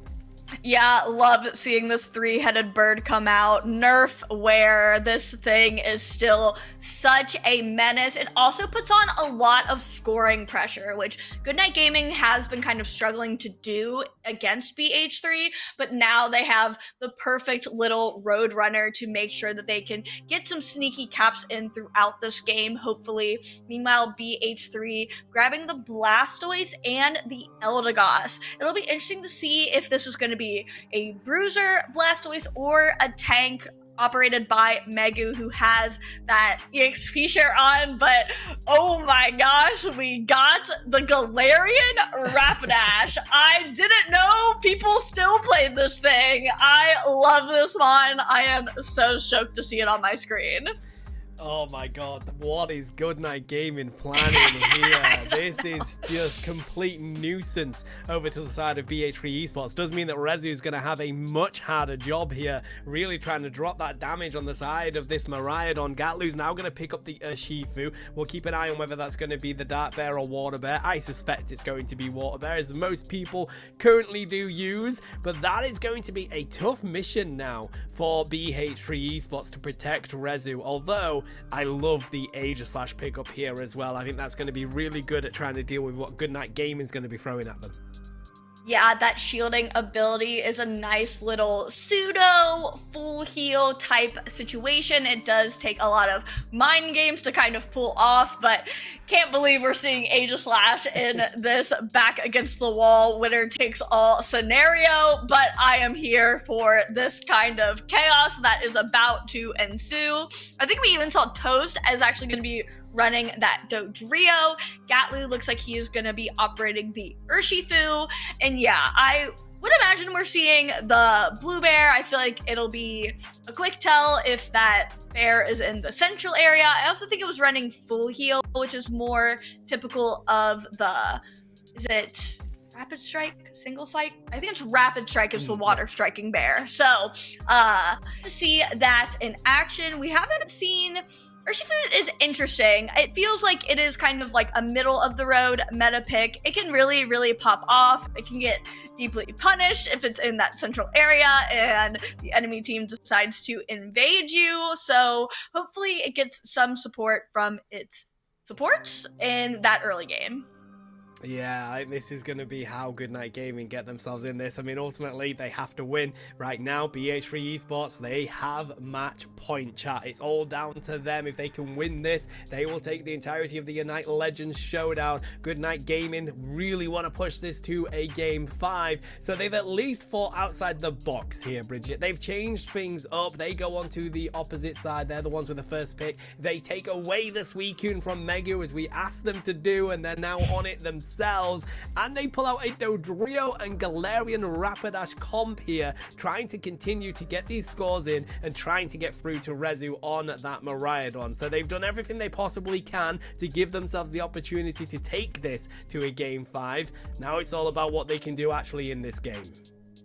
Yeah, I am really interested in how this double speedster comp goes. Definitely not something we see as much as we once did when speedsters were truly at large in this meta, but it does come up every once in a while. We actually saw CACM of LATAM North running double speedster quite a bit as they made their way to second place of that international tournament. So there's definitely still some merit to it as well. So excited to see how Goodnight Gaming pilots with this type of composition. Definitely a bit different than what we've been seeing them run so far in this series, but I love teams that are able to kind of switch it up, catch their enemy off guard, catch us off guard, and see us, give us a peek behind the curtain of like what they've been cooking, what they think is good and viable. It's really exciting. So really excited to see Galarian Rapidash get some love, because it has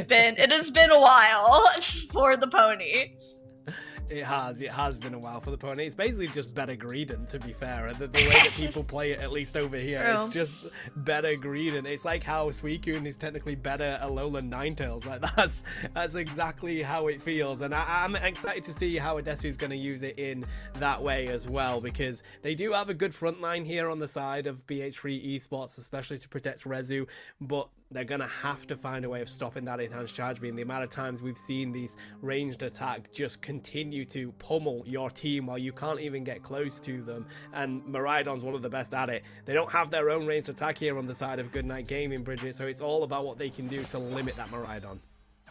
Yeah, absolutely. As we see our teams gear up for this fourth game of the series overall, BH3 coming in with that game win, and then each team getting one off of the other in this grand finals series. And we are going to see that little bear get invaded by the Gossifleur. Meanwhile, Odesu is all alone in the bot path because Nils was there to keep an eye on this little cub Fu. I can see that Urshifu was able to secure not only that blue buff, but just got that red buff too. So nice work from Goodnight Gaming to ensure that their Urshifu was able to get online. Odesu does fall in that bottom path, but looks like he was running all over the place, playing pretty up in their faces. So not too surprised to see him go down to these strong early game leaders like Doublade already online and this Squirtle. Yeah, that was exactly what Goodnight Gaming were hoping for, though, because they managed to get that Urshifu online, and BH3, they didn't get much from it, so it's worked for them so far. It's still very close in these early stages, as we do see the Urshifu rotating now down into this bottom lane. Gatlu's going to try and see if they can bring some damage to this Aegis Slash, as they now stick together as a 4. Megu just escaping with a sliver of HP, and Goodnight Gaming look to extend these stacks. Wow, this early game from Goodnight Gaming could not be going better from them. I love that Nils has not left Gatlu's side for the entirety of this match. They are a duo running up and down the central area, just going, kind of just joining him on all of these ganks. They constantly have 4-person in a lane when they are trying to make a push, and it's been working because Gatlu is getting KO after KO, even going in that speed flux zone to get to that Miraidon. I mean, who cares about flux zones when you have the flowing fists to get down them like that? And that is just not what you want to see. As a Miraidon, a Desu here, trying to see if they can get away from this Aegis Slash. Points are going to rain on in as BH3 Esports looks for their own stacks here. Charges up the overheat. The Meanlet's going to go on to Aegis Slash. Kranix got a lot of attention onto them right now. They do get frozen, but still, Goodnight Gaming are going to go on back and get ready for these 720s, although most of it was taken by BH3. Big one's going to go over to the side of Desu with 10 seconds before the first objectives. Yeah, Toast, meanwhile, having a great time in this top path, hitting level 9, as that top laner seems to have done a great job securing that farm. BH3 opting to go for this Registeel. It has felt like it has been not Gatlu, a Desu against the world in this bot path, but it's actually the Suicune down here right now, the other four-legged creature on my screen. That's kind of bluish pastel. I didn't really get a good POV. I assumed they were still making Gatlu 1v9, but they are able to hold that goal zone. It's not on many points, so BH3 could get a nice overcap there. Goodnight Gaming instead getting all these points in on this tier 2, taking a note out of BH3's book from this previous game. This goal zone is so low, but BH3 is not going to let them happen to them today. Instead, almost a full team wipe for BH3. And wow, Utah with the eject button overheat finds free with that. That was beautiful as BH3 do manage to defend this. 172 points to 86 so far. They don't want to be getting a little bit too cocky though. Bright Future Meteor Storm here trying to buy a little bit of space for BH3 as they look to get out of here, but they can't. They're found anyway. There's the Moonlight Prance coming through as Rezu looks to find a KO before they're taken down, but still Toast arrives and Goodnight Gaming find a way to just gain all the experience they just lost. Yeah, nice bounce back from Goodnight. It was looking a little bleak in that tier 2 push, but good on them for making it back in time and kind of dishing it right back. But man, they want this tier 2 gone. They are looking for some vengeance, I think, from those Reggie Alecki plays. But BH3 doing a great job defending that tier 2, making sure there's no funny business with those Reggie Aleckis. We are going to see the second set of the Reggies spawning in, this bottom one coming in just a couple seconds before that top one. Always going to be a Registeel down here as well as BH3 just absolutely absorb it. And now they've got this advantage as they look to push this T1. It's on 4 points right now. Can get themselves a nice overcap. Toast is just going to let them do exactly that. Whilst Goodnight Gaming want to go and answer with the T2 up here. It's going to be the Hydra Typhoon coming out trying to defend it on the side of BH3 Esports. There's the Endless Ice Spikes as they do continue to fight it through. Coup de grace is going to take down the Umbreon.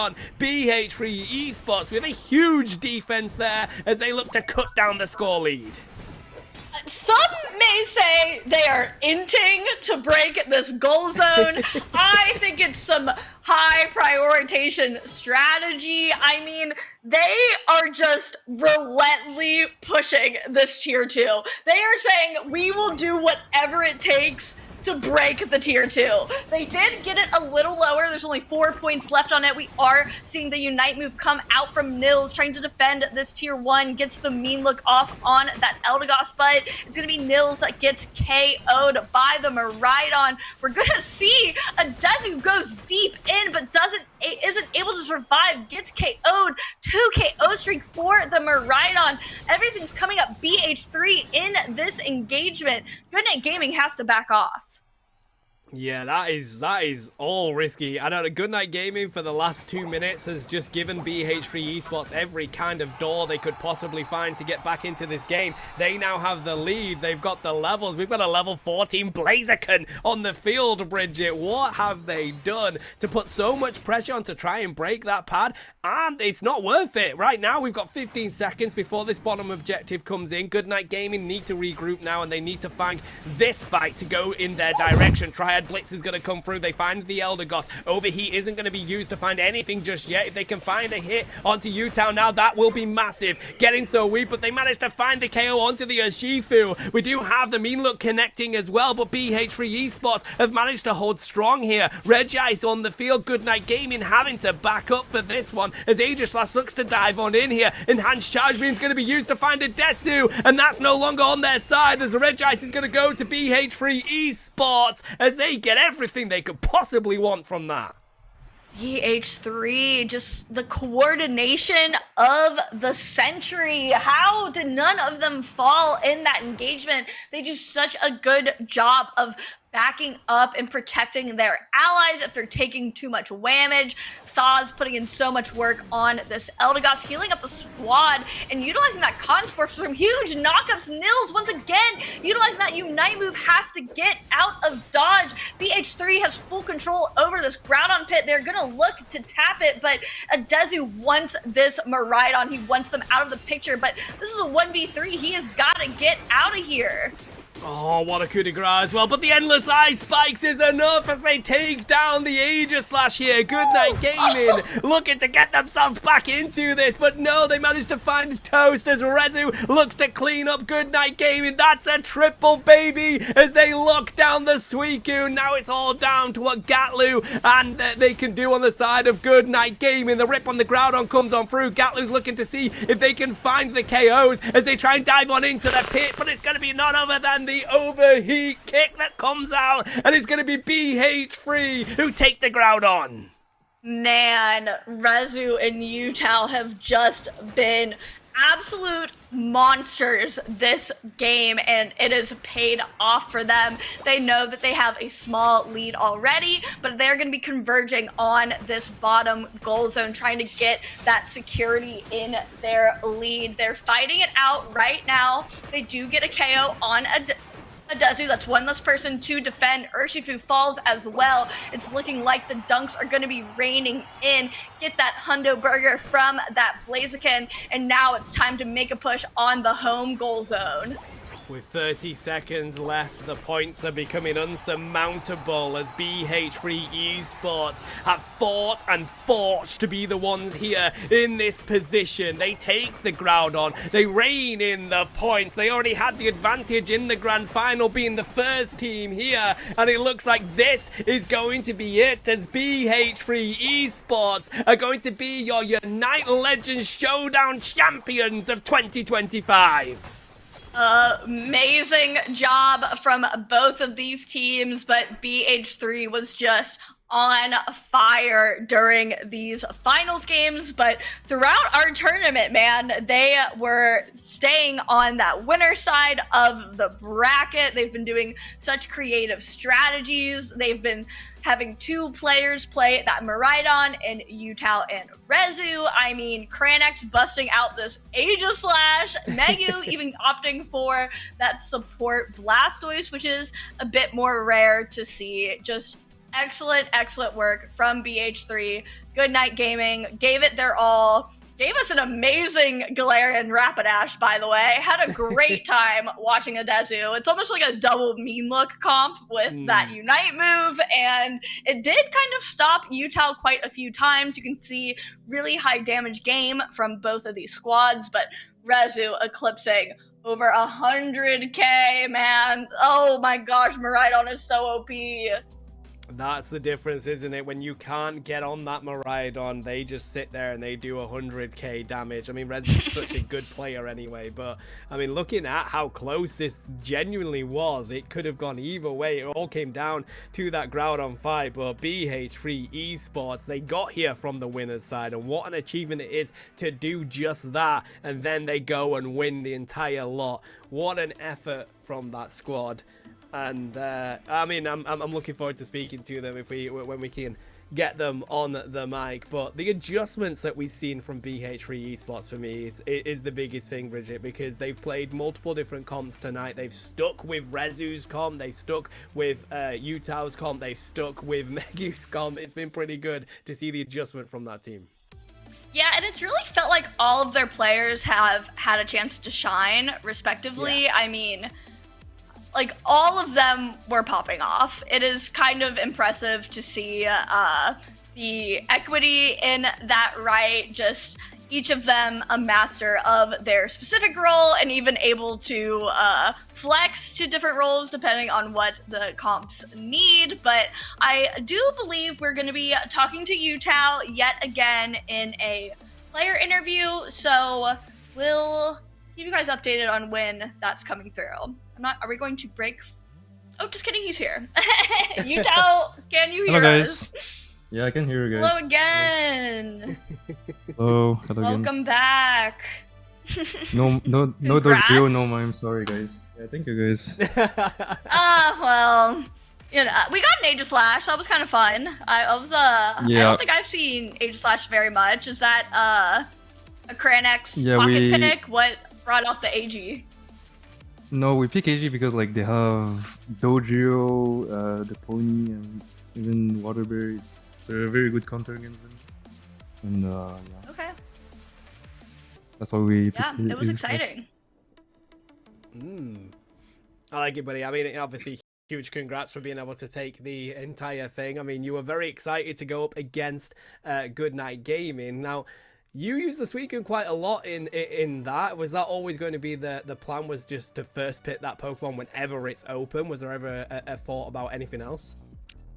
Yeah, we always have like the plan to first pick Suicune because I mean the chain CC that you can get with this one is just ridiculous. So we always had the plan to pick Suicune. It needs nerfing so bad. Definitely. I'm trying to think if there's any other pressing questions I have. What was kind of the vibes after that first game, which was a 3-point differential? Oh, yeah. I mean, we were kind of freaking out, but how were the comms at that point, and what were the plans to bounce back? Actually, our comm was pretty calm because I mean we had the call to score top lane, and we just give our path to because we knew that we have a huge lead. So we just like try to defend and we just scored up, but yeah, unfortunately, like I don't know who, but scored 20 points. They just won the game. Freaking Mimikyu, man. Yeah, it was literally like it was like less than a second and it went in. It was crazy. It's just unlucky. It's like part of the game. It was for sure. Proud of the moment. But after that, we just we just said like unlucky. We tried to bounce back. And yeah, we just go next. Good. Nice. So for this year, obviously, you've been playing Pokemon Unite for a while, buddy. Is there anything that feels different about this team for you this year, going into the league that's coming up? We just want a little bit of understanding about how you're feeling as a player coming into this year. Yeah, I feel very comfortable in this team. I think we're like a team that work a lot. I think each of us are working hard every day. I mean, as I said previously, we're watching ACL, we're watching drafts. We even have like a manager that giving us like stats and everything. So yeah, I think we can this year. I'm pretty confident, and I'm pretty excited for the league as well. So. You've got to break the NA curse, mate. You've got to break the NA curse on EU. I believe you. I was actually sad to we didn't go to LASC, but you know. It's a long trip for you guys. I don't blame you. You got EUIC on the horizon. That's at least a little closer. We're gonna be there. We're gonna be there. Yes, that's what I like to hear. Yeah, I'm excited for you guys. You can definitely tell. I feel like each member of your team was really shining in their respective roles. Yeah, I mean all of you kind of have some star. Actually, a long time I didn't have like that feeling that I think this is honestly the best team I had. Because I was Talibo previously and all the. Right. Good EU teams, and yeah, I feel like this year I'm really confident.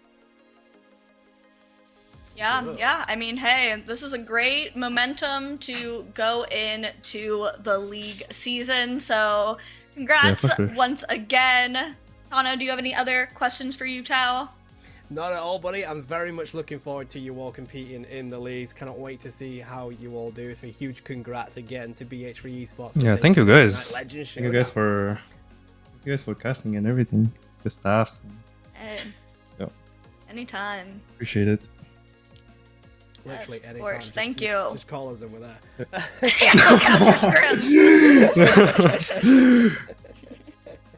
Alright, thank you so much, Utah. Okay, chat. So thank you guys. that is going to be it for the Unite Legends Showdown 2025. BH3 Esports fought their entire way through to be able to take that one. A very well-deserved victory by them. I'm just double-checking where the thank yous are first before we go through. But before then, Bridget, how did you find that one?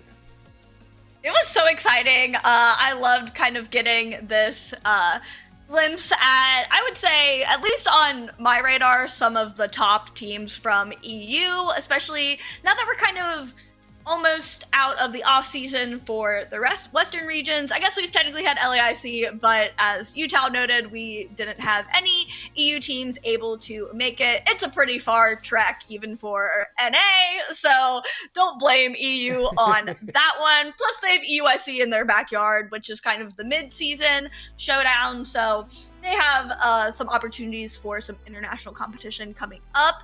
But really excited that I got to see how, like, the teams are kind of forming in EU. I feel like we've kind of gotten, like, for the most part, these 5 stacks established who people are trying to lock it in with for the year. And like Utah said, I am really impressed with his team thus far. I feel like each of them have been working hard, and it shows in not only their Mon pool, but their Michael, and how they're able to work together is really, really crucial too. So excited for him that he's found like a good home. I'm a big Utah Megu fan ever since their first year, at least for me, seeing them on Talibobo. So excited for them to hopefully have a strong year with BH3.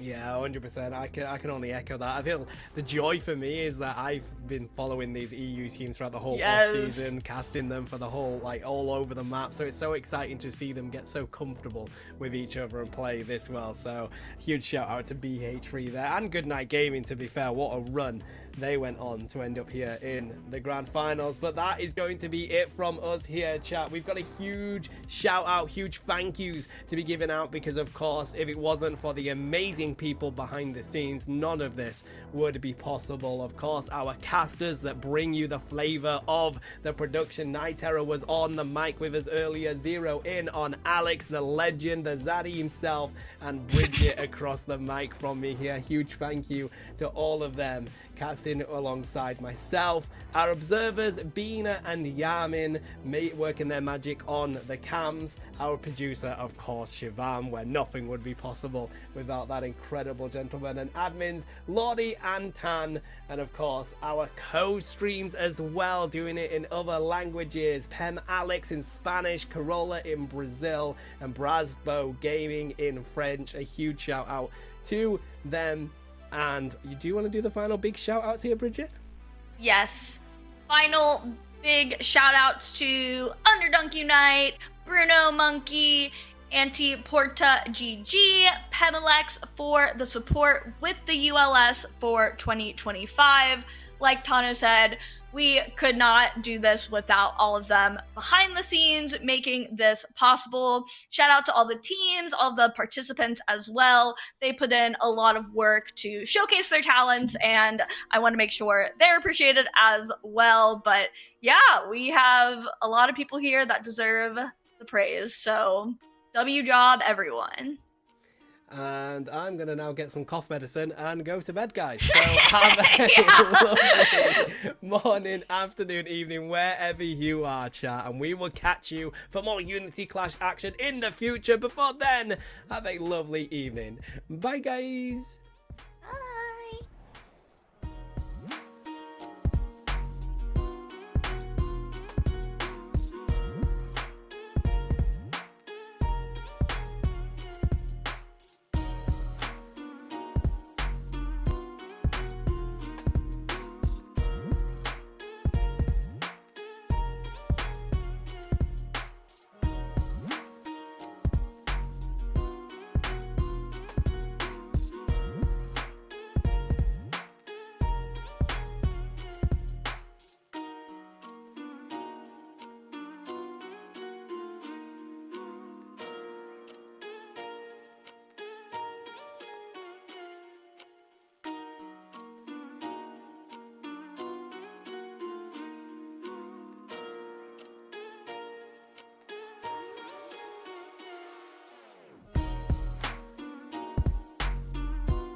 other than the overheat kick that comes out, and it's going to be BH3 who take the ground on. The grand final being the first team here, and it looks like this is going to be it, as BH3 Esports are going to be your Unite Legends Showdown champions of 2025.